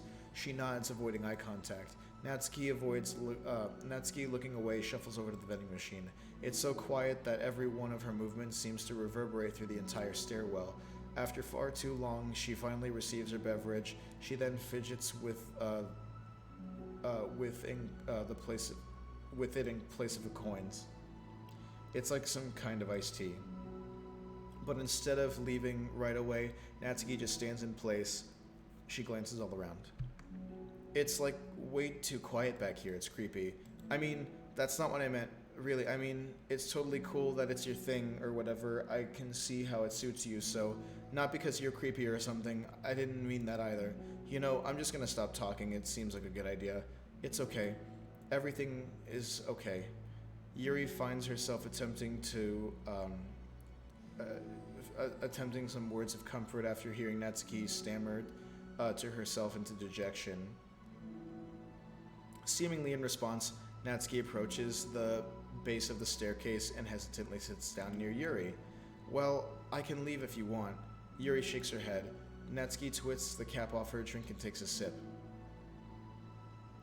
Despite receiving Yuri's general permission, Natsuki doesn't say anything anymore. Yuri continues to read, or at least pretends to. And the two just sit there for a long time. The tension between them seems to fade a little bit as time passes. Even without any words, this seems to mean at least something, though it's not clear what it may be. Lunchtime ends more quickly than expected. Natsuki is first to stand up with her empty drink bottle. Are you coming today? To the club. Yuri nods. I'm sorry for being so awkward. I'm really bad at talking about this stuff. I just can't for some reason. I don't know why. But I want to, eventually. There's no rush, I promise. Thanks. Aw.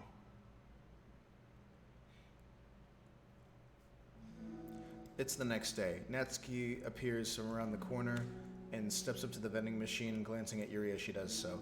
Today, she seems to be holding some kind of book as well. Oh, you're here again. Well, I just came here to read this because there aren't many people around here. Oh, I thought you didn't like how quiet it was.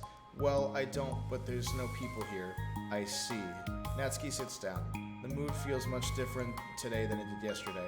After yesterday's lunch and the club meeting that followed, Natsuki and Yuri are beginning to feel more relaxed around each other again. Although Yuri's still lingering in the back of Natsuki's mind, she continues to detour around it. But it's okay that I'm here? Yeah, I don't care. I mostly just don't feel like dealing with the crap I get from my friends about it. Especially since, they all assumed I stopped reading manga after I joined the literature club. Not that I'm trying to hide it from them exactly, but I just don't want it to come up again now after I've waited so long for this new volume to come out, literally months at this point. You don't have other friends who are into manga? Not unless online friends count. And Sayori, but that's different because she's not exactly into it. She just says she likes it, you know what I mean? Honestly, you're lucky that the books you read, that you're into at least, just look like books. You don't have to worry about, you don't have to feel like everyone is constantly judging you by what you're reading. That would be so awful, especially since I already hate so much attention. Well, it's a good thing I have thick skin, I guess. By the way, I totally would recommend finding some friends online if you haven't already. If you're like me and have no one to share your hobbies with. Oh, I have online friends. Since middle school, actually. I was especially desperate back then. It's somewhat embarrassing to reminisce about those days. Sometimes I feel like the me from a few years ago would have benefited from a good smack across the face. Oh, whatever. We all were just stupid kids back then. I wrote some of the fanfics I wrote. Thank God I used a pseudonym. But I liked it at the time. I got a fulfillment out of it. And plus, I can look back at it and say with confidence that I've become a better person since then. So no, I don't think I would change anything. I wonder if a few years from now we'll still think the same thing about our current selves. Probably.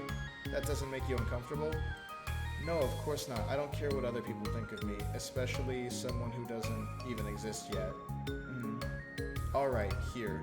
Natsuki raises her hand to her face and forcefully slaps her own cheek.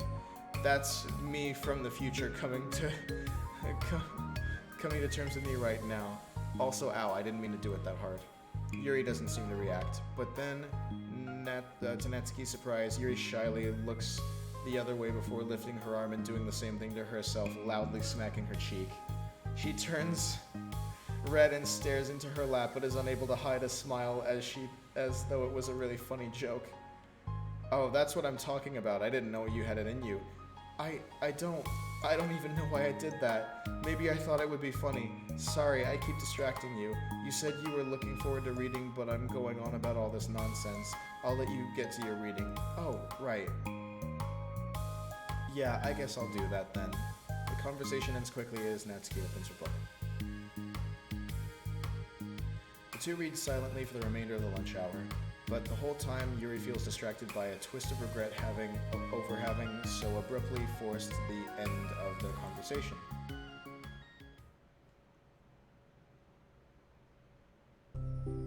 You're back. Yeah, I'm here to lay low again.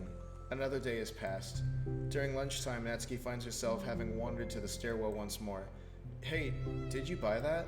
Natsuki quickly notices a bottle of iced tea on the staircase where she normally sits. Yuri nods, avoiding eye contact. What, like for me? You didn't know I was coming here today. What if I didn't show up? Well, I would have drank it myself, I guess. But it was a stupid thing to do. No, it wasn't stupid. I just thought... Never mind. What I meant to say is thank you. And that it's a really nice gesture. It's okay if you don't feel that way. I do. It was the other things that I didn't mean. I swear, please believe me. Yuri pauses, then nods. Talking is hard. I get it wrong a lot too. So I believe you. Natsuki exhales in relief. She then sits down next to Yuri and takes the drink. Knowing Yuri, she was probably overthinking it so much that Natsuki's tepid response filled her with self-doubt. I'll do something nice for you next time. Please, don't feel obligated. I want to.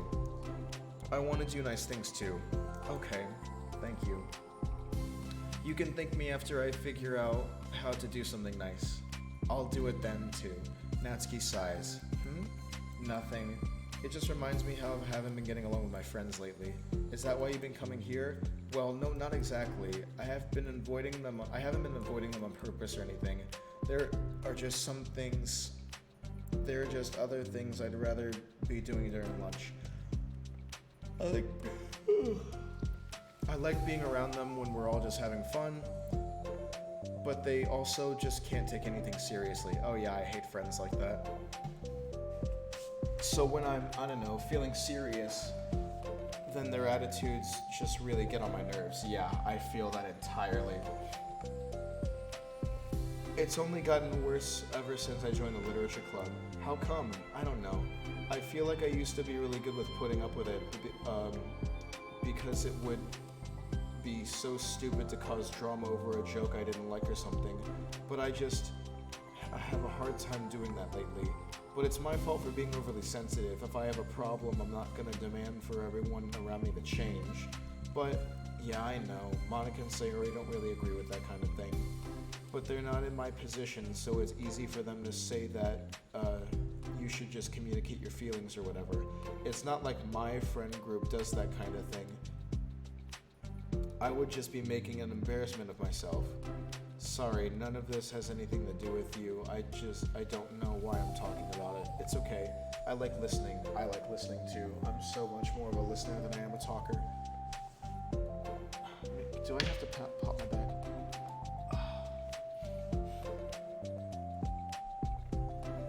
What, listening to other people's problems? Yes. That's weird. Sorry. I just like learning about people. Do you think it's weird? No, it's not weird. I probably just misunderstood, so I don't know. Does that mean I should keep going? If you'd like. Okay. Well, I don't know what to talk about. What are some things that you like about your friends? A lot of things. I mean, they're really fun to hang out with, like after school and on the weekends. And they really like my baking. And it's fun to complain about school together.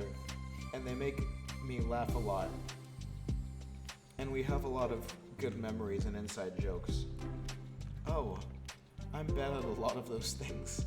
So, are those things that are important to you? Well, kind of, but they're not things I need to get out of everybody. Everyone in the club is really different from that, but I'm still friends with them too.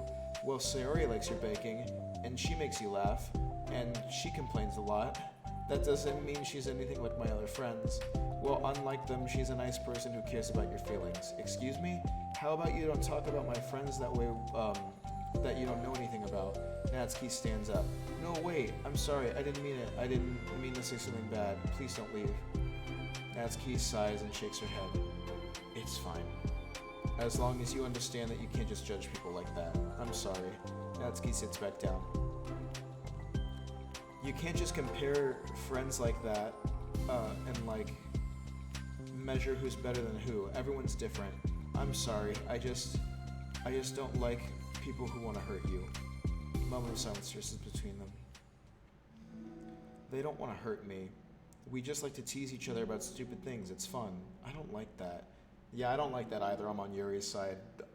Don't fuck with me if we're friends. With all due respect, I'll think it's funny, but I won't appreciate it. Well, that's why I'm friends with them and you're not. You like it? Just don't worry so much about me. It's not worth it. I'm sorry. I wish I knew how to help with social conflicts, like how Monica can. She's good at these things. Not really. Also, I don't always want help. Sometimes it's just stuff I have to deal with myself. That's what Monica and Sayori never seem to understand. Sometimes all you do is look at them the wrong way and they're like, oh, what's wrong? Is everything okay? But I just want to mind my own business sometimes and decide myself if I want to talk about things. The only one who understands that is you. So you really shouldn't be so hard on yourself. You're not as bad as you think.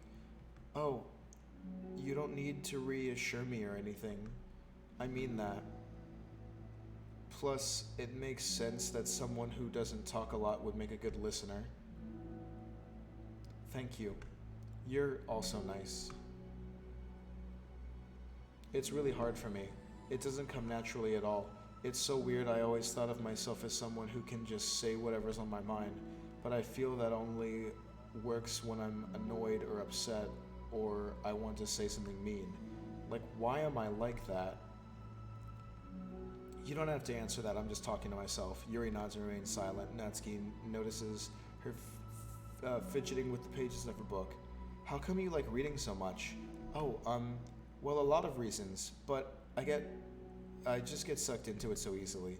Like, it's so immersive, like I want to be a part of it. I think there are a lot of things about people in real life that make me feel uncomfortable and frustrated, especially when it comes to following social conventions and group interactions. I just don't really understand it, and I have no real desire to participate. But it's different with books. I feel like I always want to be around the characters.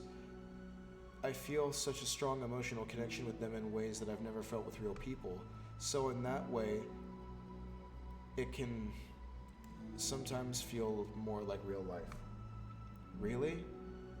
It's hard for you to be around people, like, all the time? Fairly often, especially in group settings. When people are making all kinds of conversation, just saying jokes and all that, I don't know what to do and I just disengage. Oh. Doesn't that get lonely? I don't think so. I still enjoy spending time with people one-on-one. And I have online friends too, of course. Do you ever wish that you could be friends with the characters in your books? All the time. Sometimes so badly that it makes my heart ache. Yeah, me too. Really? A lot. Aw. Like more than anything. Aw. After Natsuki mutters that, silence fills the stairwell once more. There's a mutual silence, one full of understanding. Oh man, so cute. Oh shit, that's the end of the first part. Last one. You guys, we were here today, and each of these have been like 20 minutes long. This is where we started.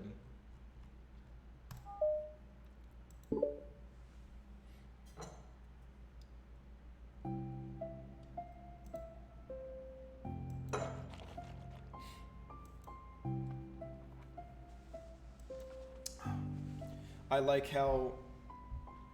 Oh, ow, ow, ow, ow, oh man, oh Jesus. Oh, that did not feel good. Oh man, I thought I was gonna kill myself. Whew, shit. I was going to say, I like how the stairwell has kind of like become their little daily lunch spot. Hey Trash, how's it going? Welcome back. Whew, shit. I need to sleep better. Natsuki had typically been meeting Yuri in the stairwell much earlier, since it had been a good way of dodging her friends when she didn't feel like seeing them. Today, she's holding a large plastic container in both hands. I ran into my friends, so I hung out with them for a while. Is that so? Yeah. I was in a good mood today, so I figured I should. I hadn't seen them in a while, which I had come up with an excuse for, but I expected that. Plus, I have way more of these than I know what to do with, so I figured I'd share with them too. As she sits down, bro, I'm high as fuck right now. Hey, bro, what's up? How you feeling, bro? Natsuki opens a lid of containers to her. You made cupcakes. You know it. It's been a while at this point, so I figured why not? It was about time again. You can take one if you want. Yuri takes the cupcakes and carefully twirls it between her fingers. It's brown with dark green frosting immaculately shaped into a floral pattern, topped with some kind of glittery powder. How pretty. I just ate, so I may not be able to finish it. Are they for the club? Yeah, I guess so. I didn't really think about it, I just made them. Ah, I just thought that because green is Monica's favorite color, right? Well, yeah, but it's not real. But that's not really. Yuri takes a small bite. This is green tea flavored. Oh, they're for her. She assumed that it was her favorite flavor. I love green tea. Oh, do you?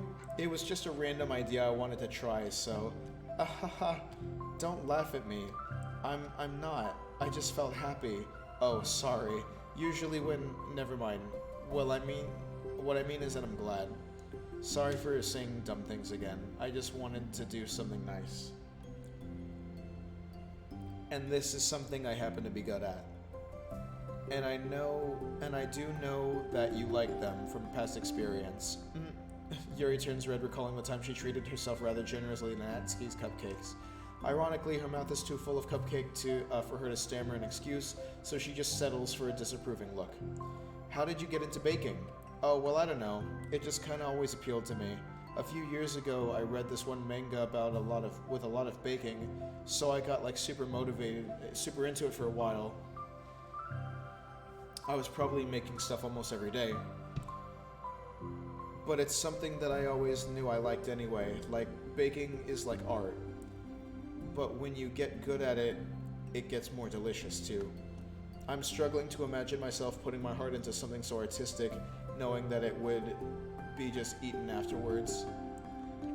Yeah, maybe you're too practical for it. I think I prefer to be on the receiving end. That's my other favorite part about it, is something that I can do that makes a lot of people happy, like unconditionally. Everyone is always so thankful, and in that moment you get to be like the bringer of joy. I don't know, it just makes me feel valued? Yeah, I guess that. So you were able to make up with your friends today? There wasn't really anything to make up with about them. We weren't fighting or anything. You weren't? Maybe I misunderstood. It only turns into a fight if I lose my cool. And that's just unnecessary drama. It only makes things worse. So they're not going to stop? I mean, it only happens sometimes anyway. It's just the way they are. I'm the only one who ever has a problem with it. It's not worth it. Especially since I have somewhere to go now don't feel like hanging out with them. Oh, I see. The cupcake's empty foil wrapper audibly crinkles as Yuri clenches a fist. I'm glad that the situation is resolved, and that you don't have to avoid them anymore. Yeah, me too. And I don't have to bother you during your alone time anymore. I'm sure you have a lot of reading to catch up on. Yeah. Bro, my day's been good. I had a very easy day at work. It flew right by, and then I immediately just hopped on here, and we've been doing this ever since. I've been reading for like over 4 hours. Visual novels, man. How's your day been? I could really go for some good food, though. I'm kind of lacking in the grocery department. I'm like not happy with whatever I have to eat at home. It's alright, okay. I know that the cupcakes are basically nothing compared to all the stuff you've done for me, but it's the best I can do, so you can have the rest of them. Gotta work at 8 a.m. Whew, shit. Yuri stares at the box.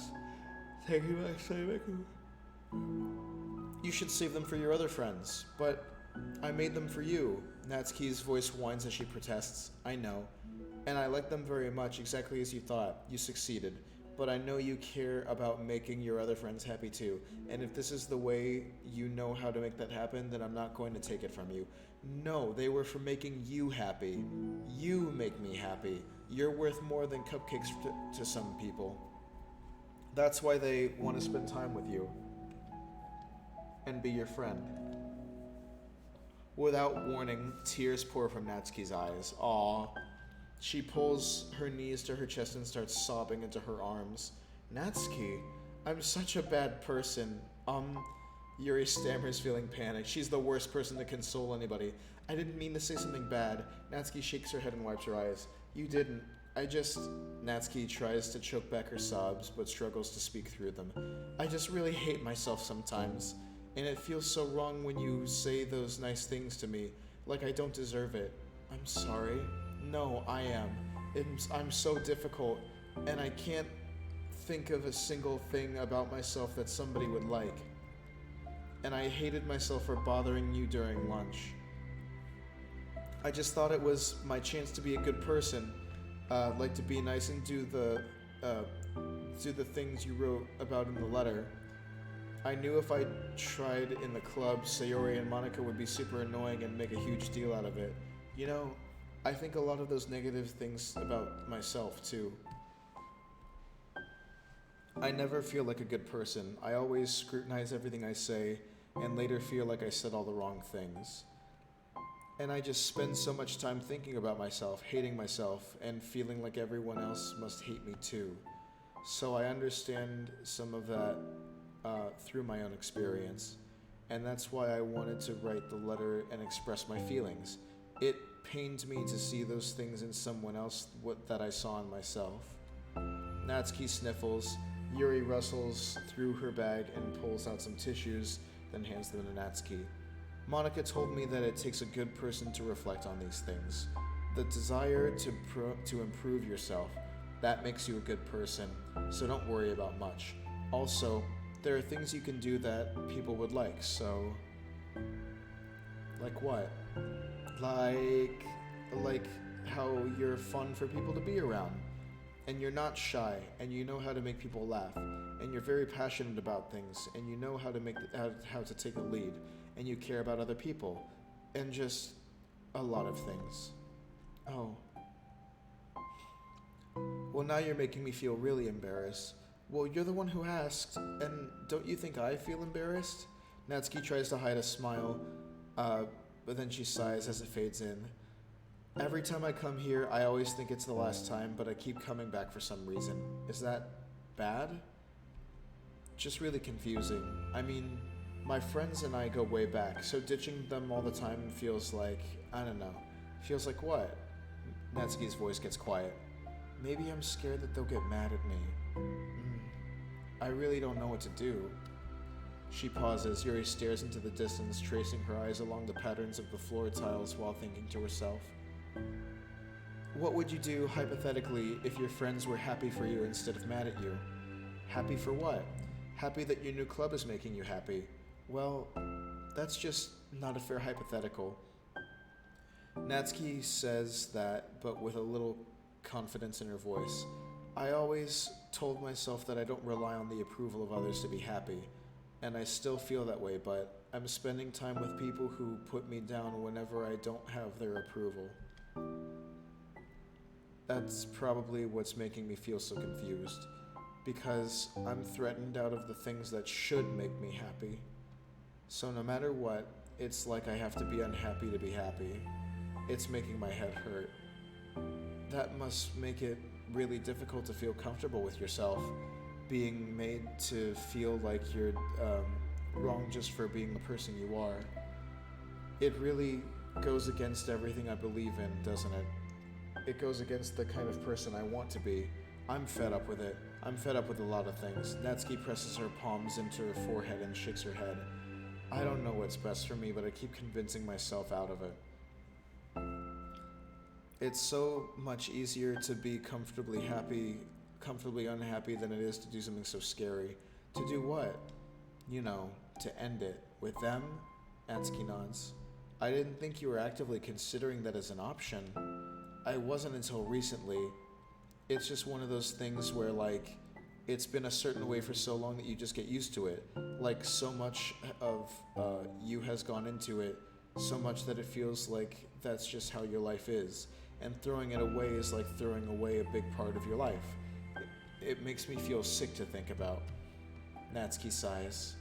It's just really scary. It's terrifying. What are you scared of? I don't know, a lot of things. Like being alone, not having anyone to talk to or hang out with.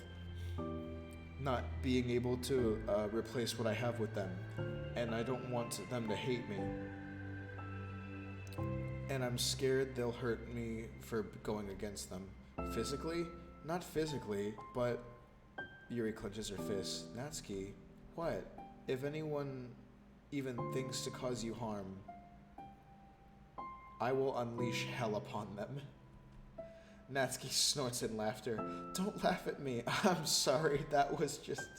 I liked that, that's all. Oh, well, I meant it. I know you did. Natsuki gives Yuri an endearing look. I needed it. As the conversation lapses, Natsuki again slides her box of cupcakes over to Yuri. Just take them, okay? I don't want other people to have them anymore. Are you sure? Natsuki nods. I'm sure. I will then. I'll enjoy them. Natsuki looks away, but a feeling of warmth spreads through her. She holds on to that feeling, knowing that it will give her courage. Aww.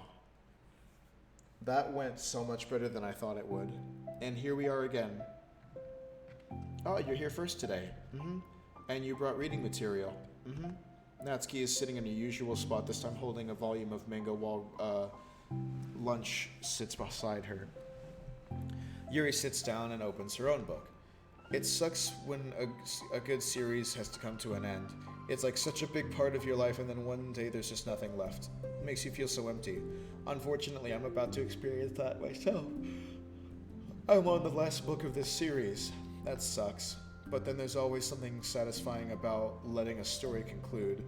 I don't know if I'd want it to go on forever. Maybe. But there are some things that I wish it could.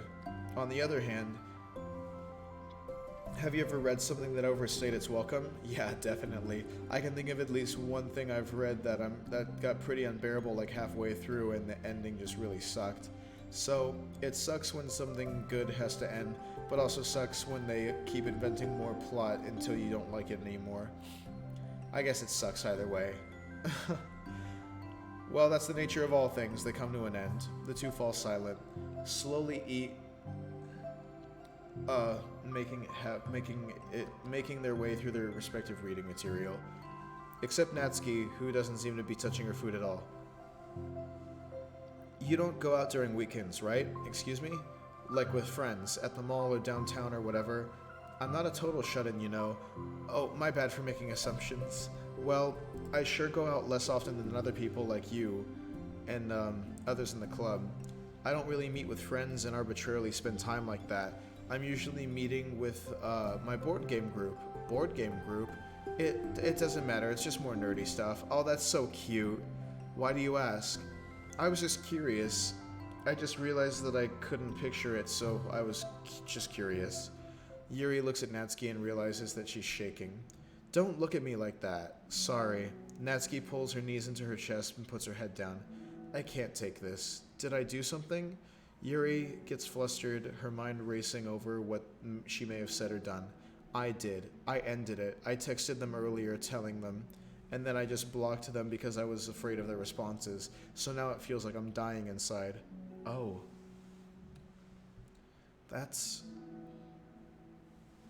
I'm sorry. That takes guts. Totally unsure of what to do, Yuri barely finds any words of support to offer. Meanwhile, the sound of Natsuki unusually hard breathing fills the air.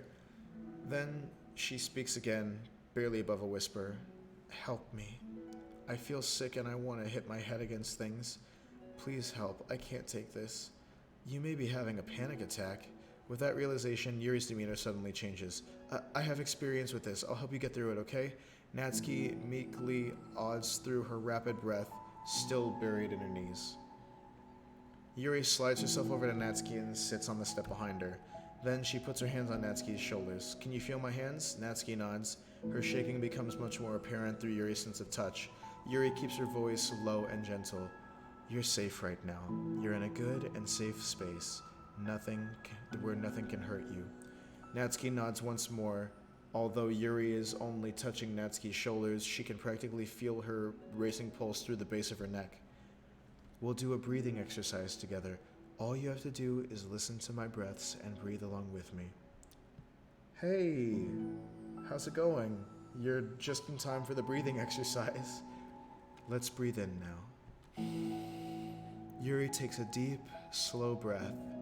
Beneath her hands, she feels Natsuki's shoulders rise as Natsuki takes a breath of her own, trying to mimic Yuri. They exhale together. Although Natsuki's breath shakes on the way out. Oh my gosh, long time no see. How are you doing? That's good. Let's keep going. Yuri breathes in once more, and Natsuki joins her.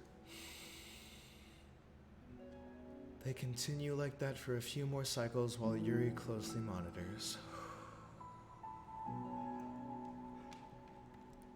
Eventually, Yuri feels Natsuki rest more of her weight into Yuri's palms. Let's focus on the physical world. All you have to do is focus on the feeling of your breaths going in and out, and the weight of my hands on your shoulders. You're in a safe and comfortable physical space.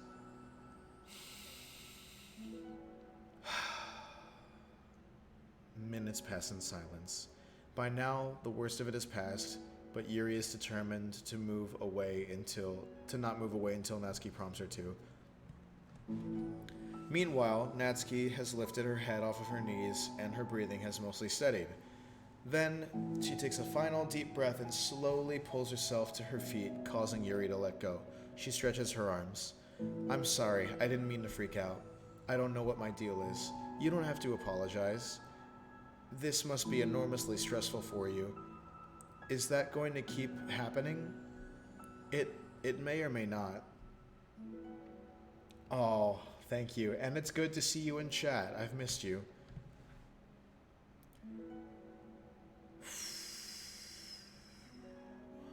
We can take measures to prevent it in the future, but I think it will naturally get better over time.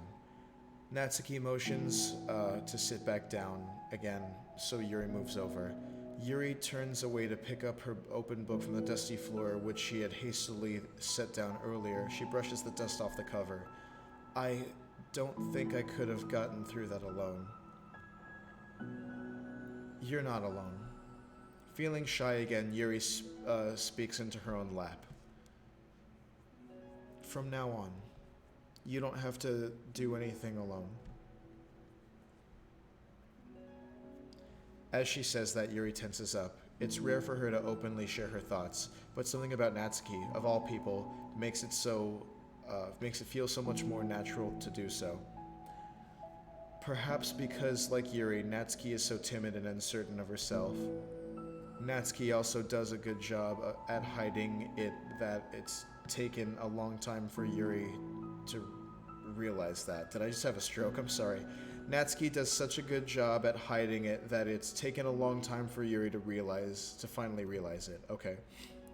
And because of that, Yuri is able to deliver the reassurance that herself would have wanted. She herself would have wanted. Demonstrating that you deserve the love of others. If you can accept that for the first time, then perhaps you can begin the tumultuous journey of learning to love yourself. Aw, what a sweet little graphic. Do you really mean that? You're going to regret saying that if you do. How so?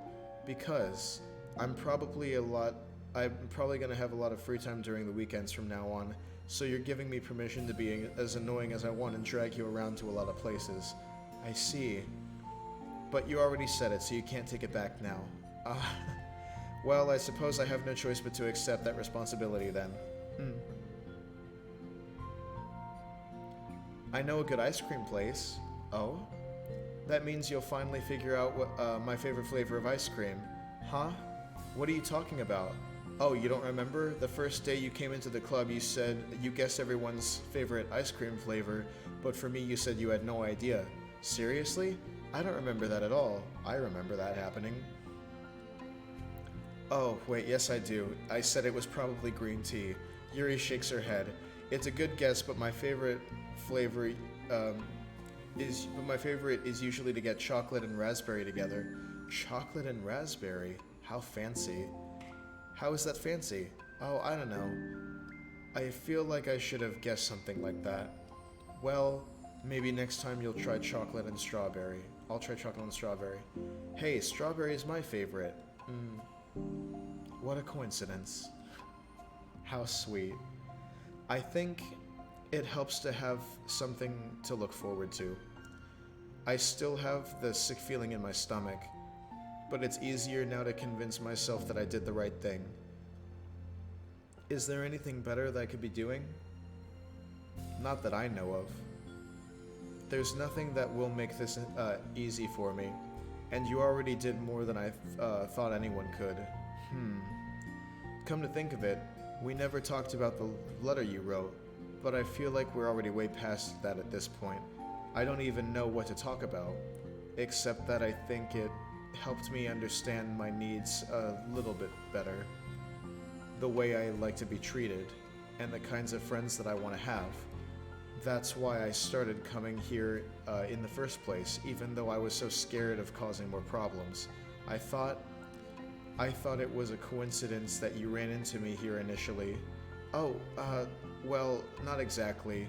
What do you mean? Nothing. Oh, she was seeking her out. I may have tracked you down first, with the help of Sayori. But you said I was shy, okay? I wasn't ready to, whatever, you know what I'm saying. Well, I guess I'm glad that you worked up the courage, even if it was in your own way. I can tell that you've been making a lot of difficult decisions. It's brave, and will make things better in the long run. I think anyone would be proud of you for it. Anyone? You mean like you? Aw. Yes. Like me. You know, I could get used to this. As long as you don't tease me too much. Fine. Just a little then. That's fine. I know how uncertain everything feels to you right now, but I really do think it's good things are in store. Those are my honest feelings. Thanks. It feels nice to be reassured. How sweet. The two girls continue their conversation through the remainder of lunch, but a new feeling hangs in the air, a feeling of greater certainty in their path forward. In just a few hours, there will be another literature club meeting where the 4 club members will happily spend time together. Each of them, all with their own special qualities, have something unique that they can deliver to one another. Though friendship and literature Through friendship and literature, the club members will continue to grow and find new happiness together. The end of each chapter is the start of the next, Yuri thinks to herself. Since she's about to finish her long-running series, it would be best to have a new book lined up. Perhaps this weekend would be a good time to visit the bookstore. That's what I'm saying. Wiggle, have you ever read A Court of Thorn and Roses? Because I've been interested in reading that book. Together. How lovely. Oh my gosh. Oh my gosh. What did we achieve? Oh, we got the little graphic. But we still have a little more that I don't know what these are. Damn, and we still didn't get this? What more is there? Let's start a Twitch book club. Ooh, that'd be fun. Is there more? Oh shit, look at that. There's another one. This is a whole, like... This is like a two-parter in one, I guess, judging by the way this is formatted. Equals. Holy shit. Well, we've been doing this for almost 5 hours, but I want to 100% this game tonight, so this is happening. Okay. Let's go, people. Yes. Oh, my neck, Jesus. I need a massage and a chiropractor. Okay, everyone. We're going to be taking a break from the usual activities today. I was thinking since people are starting to talk about the festival, it's a good time for us to go over the general direction of the club and all that. I think it'll help us figure out what to do for the festival, you know? 5 hours. Oh, yeah. Yeah, it just sent another one. Yeah, I've been live for so long, it sent another one. Sayori and I already came up with a really good plan. Really? For the festival? Yeah, so the plan is this, okay? Yeah, oh no, I'm sorry. Damn, you may need a massage. So do I. It sucks whenever you're a massage therapist and you can't, like, do what you need, like, to yourself. Like, I can get, like, a good, like, effleurage going on if I, like, squeeze my like, traps and my deltoids and stuff, but... Oh, that actually... Oh, shit. But, like, before you got here, I cracked my neck, like, really hard to this side, and I thought I almost broke it.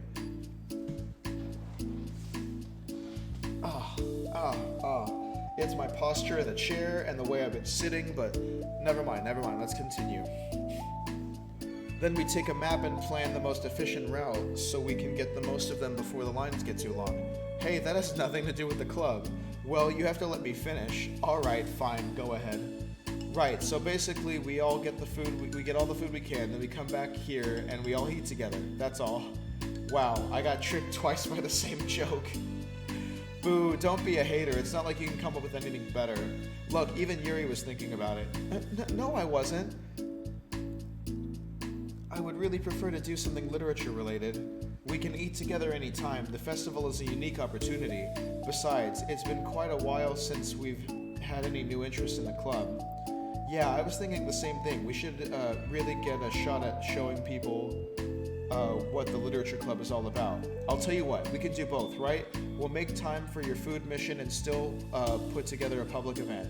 Oh my gosh, yes. I was just joking, but that's a really good idea. Well, I'm glad that's settled. I think the question is how to come up with an event that demonstrates everything you can get out of the literature club. Well, that's kind of tough because everyone gets something different out of the club. Okay, how about this? Let's go around and have each of us talk about what we've gotten out of the club so far. That could really help us figure out what kind of reputation we want to build. Yeah, that's too embarrassing. Oh, but you'd have so much to talk about. Yes, that's exactly why. And I'm sure Natsuki feels the same way. Well, maybe I didn't plan on arguing against it or anything. I mean, the literature club, we talk about that stuff together, right? And the only way to get more comfortable is to suck it up and just do it. Oh, well, you're not wrong. I'm sorry for being resistant. It's not good to say suck it up because it sounds like the feelings don't matter. Right, my bad. It's just a habit of I need to break. Well, anyway, who's gonna start? I'll start. I was the first to join after all. Wouldn't that be me? No, I wanna go first. Fine, you can start, I don't mind. Yay! So, gosh, it feels like so long ago. I think I joined because I wanted to have fun sharing poems with people. It seemed like it would be a safe way to express myself, you know. Like if it's just my own poem, like if it's just a poem, then I can share it without feeling like I'm burdening everyone with my problems. And I thought it would be a really good way to get to know other people too. So yeah, I was really surprised when I walked in and it was just Monica. And she was sleeping. Don't remind me of that, oh gosh. But yeah, it seems like so much fun to help start a new club. Especially since writing helped me so much, I wanted to see it help other people too. But it ended up being me who was inspired, because I remember feeling like Monica was just so sweet and mature that I could trust her with anything. It made me feel a lot less alone, having someone who knew even the bad things about me. And at that point I knew the literature club was going to be special for a lot of people. Yeah, I felt the same way. It really helped me give the club more of a cohesive vision. Yeah, and then Yuri joined, but she was so different from us, and Natsuki too. I think for Yuri, it really helped for me to take the lead before she was able to open up a little. But Natsuki was kind of the opposite, where she was ready to get really close to someone really quickly, but I never really thought about that sort of thing. I really feel like I've gotten better at understanding people's different needs, and that makes me really happy because my friends are the most important things to me. And whatever new members we get, I want to help them in those ways too. I don't know if I would have continued coming to the club if it weren't for you. Really? I know it wasn't too long ago, but it hurts to think about my behavior back then. I was really short-sighted. The only reason I came was to find others who were into fantasy. I suppose that was my idea of making new friends with people, and I remember feeling uncomfortable because you and I have such different energy. I had such a specific idea of the kind of person I could be friends with, so when Sayori tried so hard to get to know me, I just felt like I was wasting her time. I think I was naive to assume that similar interests were the key component of a friendship. Sayori and I are able to be friends because she always thinks about the needs of other people. That's something I never knew how to do or even thought to do. But I stayed in the club thanks to that, and I started trying as hard as I could to understand people better. You really went above and beyond when it came to that. I was super impressed. Well, I always hated that I didn't know how to behave like a person who is easily liked by others, like the two of you can. And because of that, I spent so much time thinking about my own behavior and all the wrong things I said. But the whole time, I should have been thinking about other people instead, not myself. Once I started doing that, I was able to make friends with everyone else. Oh, also, I discovered that sometimes I'm a better communicator when I take the time to write rather than speak. It's so strange the way things turned out. It's so far different than from anything I ever would have experienced. But I'm happy. I suppose we don't always know what we really need. Oh my gosh, you're so cute that I'm just gonna throw up. Okay, please don't say that, Sayori. Besides, I'm not cute. Hey, isn't that my line? Oh, well, for me, it's actually true, so what are you saying? Nothing. I finished my part, so somebody else can take their turn. My heart! Sayori, take some deep breaths. Okay, fine, I'll go.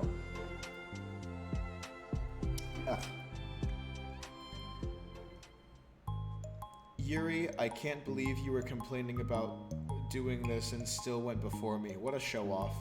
I was just following up on Sayori. It was the easiest for me to get it over with.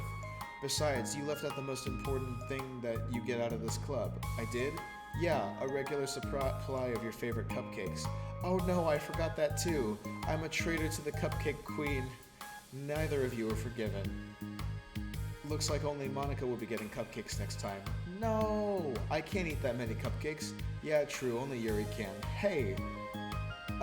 Well, anyway, I'm just putting off talking. It's kind of hard to talk about this stuff, but I guess what it comes down to is that I'm in a much better place mentally than I was when I first joined. And that's because everyone helped me realize that I had some really toxic friendships going on outside the club. And it was honestly a really painful thing to go through, having to cut them out. It still hurts to think about. I'm sorry, Natsuki. It's fine. I knew it was for the best, and I was right. I guess for me, it's all about feelings. I was only ever ridiculed for having feelings, so I thought the right thing to do was just to ignore them. But it took me a really long time to realize that it's not really how things are supposed to work. And I guess that's thanks to everyone who took the time to respect my feelings, even when I was being like the biggest jerk. And I'm really sorry for being such a jerk to everyone. I was really the worst. Natsuki's voice shook a little. We love you, Natsuki.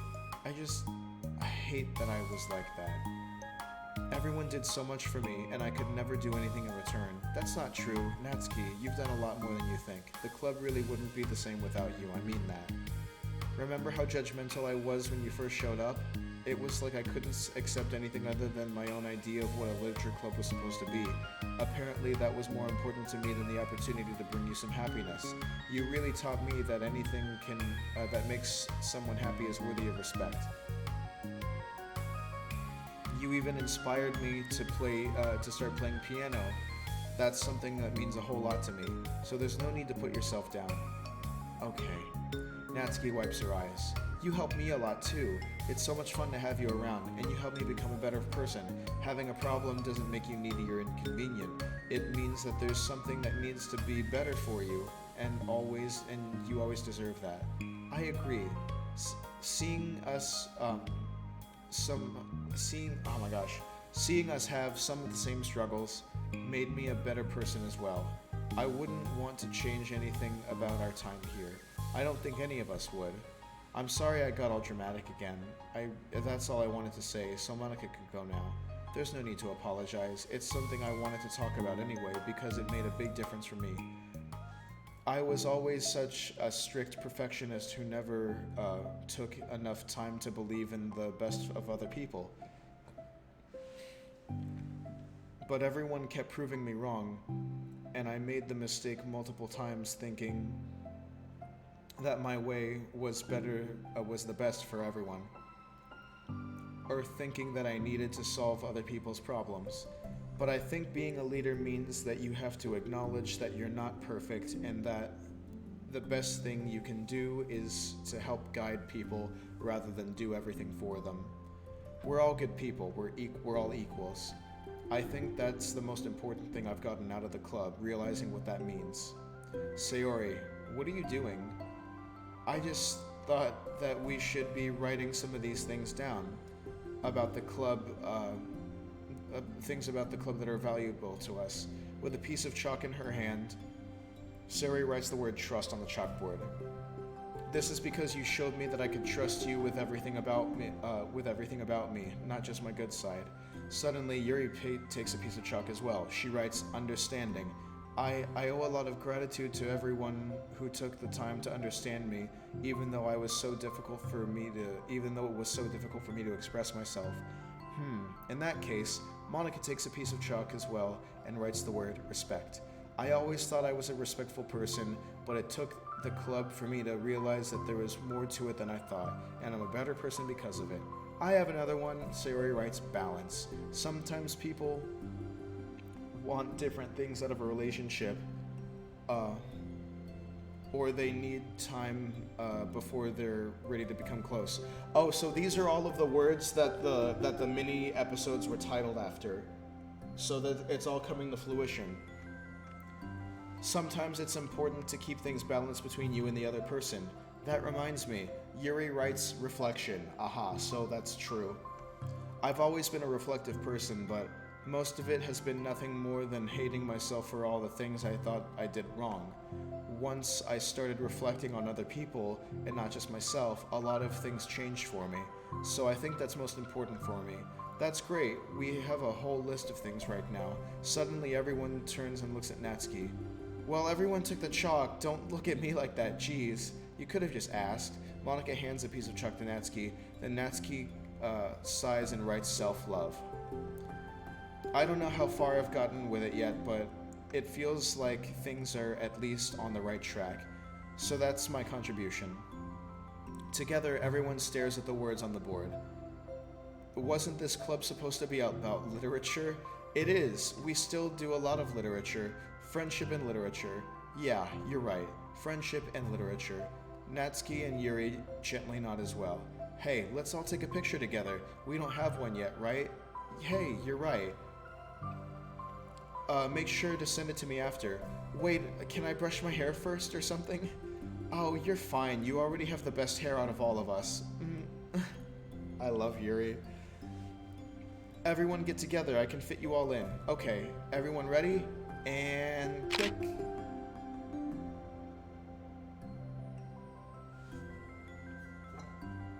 I'm really glad we talked about this stuff. It's easy to forget how far we've come with only 4 members. Yeah, I have so many happy thoughts now. I'm getting some really good inspiration for a poem. You know, I feel the same way. I kind of want to get some writing done. Me too. I think I would like that as well. Everyone's looking at me again. I'll do it too, but I might not feel like sharing it. That's okay. The 4 members of the literature club disperse and return to their desks, each equipping themselves with a pen. Natsuki and Yuri give each other a quick glance, then start writing immediately. Sayori stretches and then does the same, but Monica is left tapping her pen against the paper, unsure of where to start. Just move your hand, Monica mouths to herself. Write the way into your heart. Her mind full of thoughts, memories, and inspiration, Monica navigates past her mental barriers and begins to write. It doesn't matter what, just that it's something new.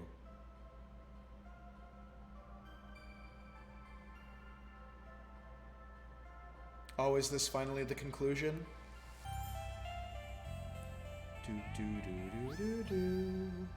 Look at all the places we've been. Doki Doki Literature Club Plus. Yatta! We did it! We completed the whole game and all of the extra material. And this is such a nicer ending than the normal one that people usually get. You know what I'm talking about? We did it, everybody. And this time it actually felt like a visual novel.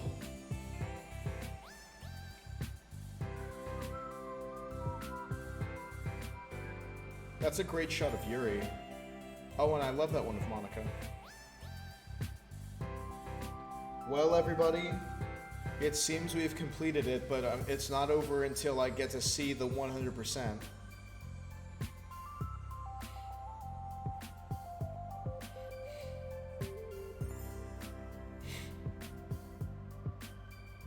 That was a really sweet moment.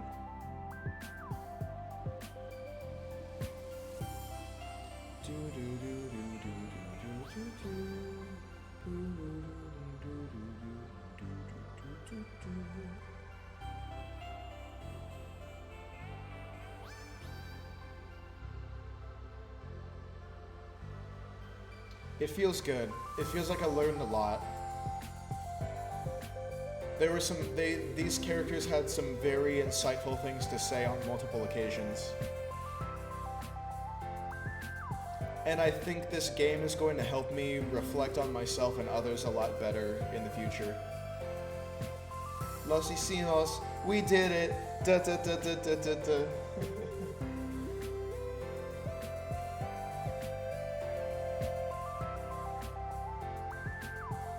Dear player, thank you, dear player, for enjoying our story of friendship and literature. Thank you, Dan Salvato, for making such a badass masterpiece. Made with love by Team Salvato and Serenity Forge. Oh, what a cute selfie.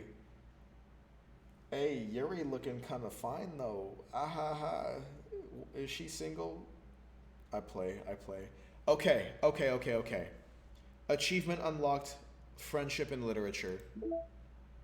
Test VM, oh shit. Hang on, before we get into that, we got mail.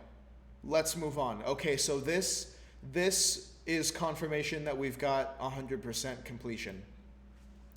We need to have a meeting about shifting our focus a little bit. We've reset VM1 how many times now? For real, we've definitely collected as much data as we can from it at this point. We just need to work with what we have and try to increase the stability of our connection to VM2. We've obviously gotten spoiled by the ease of access that VM1 offers us, but it's just unrealistic for someone in real life to be granted a level of elevation even close to monitor kernel access.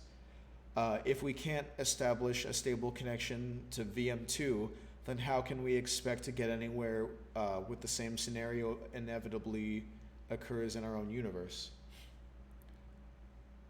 Anyway, thanks to Ro's work, we were able to acquire a few rudimentary logs.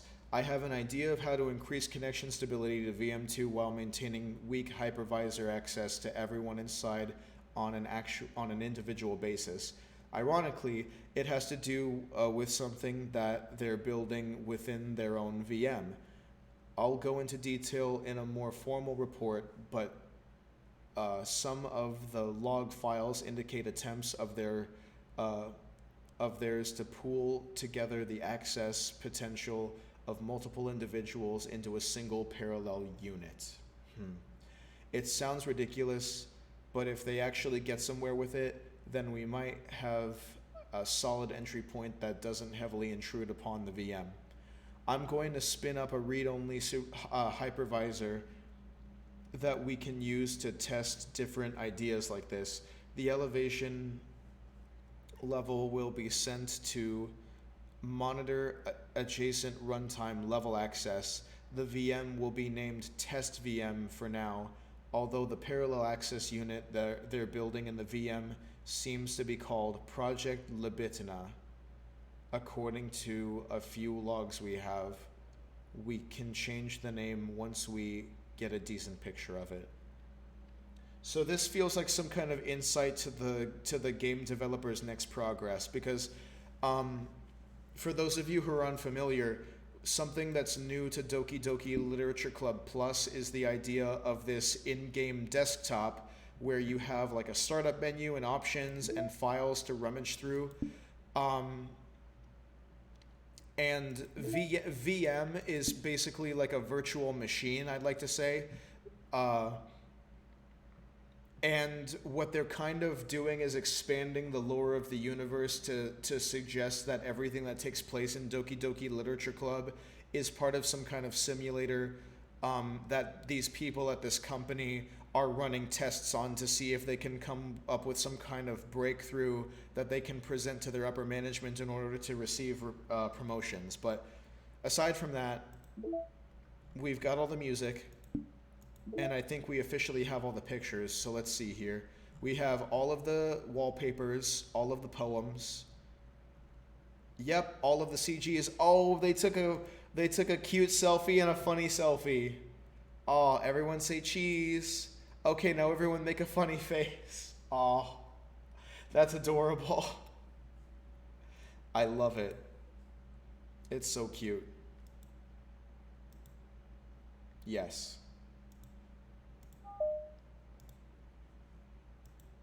Wait, does that mean? Yes, we got it. Oh, it's beautiful. Finish all of the side stories to celebrate Monica's birthday in 2019. Yes, I've seen this on Twitter. That's such a lovely piece of artwork. That's literally so beautiful. Okay. Well, everybody, exactly 5 hours into the stream, it seems as if we've finished all of Doki Doki Literature Club Plus. Let's see what Test VM is. Breakthrough. Attempting to decode binary data. Can only assume even that obstacles or failures are a part of the great plan, even if beyond my comprehension.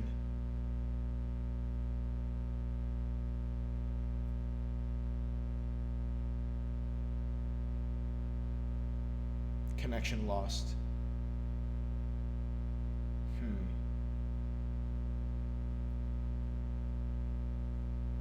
Should I press something?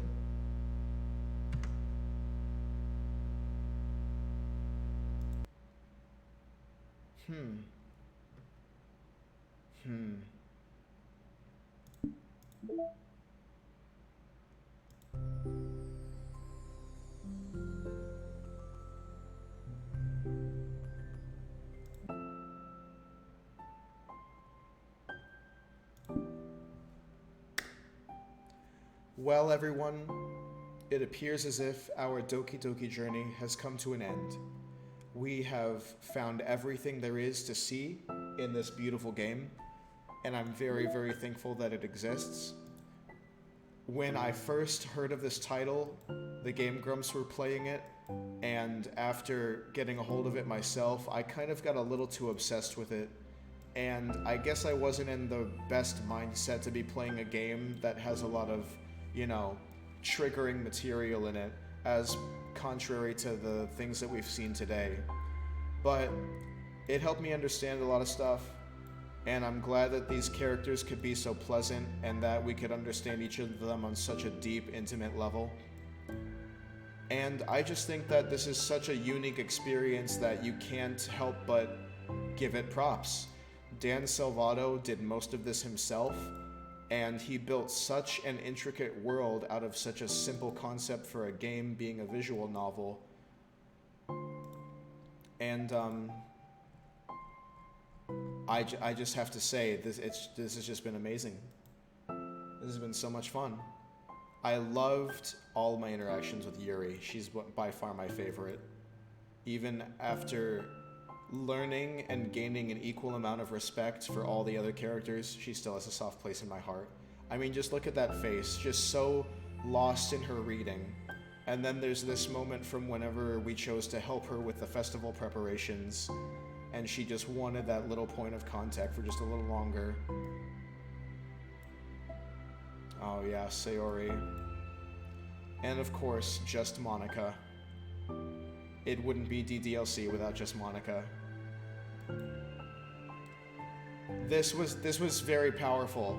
I loved this scene. I really did. I think this was one of my favorite moments from these additional stories, as well as this little piece of, mutual understanding.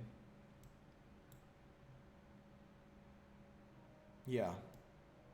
We all had fun. And it was all worthwhile. And look at all the friends we made along the way. Happy, silly friends.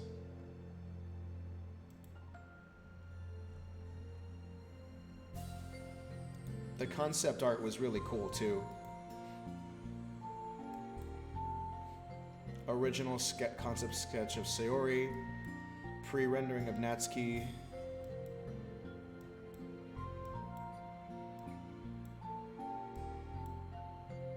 That's a really good one of Monica. And that's what the protagonist was supposedly going to look like if they gave him a sprite.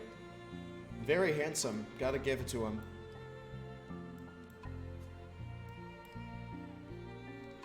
Concept art for Monica, Sayori, sketches.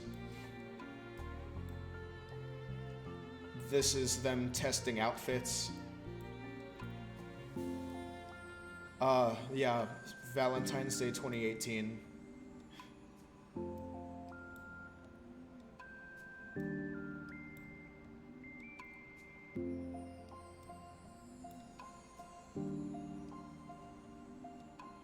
This is for getting all of the special poems. Oh yeah, the Monica Yuri sleepover. This is so cute. In order to get this one, you have to make it through the weekend without pressing skip. So whenever Yuri is, you have to just let the auto do its thing, or skip by loading in, whatever. Finish all the side stories. We got that. That's such a beautiful shot of Monica. Seriously, that's beautiful. Halloween 19 and Monica's birthday in 2020. They celebrated it all distance-wise. Her birthday is actually coming up soon. I forget when it is.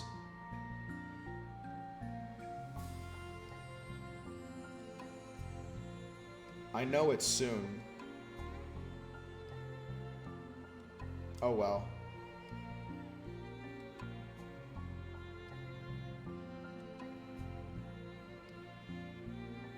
Oh, so tomorrow. Today. It's past midnight. Her birthday is right now. Well, happy birthday, Monica. Thank you for being such a good president of a literature club. And thank you all at home for watching. I really appreciate you guys going on this journey with me. I was very intent on 100%ing this game because I loved it the first time around, so I'm glad that we could see so much additional content. I am going to call this a playthrough, and I am also going to assume that no one is going to watch all 5 hours of this on YouTube. So, if you did and you got to this point, I really, really, truly appreciate your patience and your willingness to rock with me on this journey. I hope you have a good rest of your day, night, whatever it is. Don't forget to subscribe and follow me on Twitch if you haven't already. It's twitch.tv/Fabio Suave. And I'll see you guys next time. Bye.